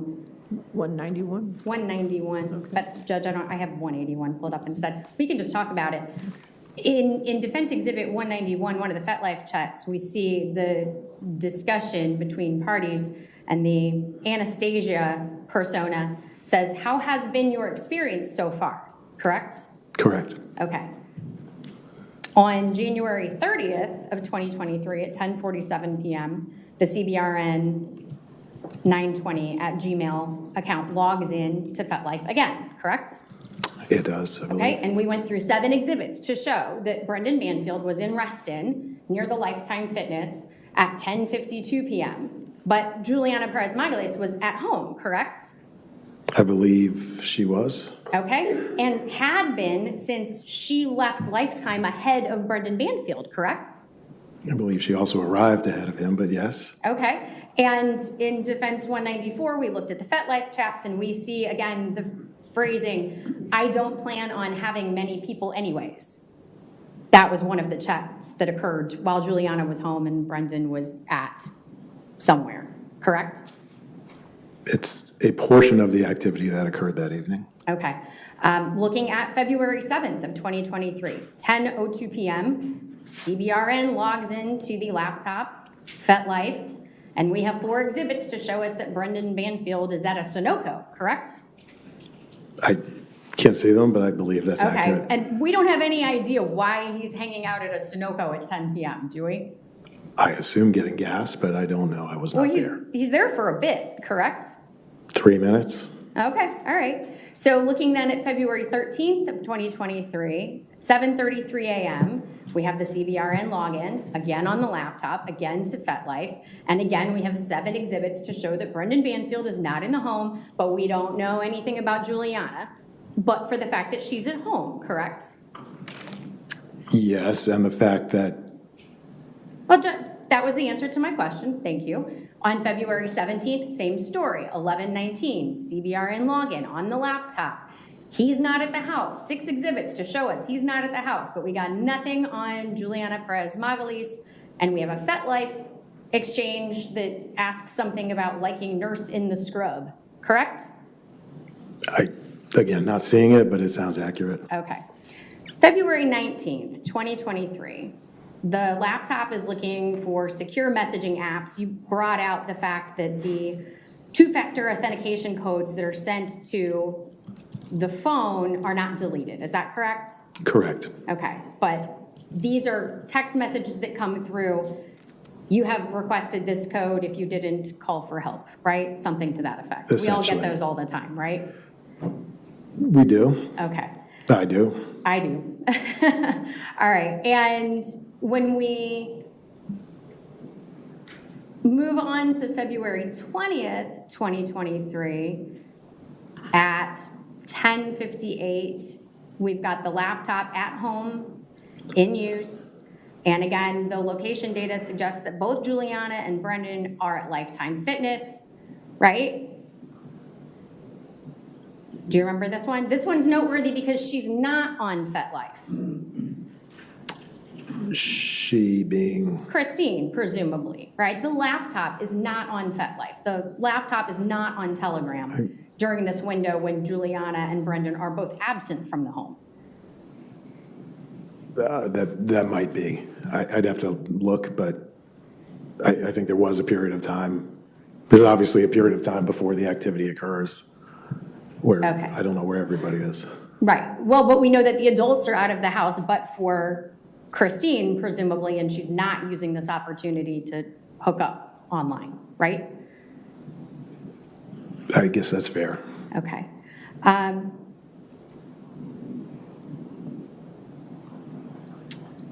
But as soon as Juliana gets home, which we know because her iPhone connects to the home network at 11:06, by 11:08, we're logged on, talking on FetLife, right?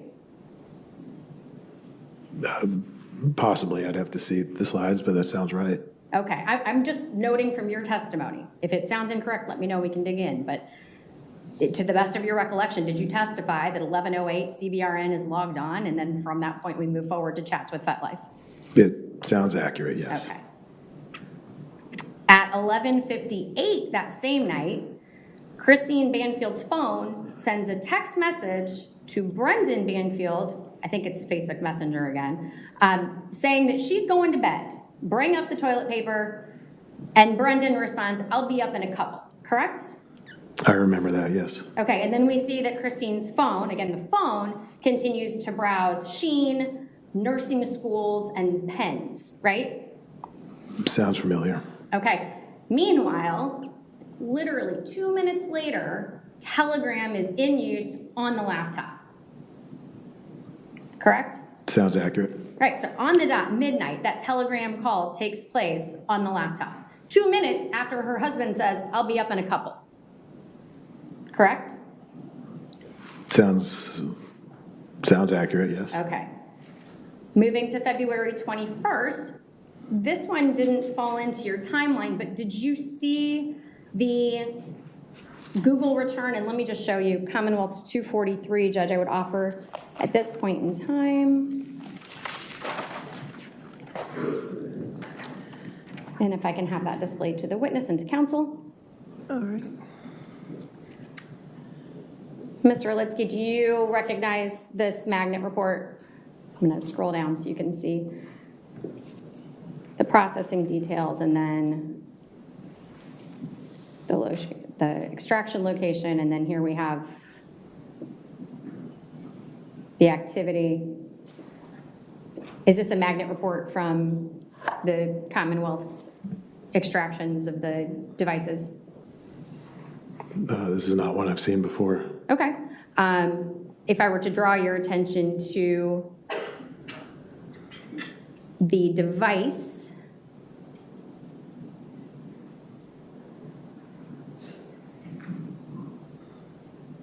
as a Samsung Galaxy S23 Ultra, which we understand to be Mr. Banfield's phone, does that help you identify this document?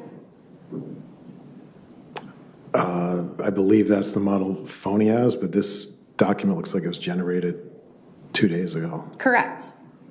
Because again, it's an extraction, it's a report from the previous extraction. Are you telling me you don't recognize the phone as the defendant's? I believe that's the model phone he had, yes. Okay. Do you need another minute to look at this? I haven't really seen anything to, How about that? Is that helpful? okay. Okay. And we can see that we've got the extraction, we've got the dump data, and then we see that this is a search performed on Google by Mr. Banfield's phone on February 21st, 2023 at 11:35 a.m. searching delete your activity, Android, Google account help. Is that correct? It is. Okay. Your Honor, the Commonwealth would offer this in evidence as Commonwealth's 243. Any objection? Put your microphone on again. What's your legal objection? Legal objection, it's hearsay. It's Detective Miller's report. It's a way of getting around their expert coming to testify. All right. Yes, sir. Judge, it's an extraction and a magnet report based on the extraction, the same thing this gentleman's been testifying to as materials that he reviewed to perform his If analysis. you want to approach. Sure. I just haven't seen.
Sorry, 243 in evidence.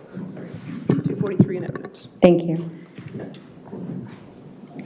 All right, so again, we've identified this is a Google search for delete your activity Android Google account help, correct? It is. Okay. February 23rd, 2023, we've got at 9:25 p.m., this is the night before the murder, all of the devices are home, correct? Can you say the time again, please? I'm sorry. 9:25 p.m., February 23rd, 2023, night before the murder. All of the devices are home. I believe so, yes. Okay, and from 9:25 to 9:40, the laptop is looking at Dominican resorts, correct? I believe that's accurate, yes. Okay, but for 2 minutes, 9:35 to 9:37, when someone hops on Telegram real quick, sends a message, and then pops back off, right? That is accurate, the Okay. timing. We don't see Telegram in use on the laptop again until 11 o'clock that night. Correct? The same time that we see Christine Banfield's phone pick up the search for Punta Cana resorts, correct? It wasn't a search, it was a message with a link to a specific resort. Okay, great. The phone gets busy planning this vacation. Accurate? Sure, yes. Okay. You pointed out that there was a gap in the phone usage from 9:51 to 11 o'clock when it picks up with the resort, correct? That was only with regard to either messaging or website visitation. Okay. You can't say that Christine and Brendan weren't planning a family vacation. Can you? I can't say they weren't. Correct. You don't know. They could have been sitting at the kitchen table planning a family vacation that night. You have no way of knowing, right? I do not. Okay.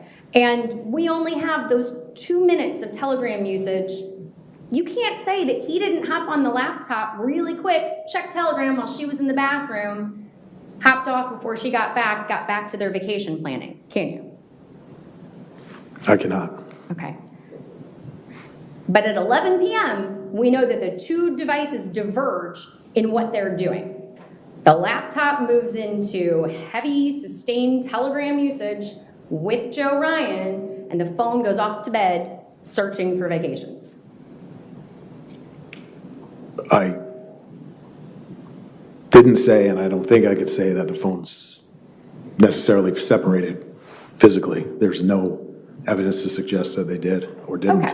Okay, but their usage certainly separates in tenor, if you will. The laptop transitioned to Telegram and FetLife centric activity, and the phone, started with the vacation messaging and then just went into benign activity, minimal benign activity after that. All right, Judge, I would ask the court to share Commonwealth's 209. with the witness and counsel. Start at the top.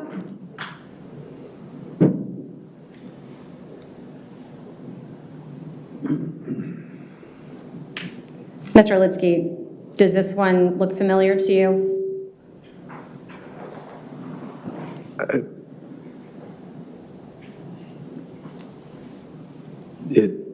It does. It does and it doesn't, but Okay. it does. Well, I- do you recognize this as a report from the extraction of Christine Banfield's cell phone? I believe that's what it is. I thought the extraction from her cell phone had a different name, but otherwise it comports with Okay. that, yes. And you were able to register from this document the activity of Christine Banfield's cell phone on the morning of the murder, is that correct? Yes, I see that. Judge Commonwealth would offer this as Commonwealth's 209. Any objection? No, you're. Okay, 209. Okay, and we can see from this document that at 6:46 a.m., Christine Banfield's phone is shut down, correct? This would indicate that a shutdown profile was initiated, yes. And Judge, if I can cut and move to Commonwealth's 207.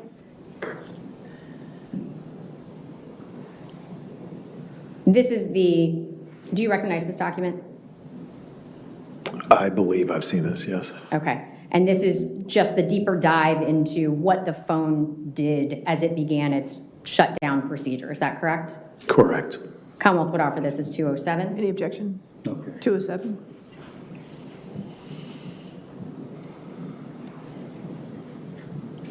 So with Christine's phone powered off at 6:46 a.m.,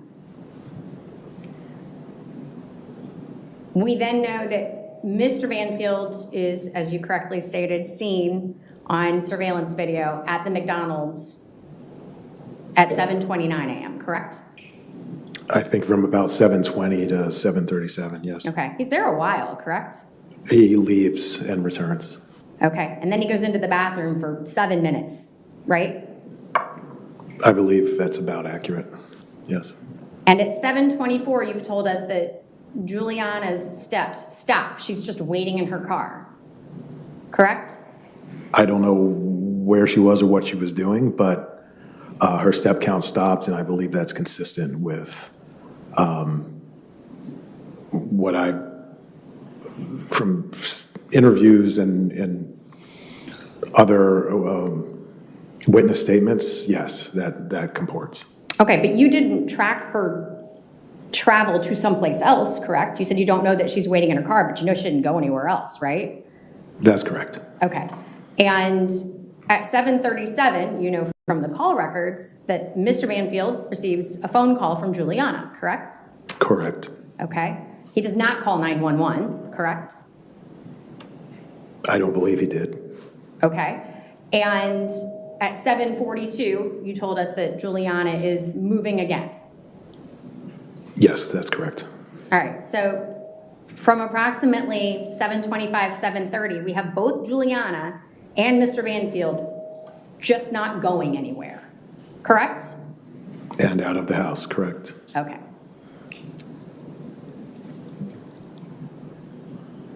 Couple of things I want to ask you about, not sure if you can answer, but did you notice that on January 13th and 14th, there was no activity on FetLife or on Telegram while Juliana and Mr. Banfield were out of state? I'm not sure I noticed all of those things put together, but I know there were periods of inactivity, yes. Okay, and another such period of inactivity was January 31st to February 1st when Brennan and Juliana were together in Winchester, Virginia? That I am more familiar with, yes. Okay. And just to be perfectly clear, we've been through a lot here, and we've made it very clear, I think, that you can only testify to what the phones were doing. You cannot tell us who was manipulating the phones. You cannot tell us who made the phones do the things. You can only tell us what the phones were doing, what the laptop was doing, and where it was located when those acts occurred, correct? That's one part of my analysis. Okay, thank you. I don't have anything further, Judge. Redirect.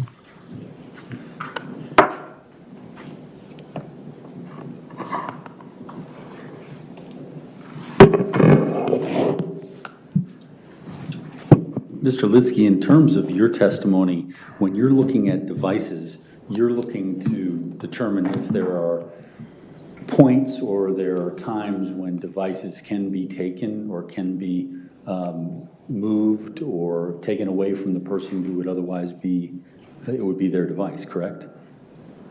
Yes, in a scheme as the one described in this investigation or the one alleged in this investigation, absolutely. And you're talking about a scheme, you're talking about a catfishing scheme, right? That is correct. And so one of the items that you look to is where are gaps where control can be lost, correct? Yes, not only gaps where control could be lost, but gaps where there was positive control, if that makes sense. And what do you mean by positive control? Well, on the night of the 23rd of February, we have sustained activity from 10:59 p.m. through 11:49 p.m. So that's a full, it's almost an hour. It's 15 minutes. So that's an hour where a laptop, to Ms. Sands' point, that maybe was being shared together as a vacation was being planned. We have a phone that's still active and in use. So that's a full hour where a laptop is just, missing based on one aspect of this theory. And that's, inconsistent with somebody who might be used to having their device close by. On the night of January 17th, we have the FetLife photograph downloaded to Ms. Banfield's laptop at, I think, 10:03 p.m. And then 45 minutes later is when it was edited and uploaded to the FetLife site. So whoever performed the activity at 10:48 that evening and manipulated the photo and uploaded it and created FetLife had to have known and been the one that downloaded it 45 minutes earlier at 10:03. So that's a gap where either the entire laptop was, out of Mrs. Banfield's possession through the government's theory, or somebody went in, performed some activity, got out, came back 45 minutes later, took the laptop and continued what they were doing. So there are stretches. It may not just be for a 2-minute instance when somebody's at the bathroom. And my analysis and my opinions transcend the entirety of the window here from January 9th up to the morning of February 24th. So one instance might be explainable. 3 becomes a bit of a pattern. More than that becomes a trend. So I'm looking at this activity over time, over space, happening again and again and again and again, and whether or not it makes sense that the mechanics of the theory of catfishing sort of sustain over that time period, and I hope that makes sense. I'm also looking for consistencies in witness statements. I'm looking at whatever other data points I can observe in the analysis. Now, with regard to a theory such as catfishing, there are inconsistencies that you'd look for if you're Objection investigating, leading. correct? Sustained. What, if any, inconsistencies would you look for if you were investigating catfishing? Or consistencies? Well, there are a number of things that to me don't make sense. So the idea of, say, deleting the Telegram two-factor authentication message so that Ms. Banfield would not see it in the morning and realize that somebody had tampered with her device. Objection calls for speculation. Sustained. Should I just rephrase or? No, wait for the next question. Okay. Thank you. in terms of the data that you've analyzed, well, let me start over and ask you this way. These three accounts that were created in January are inextricably intertwined, correct? They are. Objection leading. Sustained as. What, if any, connection is there between these three accounts? They are intertwined. As I believe I testified, the Gmail account was used to set up the FetLife account. The FetLife account was used to transition certain parties over to Telegram communication so that whoever set up the FetLife account needed to have access to and be aware of the Gmail account. Whoever was using the Telegram account in this instance needed to be aware of the FetLife account. And the Gmail account, unless you knew it existed and knew what the password was, you wouldn't log into it. You couldn't log into it. It's like every other Gmail account we don't know about. And that would get everything else started, correct? Objection leading. Sustained leading. And would that be required for the other two accounts? Yes, the Gmail account was required to set up the FetLife account, access to the Gmail account to confirm the FetLife account, and the Telegram account was dependent on the FetLife account. So anybody who has knowledge of any one of the three accounts, it owns them all in essence. You wouldn't stumble upon the Telegram account and just pick up a conversation that's been Objection on. calls for speculation. Sustained as speculation. What's the likelihood of discovering an account such or Objection foundation. Finish your question. what's the likelihood of continuing conversations that you discover that come from FetLife or from Telegram? Objection foundation. Sustained as the foundation, if you want to lay foundation. In terms of the theory of catfishing, did you have an opinion as to whether the alleged scheme by the Commonwealth is consistent or inconsistent with catfishing? Objection asked and answered. Sustained. Yeah. Have I asked that question? And many more, but yes. Yes. Let's call your attention to 7:33 on February 24, 2023.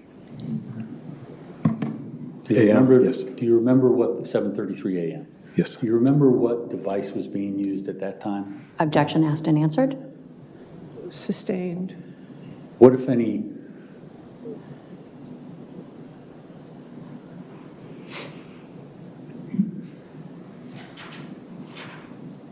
based upon what you know through your investigation, were you able to conclude whether or not Christine Banfield had lost control of her device on that day? Objection calls for speculation. I'll sustain the objection. Your Honor, it's based upon his If you want to investigation. approach, we can do talking objections.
In terms of January 9th, is it true that, what, if Objection anything, leading. would someone need to know in order to carry on these other account openings? Objection calls for speculation. Overruled, if you can answer, that's fine. I'm sorry, can you repeat? As to January 9th, what, if anything, would someone need to know in order to open up these other accounts? So January 9th was the email account opening, the Gmail account opening. You just have to know how to open an account on Gmail, I guess. I'm sorry if I'm missing. Well, okay, and if you did not open up that account on Gmail, how would you know, what other means by which could you know about these other accounts? Objection calls for speculation. I sustain the objection to that question. In examining the accounts that are at the heart of this, which would be the Gmail account, the FetLife account, and the Telegram account, we've already gone over. Gmail is crucial to that, correct? It started, yes, it was required for the FetLife account. And in order to open the Telegram account, you would need the Gmail account? Objection asked and answered. Sustain. Okay. If you were not present at the Gmail account, would it be possible to open up the Telegram after it had been created? The Telegram was not dependent on the Gmail account, but it fed off the FetLife account, which was dependent on the Gmail account. Okay, and so same question. If you weren't involved in setting up the suspect Gmail account, would you be able to communicate on FetLife? Objection calls for speculation. Overruled, if you can answer this one. I'm sorry, could you ask it again, please? If you weren't involved in setting up the Gmail account on January 9th, would you be able to participate in FetLife conversations when that was open on January 17th? No, you couldn't operate FetLife without access to the Gmail account. And counsel has said to you that you can't know who's behind any particular device, correct? Correct. And in digital forensics, that's generally the way it goes, Objection leading. correct? Overruled, if you can answer. Generally, but inferences can be made with additional context and additional data points. And so the analysis and the experience that one requires in order to come to those conclusions is in replace of having an eyewitness or having a camera or anything like that. Objection correct? leading. Sustained. What are the tools that you use in order to arrive at conclusions, other than having a Objection camera? asked and answered. Sustained, asked and answered. Other than having a camera on someone and knowing if they're using a device, what, if anything, can you do as a digital forensic examiner in order to arrive at opinion relating to use of device or not using their device? Well, quite simply, if there are three people involved in an allegation and two people can be confirmed out of the house, then I think a strong inference can be made that the third person in the house is responsible for device activity or internet activity, account activity that occurs from the house. Now, was the Telegram application always on the laptop? Objection asked and answered. Sustained.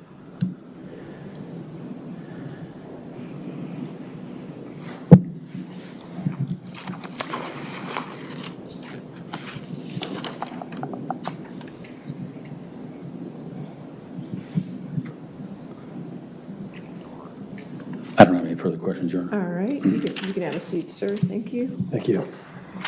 I assume he's not subject to recall, correct? No. Okay, you're free to go if you'd like, or you can stay. All right, thank you. I think we'll go ahead and take our afternoon break. That sound good? All right, let's go ahead and take our 15-minute afternoon break. Please don't do any outside research, and do not talk to anybody about the case, okay? Thank you.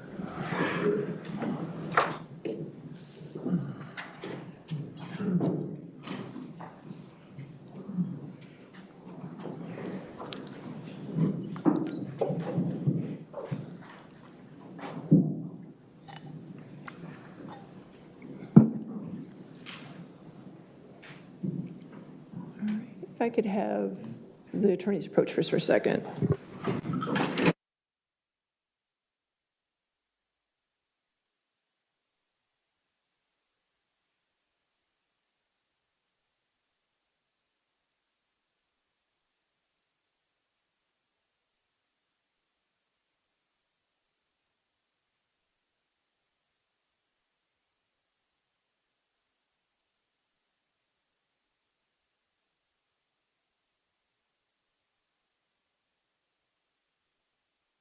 Recess till 3:35. All rise.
If Mr. Banfield, if you could just stand for a moment.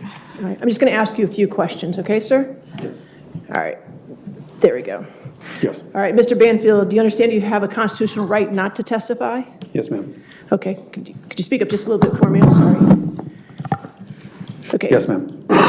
With this right, the jury cannot take it into consideration or hold it against you if you choose not to testify. Do you understand that? Yes. And I also would instruct them on this right. Do you understand that? Yes. Okay.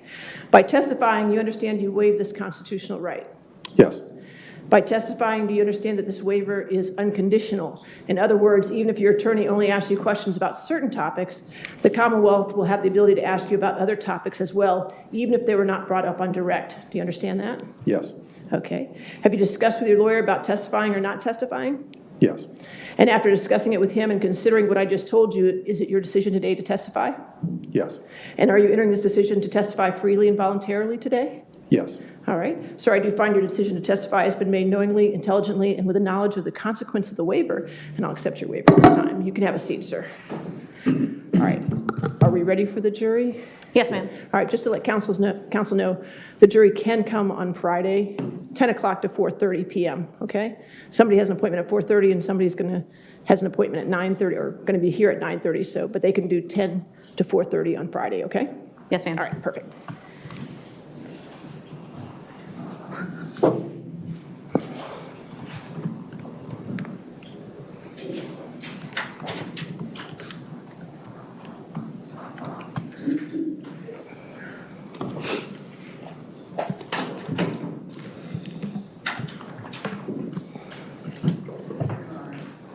Okay, that's fine.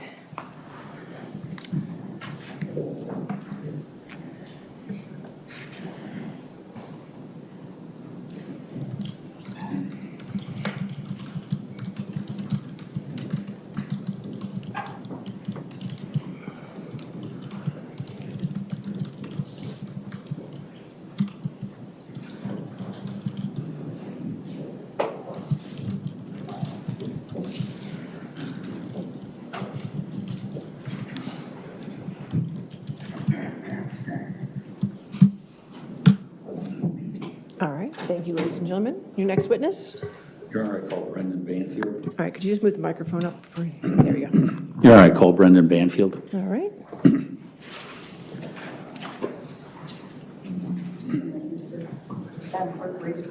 Do you swear or affirm to testify truthfully in this case under penalty of law? I do. Thank you.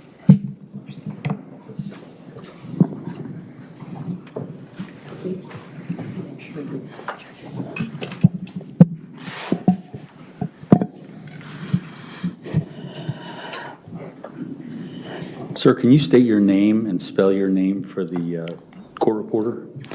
Brendan Banfield, BrendanBanfield. And Brendan, how old are you? 40. And you were married to Christine Banfield, correct? Yes. And how long were you and Christine together? We were together since we were 18. And how did you meet? We met freshman year at college at Quinnipiac University. Now, where are you originally from? I am from Long Island, New York. And is that where you grew up? Yes, I lived there the majority of my life. Now, what prompted you to come down to Virginia? I received a promotion from my job with the Internal Revenue Service. I previously was a tax compliance officer, and I received a promotion to special agent with IRS criminal investigation. Okay, we'll get back to that later. Let's talk about your family. Before Christine's death, describe for the ladies and gentlemen of the jury what your family was. My family was me, Christine, and my daughter Valerie. And what kind of things would you do? Well, prior to you having Valerie, what kind of things would you and Christine enjoy together? Christine and I had a very active social life. We spent a lot of time with our friends. This included playing board games and cards, as well as going on vacations together, and going on vacations with other couples that we were friends with. We did a lot of hiking, going to different forests and different mountains kind of around the country. We also spent some time, we played kickball together. We did quite a bit intramurally. Okay. And when Valerie came along, were you in New York or were you in Virginia? We were still in New York at that point. Okay. And so how old was she when you left New York? She was not one yet. She was 10, 11 months. Okay. Now, what kind of things, and sorry, once again, before Valerie, what kind of things would, in addition to the hiking, what kind of things would you and Christine enjoy doing together?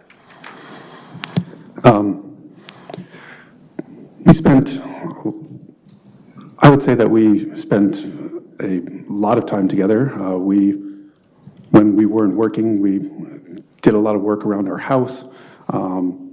We had two dogs, two huskies that we took care of. We're often taking them on our walks and hikes. And so, in addition to those things, you also both worked? Yes. And what did Christine do for work?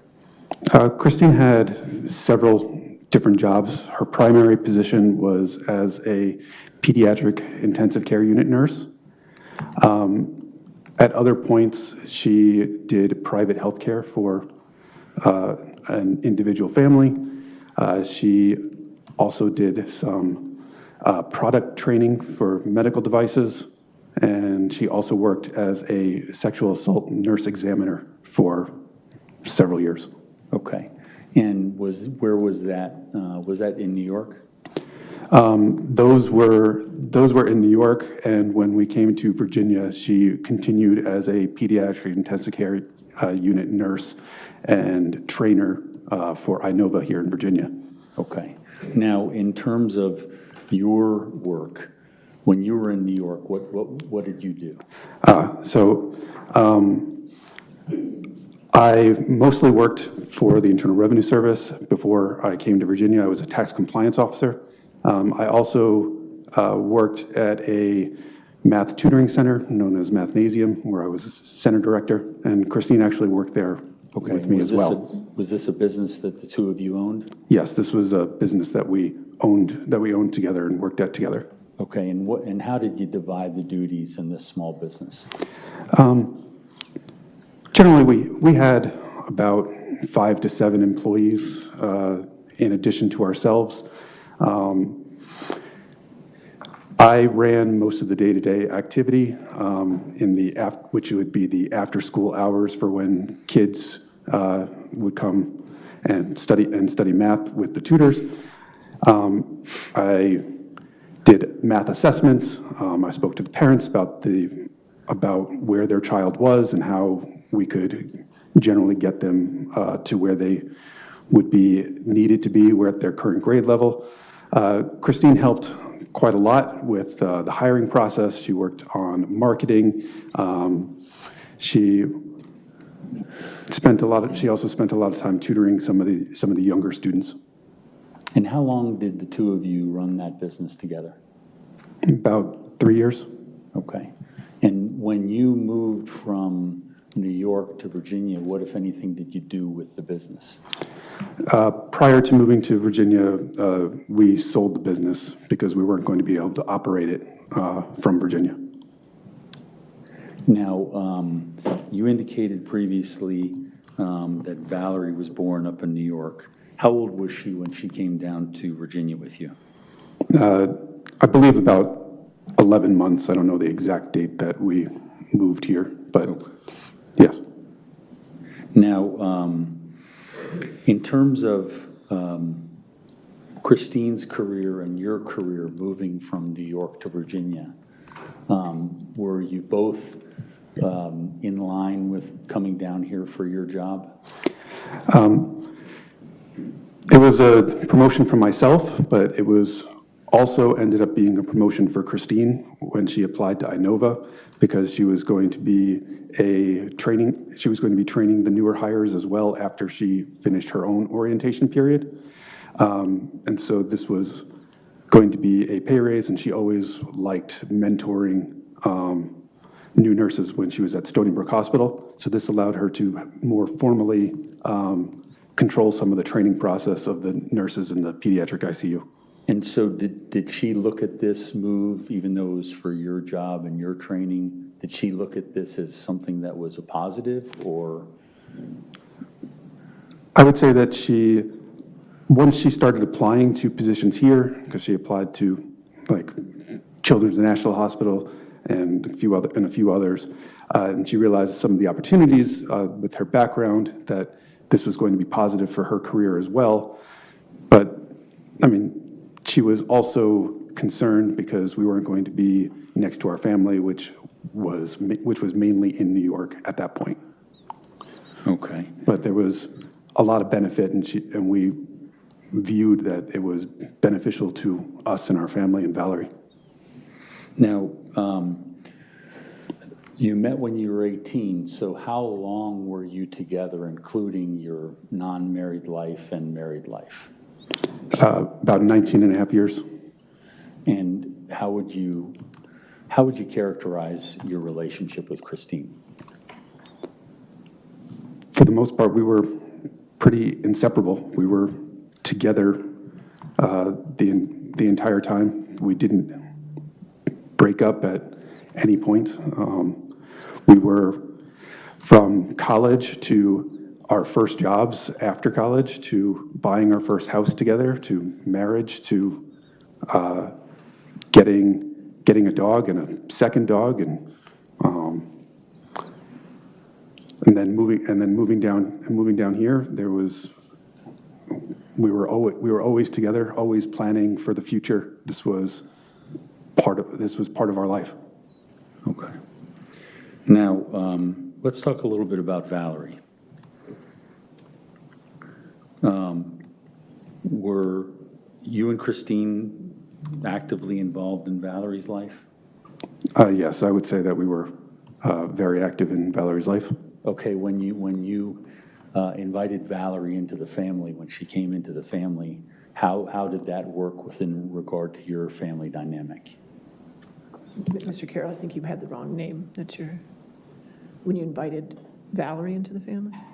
Their daughter. The daughter? Okay. Yeah. Okay. I mean, when Valerie was born, I'm sorry, can you ask the question again? So I'm sorry, there's a little confusion, I apologize. Valerie, your daughter, I said invited her into your life. Yeah. When she was born, how did that affect the relationship, and how did you all kind of change to take care of Valerie? I would say that Valerie brought all of our family closer together, including my mother and our in-laws. It kind of brought everyone near to each other. There was a lot of overlap, a lot of family visits, a lot of care from specifically both grandmothers, helping both me and Christine when Valerie was born, and that it was a very joyous moment for our family. She was really the first grandchild for both sets of grandparents. And so when she was born, it sounded like a positive thing for everything. Yes. And what, if any, involvement do you have, and what involvement did Christine have, knowing that you're both working full-time? So our schedules are a bit strange for childcare purposes. Christine would work 12-and-a-half-hour shifts, which generally meant that she was leaving at 6:30 in the morning and would be coming back at roughly 7:30 at night. When I was in New York, I was working 6 a.m. until 2:30 p.m. And so on days where both of us were working, generally one of the grandmothers was the primary caregiver when Christine's maternity leave and my leave ended after Valerie was born. Okay, and so it worked out between all of you? Yes, it seemed to be going pretty well. Okay, now, how old is Valerie now? Valerie's she'll be 8 in March, so 7 currently. Okay, and do you, since this situation has started, do you have contact with her? Yes, I talk to her basically every day by video chat, often also by phone. Now, when she was younger, what kind of involvement did you have with her education? I spent a lot of time on her education. I guess I've spent a lot of time teaching math over the years, and even from before she was in preschool, I spent a lot of time basically what I would call numerical fluency, starting with counting and moving up through. I've currently been working with times tables with her, which is above grade level. So I've been doing math work with her basically from 2 until present. But I also monitor quite a bit of what work she does at school, and with this, I spend a lot of time reading with her, and we do. I guess I would say that I make.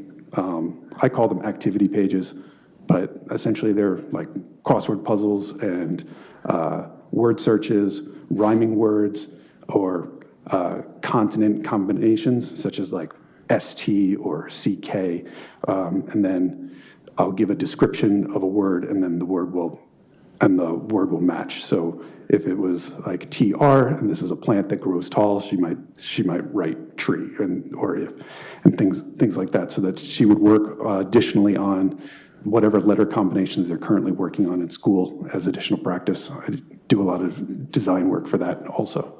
Okay, and you're designing these things for her to be able to continue kind of working with you? Yes. Okay. Now, what about things like science and engineering and all that sort of thing? Did you ever get into any of that with? So we always did quite a bit of Legos, basically starting at like 2.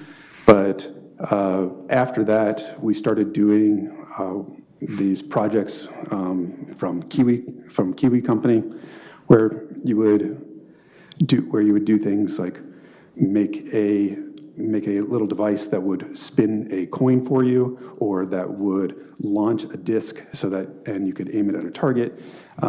We went past that, and now we were doing these Crunch Lab boxes, where we were working on things like rocket launches, and there was quite a few others. There was designing of animals and like stuffed animals, and there was also like different circuits where it would show you how to design basically a button, and then when pressing the button would allow like animations to move or things like that, and it would show more details of how a lot of electronics would work. What kind of things would you and Christine do with her? We spent a lot of time in nature, the three of us. Behind our house is Frying Pan Farm. So walking distance, we have walking trails, and we can walk to Frying Pan Farm where Valerie would definitely like to see the animals. We had a membership to the National Aquarium in Baltimore, and that was, we went there frequently. Sorry, was there more to your Just- question? It was about the three of you doing things together. We also spent we would go on vacations. There was quite a bit of spending time with family in terms of going to the water, whether going to the beaches or even with my in-laws going on their boat and going fishing. Now,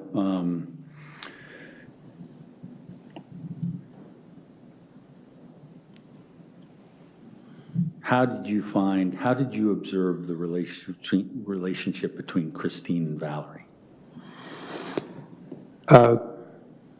Christine loved Valerie very dearly, and Valerie was very attached to her mother. It was tragic, their separation, but when Valerie was always very excited as soon as Christine would get home from work. She would run up to her mother and say, be happy and call her mama. And, they spent quite a bit of time doing art-related projects. Christine would often bring Valerie to dance when she was not working. Now, did you love your wife? Very much. Did you want to continue your marriage with your wife? Yes. Do you love your daughter, Valerie? More than anything. Your Honor, I'm going to try to show some pictures, Okay, if I can. all right.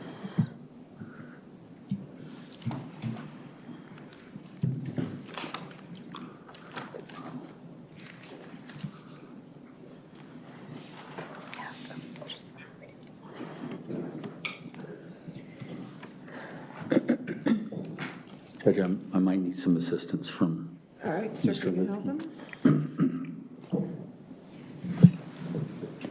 I can't seem to get it to go through.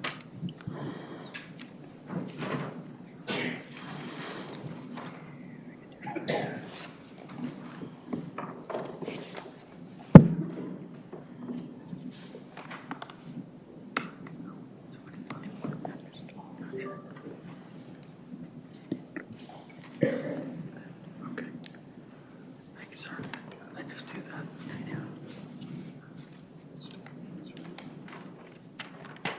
Sir, can you see the picture that's on the screen? Yes. Your Honor, we'd identify that as Defense Exhibit Number 220. Do you recall that situation? Yes, I do. Okay, and Your Honor, I move that in as Defense Exhibit 220. Any objection? If we could lay some foundation. All right, just a foundation. Do you recall this event? Yes, When was that? this was a trip that we took that was in Pennsylvania. We had gone to the Poconos, and we spent some days there in a cabin. This was during that trip. We went to a mud run called Warrior Dash. And do you remember when that occurred? I mean, not the exact date, but I would say that it was. So it's 20. I would say it was in 2018. Okay, so would that have been? Sorry. Yeah. Sorry. Yeah, probably, sorry. I think it's closer to like 2015.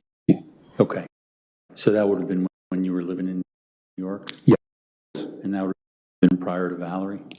Yes, And is this Christine with you? yes, it is. And Your Honor, I move that in as Defense Exhibit 220. Given that, Do you have an objection or not? no, it's fine. No objection, 220. And so was this a plan that you made to go to the mud run, or is this something that you just, No, how did it come about? we planned a whole trip to the Poconos. We went to a concert while we were there. We spent time in a cabin. We did quite a bit of hiking. It was a fun trip. Okay. Your Honor, I'm going to move to the next slide. All right.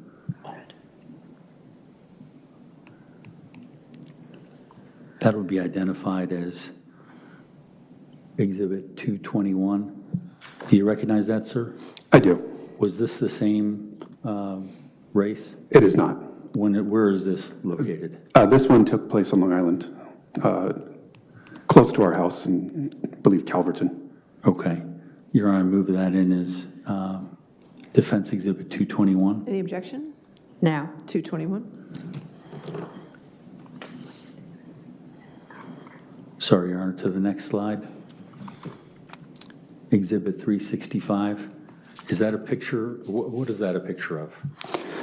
This is a picture of me and Christine on a fishing boat that leaves out of Port Jefferson. And do you know when that was?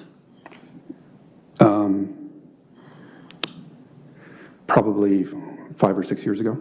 I'm sorry, Your Honor, I think I said, I think it's 365. Did I say that? Yeah, you said Okay, 365. thank you. Your Honor, move that in as Exhibit 365. Any objection? No. 365. And sir, do you see this video or this photograph? Yes, I do. And who's depicted in this photograph? This is me and Valerie, and Christine's face seems to be cut off, but I believe that's her as Is that well. her in there? Okay. And do you know when that was taken? This appears to be when Valerie was 4, probably the fall before Christine died. Your Honor, move this in as Defense Exhibit 366. Any objection? No, Your Honor. 366?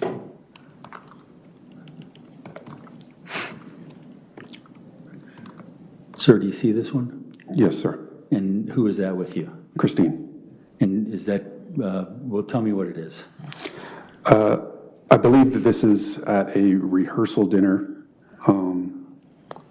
for one of our friends' weddings, the day before their wedding. And where did that take place?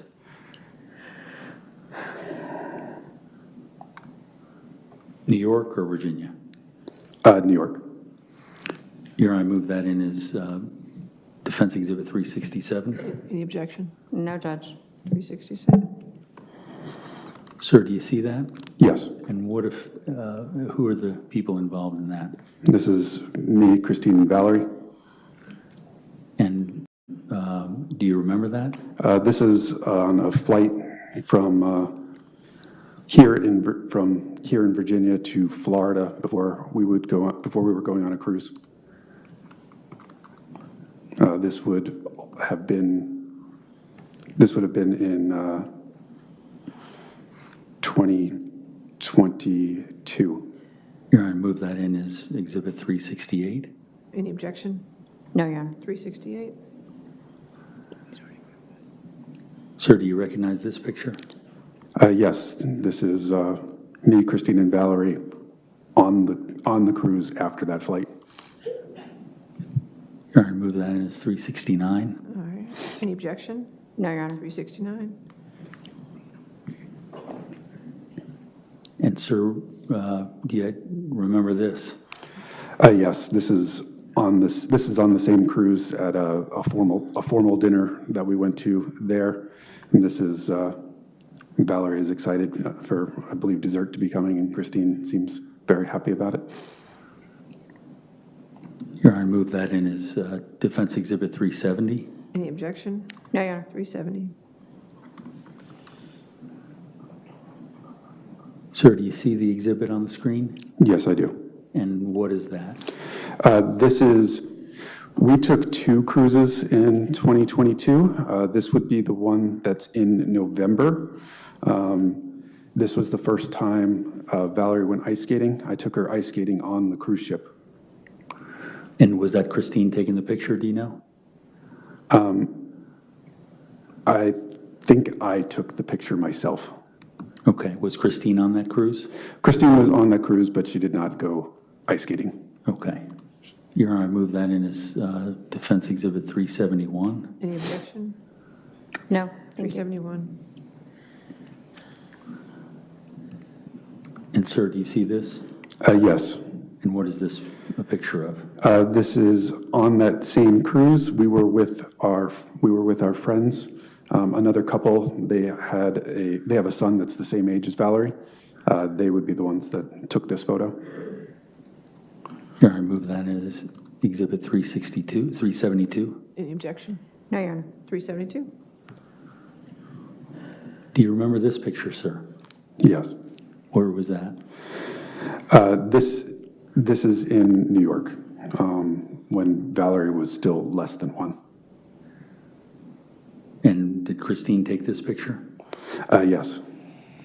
Your Honor, I move that in as Exhibit 373. Any objection? No objection. 373. Dinner. I think you skipped like 20. Yeah, I must have.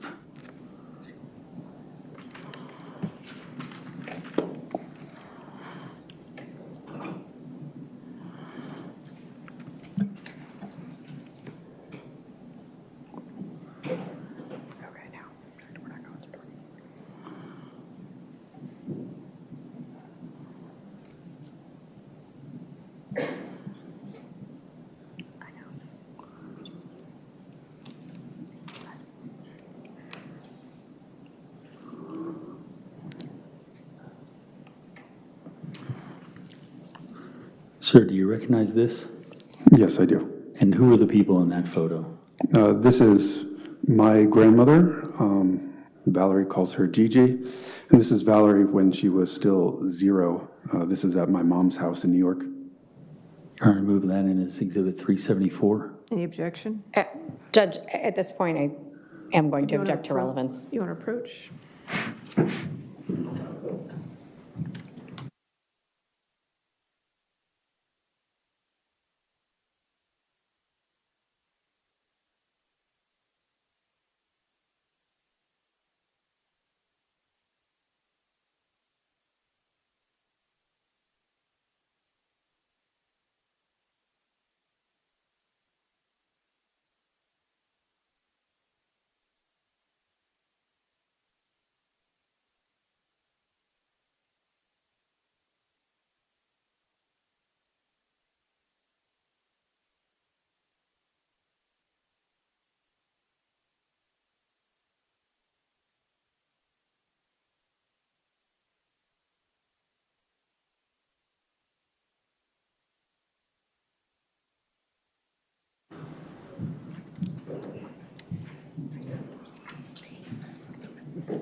Sir, can you see the photo on the screen, Exhibit 375?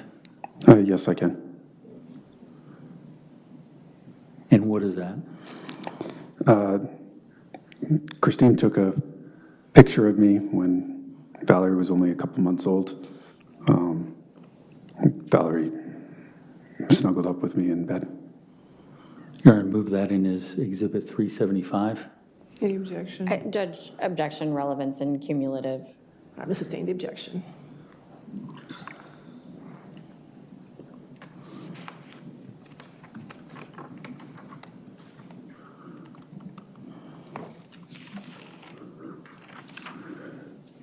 Sir, can you see this? Yes. Okay, what's the significance of this photo in terms of your family? This is taken in Georgia, in Brunswick, Georgia. This is the day of my graduation from the Federal Law Enforcement Training Center Academy. And Christine and Valerie had visited me for the graduation ceremony.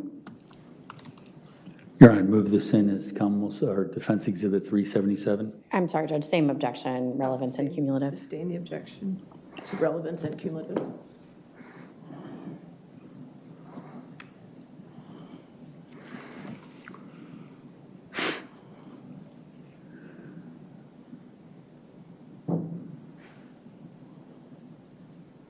Sir, let's move on.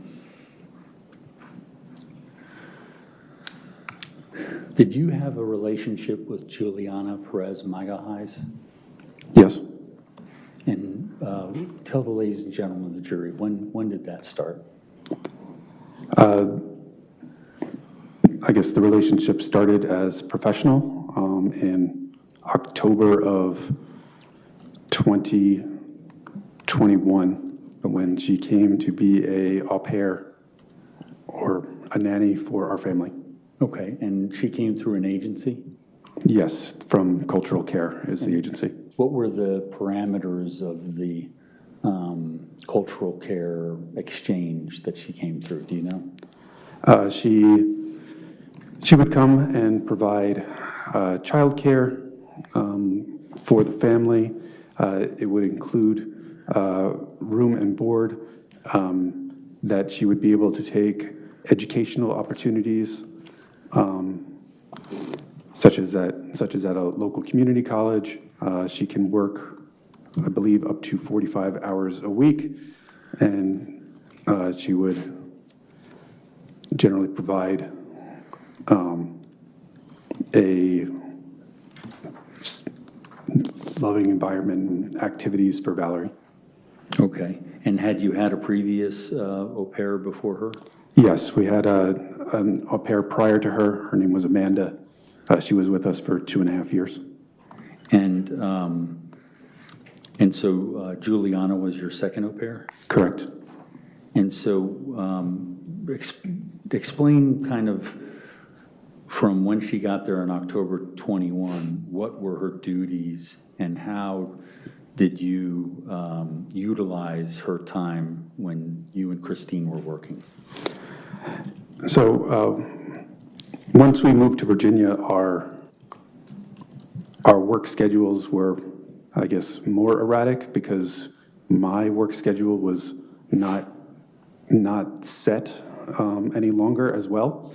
So Christine would still be working generally the 12.5-hour days, but I may have to work at hours that could start at 5 in the morning and sometimes could be going late into the evening. So while generally I would know what I had to do for the day and maybe how long it would take, it wasn't convenient for conventional childcare in terms of having Valerie go to, say, a daycare, because generally they're not open at 6:30 in the morning until nighttime. So generally, the au pair that we had would work similar hours to that Christine had. And when I got home from work, the au pair would be no longer working for the day, or if it was on the weekend that Christine had to work, the au pair generally would be off. So the au pair kind of worked basically 3 12-hour shifts coinciding with Christine's job most of the time. But sometimes if Christine didn't have that many hours during the regular work week, Christine may choose to have the au pair work other hours so that Christine could get things done around the house or other activities that she had to do. So in terms of your contact with Juliana, describe for the ladies and gentlemen of the jury, what kind of contact would you have on a daily basis prior to having a relationship? Prior to having a relationship, it was mostly logistical. I may inform her when I was going to get home from work, if I had any delays, making sure that Valerie was getting to, say, dance lessons if Christine and I were not available then. Juliana would generally bring Valerie to preschool on the days that she was working. And we might just talk about activities for her to do with Valerie on days that they were working. Okay. And when was it that this turned from a working relationship to something else? In August of 2022. Okay. Describe for the ladies and gentlemen of the jury how that happened. So, in August, Juliana and I were home alone. I had to work on both Saturday and Sunday. So I believe the original day was a Friday. Christine and Valerie were in New York, and Juliana started texting me while I was preparing food in the kitchen. It was an unusual line of text as she was complaining about. Let me, if I may just Sure. interrupt. Where was she and where were you in the house? I was in the kitchen. I believe she was upstairs in her room. Okay. Sorry. Please go. Continue. It was a unusual text conversation in terms of that Juliana was complaining about her dating activity and the people that she was seeing at the time.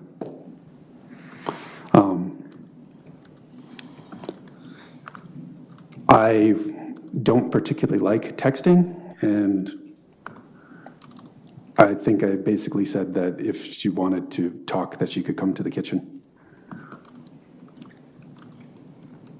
Okay. And what, if anything, happened? At that point, Juliana showed me quite a few screenshots of her dating app. I believe it was Hinge, and the people that were in the Hinge app all had similar names to me. Their names were Brendan and Brandon and Brennan. And these were people that she had matched with on the app. And so, and how did it progress from there? She was making quite a few jokes about it. At some point, I finished cooking and was eating. I don't believe that Juliana actually ate dinner at the same time. We talked about other unrelated things. Talked about there was some family history of alcoholism and how her family in Brazil was dealing with that. And we'd spent maybe an hour and a half or 2 hours talking about some random things, but also about her dating history. During this time, when she was talking about different people, she was described people that she was interested in, people that were taller, people that were older, and it appeared to me that she was, along with the photos, the screenshots that she had shown me of people that she had matched with, that she was basically describing me. Also, I guess when we were having this conversation, we were sitting at the island in the kitchen, and she scooted her seat closer to mine a couple times. And so what did you do at that point? I did not stop her advances. At some point, I told her that I was going to go upstairs, indicating that I was going to go to bed. And she said that she was tired and that she was going to do the same. A little bit of information about the upstairs of my house. Once you go upstairs, the master bedroom is to the left, and all the other bedrooms are to the right. So her bedroom, a guest bedroom, and Valerie's bedroom are to the right. When I went upstairs, I went to the left, and she also took a step towards the left with me. And we had a brief conversation there. And then she came with me into my bedroom. Did you ever talk to her either that night or later about a continuing relationship?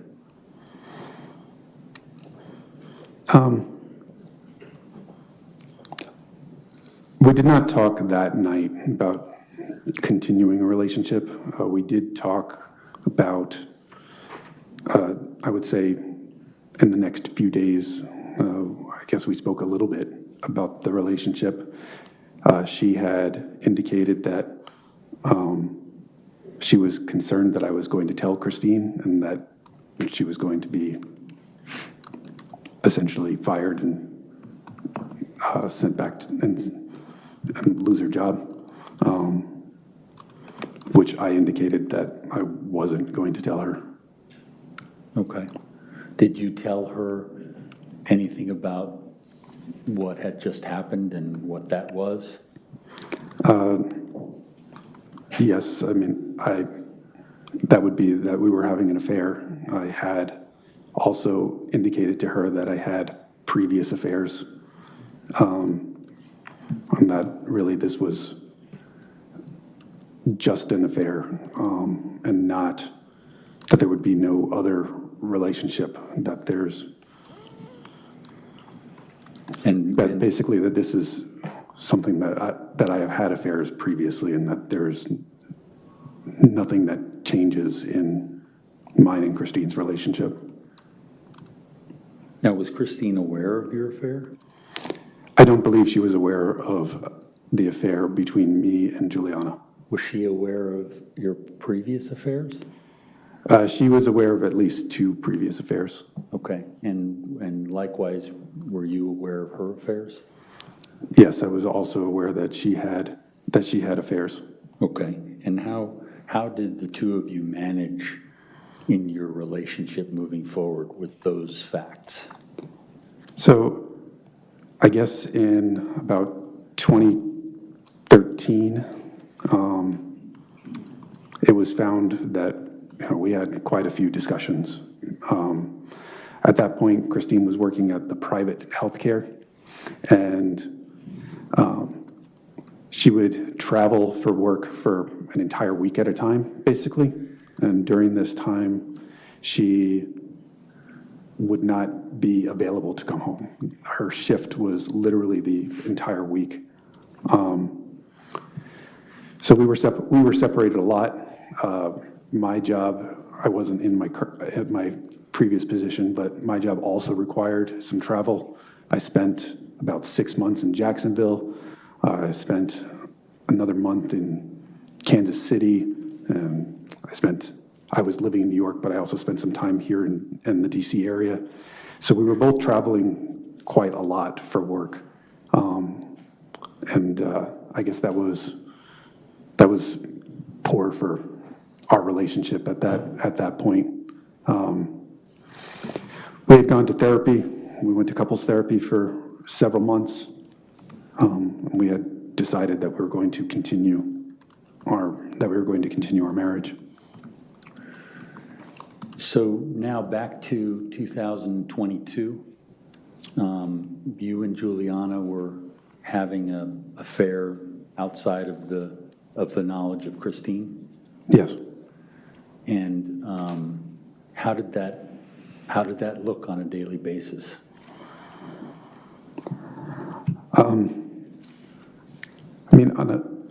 It's not the same. It's not the same all the time, but I guess it depended, I guess, a lot on Christine's work schedule.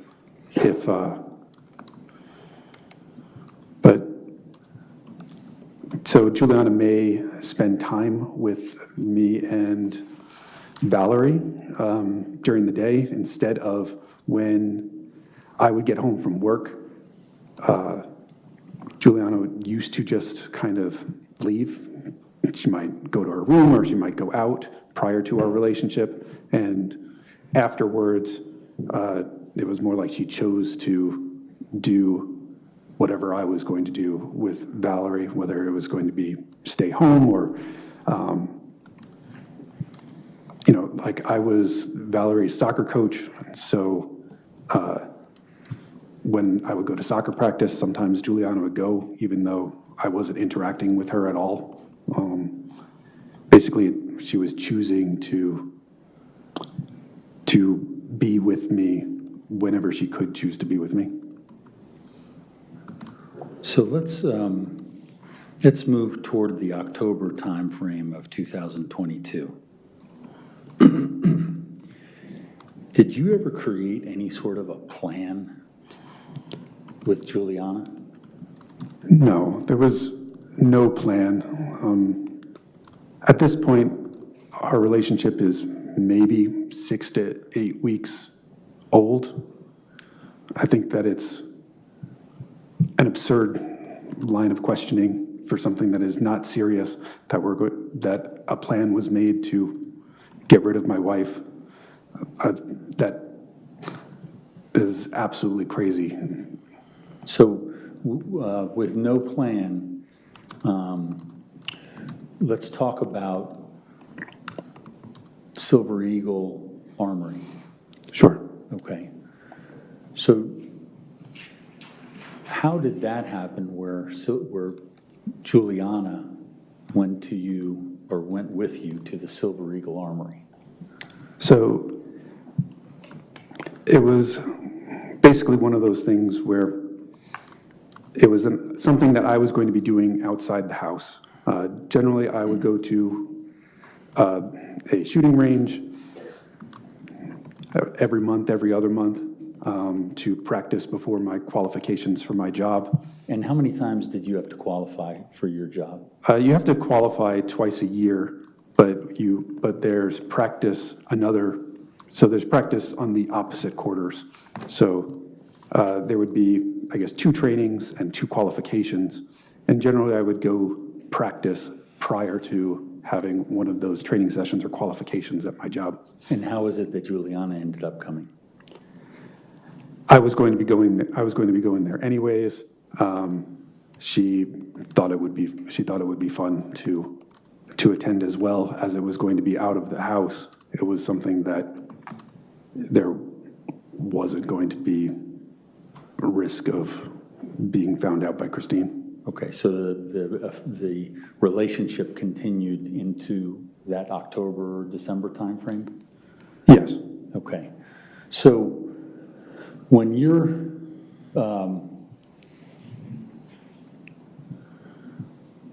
in terms of training for people that go to Silver Eagle, is there any sort of training class or anything like that? The first time you go there, they do a safety class, making sure that you understand the fundamentals of using a firearm, that you treat all firearms if they're loaded. You never point a firearm at anything that you're not willing to shoot. Things like that, making sure that you understand the safety mechanisms of a firearm, and making sure that you understand range etiquette, that the gun should always be pointed down range, it should never be pointed at another person, things like that. And is this something that you knew through your training? Yes, this is something that is also discussed in my trainings. And so would this training that you're talking about at Silver Eagle be for someone who's never shot a gun before? Yes, it would be for a kind of a beginner lesson. Okay. And she went with you twice, correct? Yes, she did. Was there, in having her come to the range, was there any plan that she was going to back you up on some plan?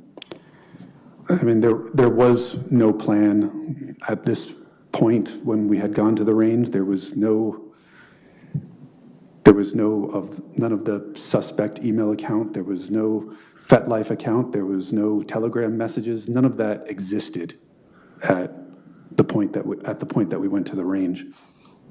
Okay. Now, did FetLife or Gmail or Telegram ever exist for you? I did not know about them until after Christine died. I didn't get to see them until after Juliana's arrest. And you're talking about the criminal reports, the police reports, things like that? Yes. The things that the Commonwealth gives? Yes. Okay. So let's move toward, so let me ask you this. There's some dates that came up recently.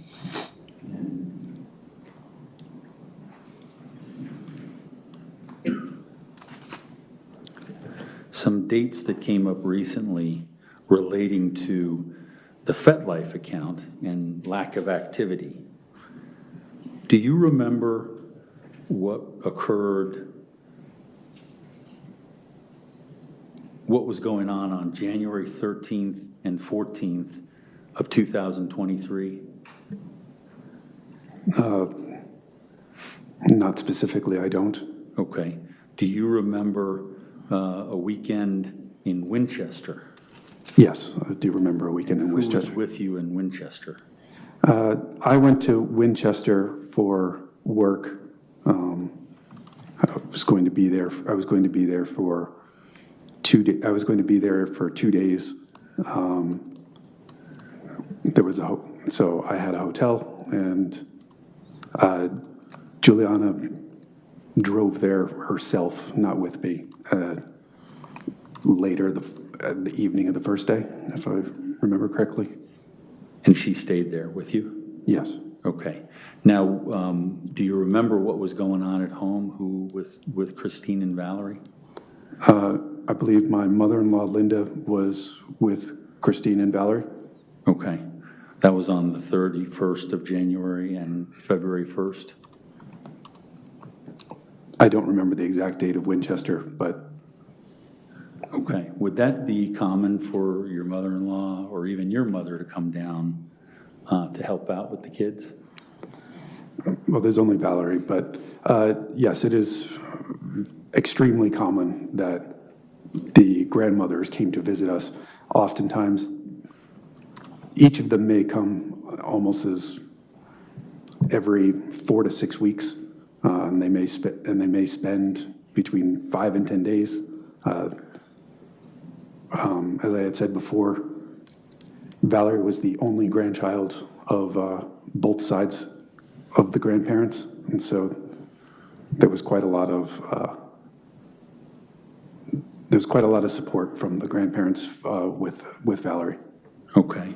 Now, January 13th and January 14th, was that one of those days when someone was visiting? Or that weekend? I mean, they visited frequently, but I don't remember specifically that they visited that weekend. Okay. Now, let's talk about February 24th. Can you describe for the ladies and gentlemen of the jury, what were you doing that morning? What was your plan for the day with work or with the family or? Sure. February 23rd is my birthday, and the evening I was planning to drive to New York with Valerie. My friends in New York had planned a birthday party for me in New York. And I'm sorry, the 23rd was your birthday. Are you talking about the next day? The previous day. Previous day of 23rd? So I believe February 23rd was a Thursday, which was Right. my 38th birthday, and the 24th was today that. Okay. And my question was, when you were talking about going up, your friends were having a party, you're talking about the 24th? Well, yes, because that was Friday, and I had to work on that Friday still, so I was going to go to New York in the evening. Okay. So the 24th, your day was planned, and what did you fill your day with in terms of your plan? So, but in terms of the day was an important day for me at work as well. There was a important meeting for one of my cases. There was going to be a undercover operation for one of my cases. And we were meeting with the undercover officer, a senior special agent, and my manager. And that meeting was scheduled for 9:30 that day. This was a particularly important meeting for me, as had been indicated that success in this case may lead to me getting a promotion to a senior special agent. Okay. So had you ever heard that kind of talk before? Yes, other people that were hired at similar time as me, you have to hit certain milestones before you could progress to being a senior agent. So Friday, February 24th, 2023 was potentially a milestone for you Yes, in terms of your career? it was supposed to be the meeting that would set up for the undercover operation, which was going to take place most likely on Tuesday. So we were going to go over all the documentation and the plan for the operation on Tuesday, the following week. Okay. Now, so what did that mean in terms of your normal waking up or any other usual habits? I woke up a little bit earlier that day. I was planning to get to my office, which is in Vienna, a little bit earlier, so that I could set up the conference room, have my documents ready, have my presentation ready, have the document for the operation available so that it could be signed off by management. Okay. And so what time did you wake up that morning? I believe I woke up 6:30. Okay. And do you remember whether or not Christine was up? Christine I had seen seemed to be awake and on her cell phone when I was getting ready and taking a shower to get ready for work. Okay. Now, did you have any sort of interaction with her at that time? Yes, she was aware that I had this meeting that day. She wished me luck. She said that she would talk to me before I headed to New York with Valerie. Told me she loved me and have a good day. Okay. So you carried on with your morning. What did that entail? I went downstairs and got my work laptop out of the basement. My work from home space at that time was in the basement. I have a desk. I have a desk down there. It's because it's quiet. So I got my work stuff ready. I made sure that I had all of my equipment.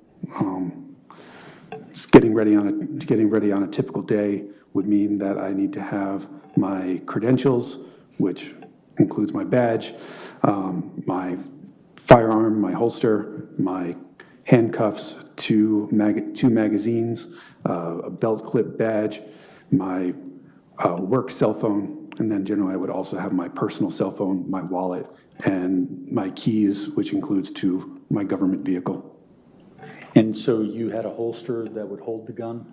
Yes, And to what side was that holster? it's on the right because I'm right-handed. Okay, and so presumably you're putting it in the right and the gun comes out of it on the right side? Correct. Okay. Now, who else was up when you, and what else was going on in the house that you were involved with? I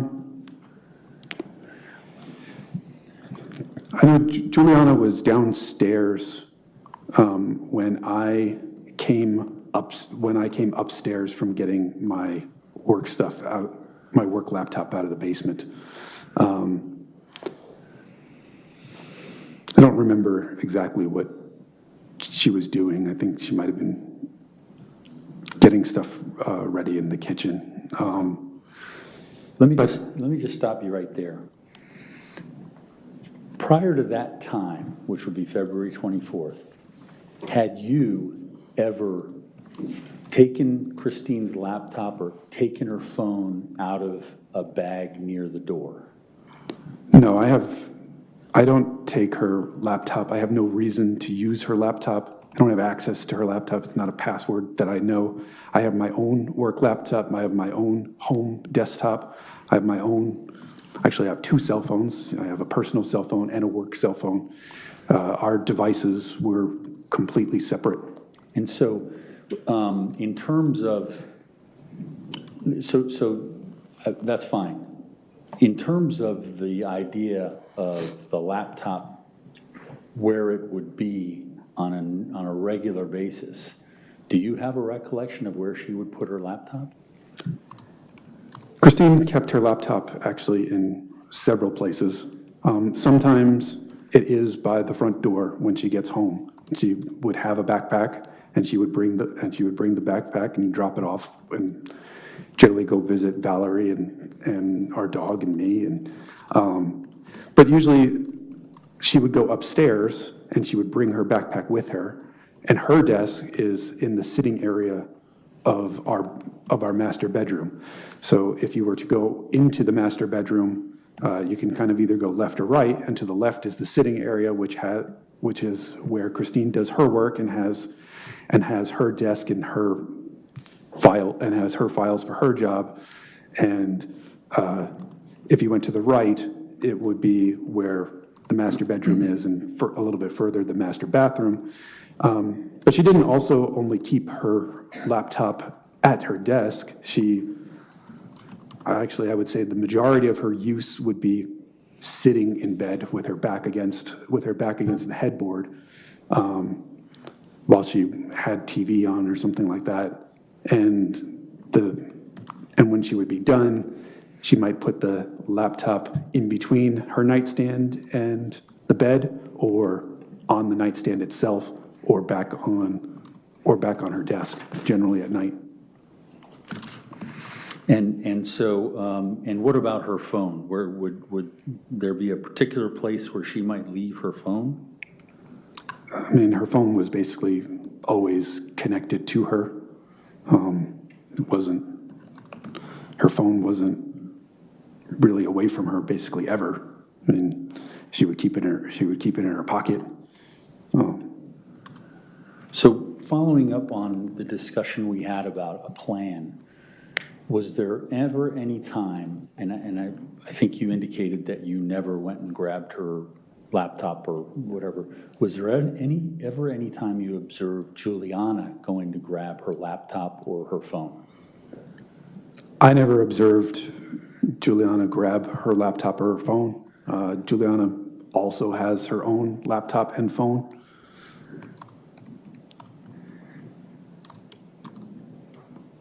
Now,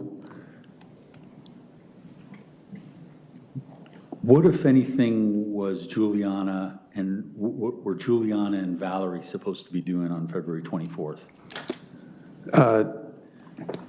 Christine had scheduled for Valerie and Juliana to go to the zoo. the main zoo in Washington DC. Okay, did you have any role in that? I didn't have any role in planning the trip. I was aware of the trip. And how did you become aware of the trip? Christine had told me that that was something they were going to do. Okay, so you never kind of forced that on her for the 24th? No, it was also written on our calendar that was shown earlier. Christine had written it on the calendar. She had also written it on Juliana's work schedule in her au pair book. Now, what, if anything, did you know about the plan for that day for them? I knew that they were planning to go in the morning. I don't recall if I knew what time they were supposed to go, but I knew they were going in the morning, and I knew that when I saw Juliana in the morning, that's what she was working on doing, was getting Valerie ready. But Juliana had actually asked me to go get Valerie from upstairs. At some point in the morning, I heard Valerie's feet, meaning that she got out of her bed and pounded down the hallway and ran into my room. Okay. And so Juliana had asked me to get Valerie because Valerie wasn't in her room to start getting her ready. So I got Valerie out of my bed, which happened after I had finished getting my equipment ready. And did you see Christine there? Yes, when I had gone back upstairs, Christine was there, and she was sitting up. She was sitting up in bed. She had the blanket over her lap. She had both her laptop and her cell phone. Okay, and what, if anything, so when you took Valerie, where did you take her in order to Valerie was sleepy, so when I picked her up, she was still kind of limp, and I carried her downstairs to Juliana, and Juliana got her, kind of woke her up gently and changed her out of pajamas and into her clothes for the day. Okay, did you take any part in getting ready, get sandwiches ready, get anything like that ready? No, I was getting ready. I was getting ready to leave myself. I wasn't. Besides collecting Valerie, I wasn't doing anything to help them get ready for the day. What time did you get out of the house that day? Do you have any recollection? Roughly 7. Okay. A couple minutes after 7. Would that be a usual time for you to leave? I would say a more usual time for me to leave is roughly 7:30. Okay. And in this instance, you were going earlier for what reason? I was going earlier to just make sure that I had plenty of time in Vienna to get my presentation ready and have the conference room ready for when management was going to inspect my operation and documents for the operation that was supposed to happen on Tuesday. Okay, and I'm sorry, you said Vienna. Why Vienna? Vienna is where my office is. We have a couple offices, but that's the one that I'm stationed out of. That's the home office for you? Yes, that's my home office. The main office is in Washington D.C., but this is one of the satellite offices, and that's the one that I work out of. And what time was that meeting set for? It was set for 9:30. Okay, so you left at 7 for what reason? I left at 7. I was going to go get breakfast, and after breakfast, I was going to get on the 267 toll road and head towards my office. Okay, and where did you end up going to breakfast that morning? I went to McDonald's for breakfast. Okay, is that a common occurrence for you? I would say that I occasionally go to McDonald's, but I often pick up breakfast on my way to work. Not necessarily McDonald's. Sometimes it's bagel places or place to get an egg sandwich. Okay. Things like that. So it's not uncommon. You don't usually make your breakfast at home? On the weekend, I usually make a bigger breakfast for everyone. But no, normally I don't make breakfast for myself before work. So when you went to McDonald's, there you saw the video of that the Commonwealth showed of you driving up to the drive-through, Yes. and it looks as though, well, it appears you go past the drive-through at one point. Is that correct? I did. I circled the drive-through. What was the reason for that? The McDonald's app has a QR code so that you get reward points and you can use the deals that you get. And when I initially opened it, it didn't provide me with my code. And that's why I was like blocking the drive-through. And so then I basically just got back in line once the code came up. Okay, and so. It was pretty quick. And you had that app on your phone at that time? I've had the McDonald's app for several years. Okay. Now, when you, so I'm sorry, explain to me a little bit about that app. I'm not familiar with it. You can order directly from there, but that's generally not what I do, because then the food gets made before you get there. So normally, I just open up the QR code section, and you can look at the deals, and the deals tell you, you can get a free hash brown with your breakfast, and you can load that, or you can get a orange juice or coffee with it, and then you'll get reward points, and you can use the reward points to get free food too. So Okay. it's kind of a loyalty app that's you would find for many restaurants. And so, when it didn't work the first time, you came back around? Yeah. And did it work? Yes. Then my QR code came up, and I went to order. Okay, so when we see you in your work vehicle with your sunglasses on, you got your food after that? Yes. Okay, and then what did you do? I pulled straight forward. The McDonald's, the shopping center that the McDonald's is in, the McDonald's is kind of a standalone building. But basically you cross over the road. It's a road in the parking lot. You cross over the road. It's only, it's a two-way road. And basically right on the other side of that road is parking spaces. And I was going to sit there to eat my breakfast. Okay, and what was the parking space, what was the landmark next to your parking space? It's kind of in front of Chuck E. Cheese, but it's really only a few feet from the exit of the drive-thru. Okay, and so you went there to go eat your sandwich? Yes, but I started with eating a cookie from Midnight Treats that my friends had brought me for my birthday the day before. If you're familiar with a place like Crumble, they're large cookies. Okay. I ate that first. Okay, so you ate the cookie, and then what happened? I started my car back up and went back to McDonald's to use the restroom.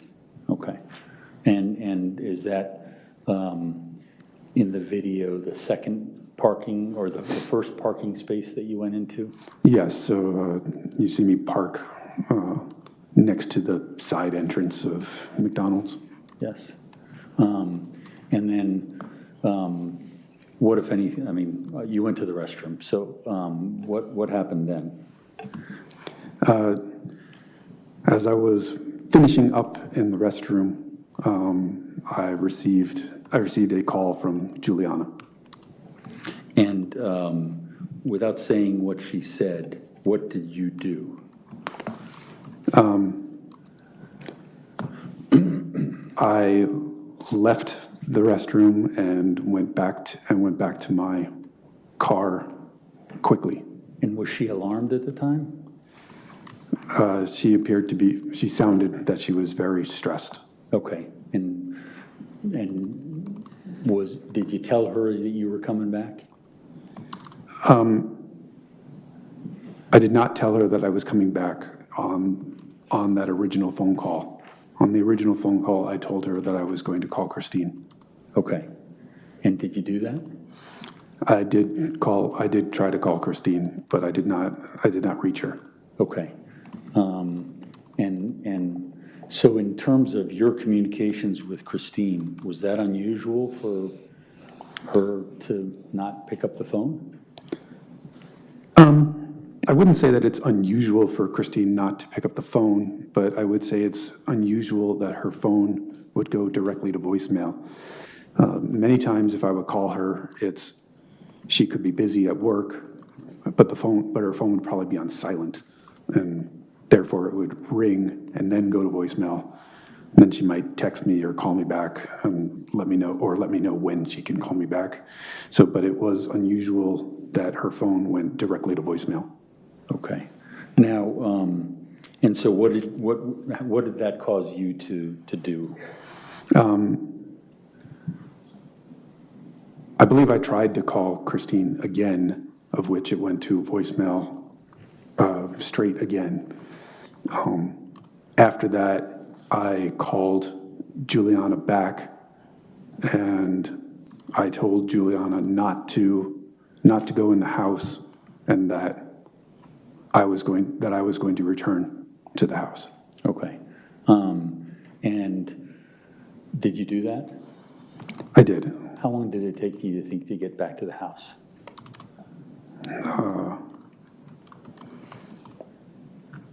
10 minutes, 11 minutes, 12 minutes, hard to say. How long would it normally take? I guess it depends on, there's a couple traffic lights. 8 to 12 minutes. At that point, were you rushing? Were you? Objection leading? What if, at that point, how was it that you were proceeding back to the house after the two phone calls that Christine didn't answer and the phone calls you received from Juliana? I started driving quickly back to the house. I took the most direct route back to the house. Okay. Now, if I can just stop you right there. Was there any plan for how something would happen with Juliana on February 24th? There was no plan with Juliana on February 24th. As far as I knew, Juliana was going to be going to the zoo with Valerie, and Christine had just taken off from work, and I understood that she was going to be home, but I didn't know anything else at that point. I was more concerned with my day of what I had to do at my job. Prior to leaving the house, did you do anything with anyone's devices other than your own? I didn't touch anyone else's devices that I remember that morning.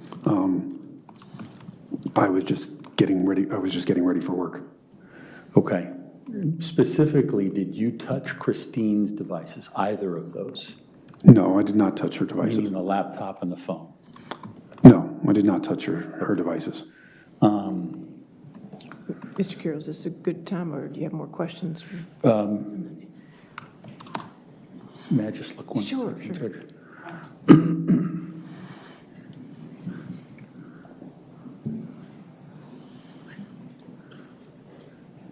Judge, this might be a good break. Okay, this is a good break. All right. Ladies and gentlemen, since it is 5 o'clock right now, so we'll go ahead and take our evening break. Please do not discuss the case with anybody. Don't do any outside research. I understand that everybody is available for Friday. Again, I'm sorry that I have to thank you for being flexible. I'm sorry that we have to keep changing things. I know somebody can't get here until around 9:30. We'll wait for you whenever you can get here, and we will stop at 4:30 on the dot for somebody who needs to leave as well, okay? So that'll be the Friday schedule, okay? All right, have a good evening.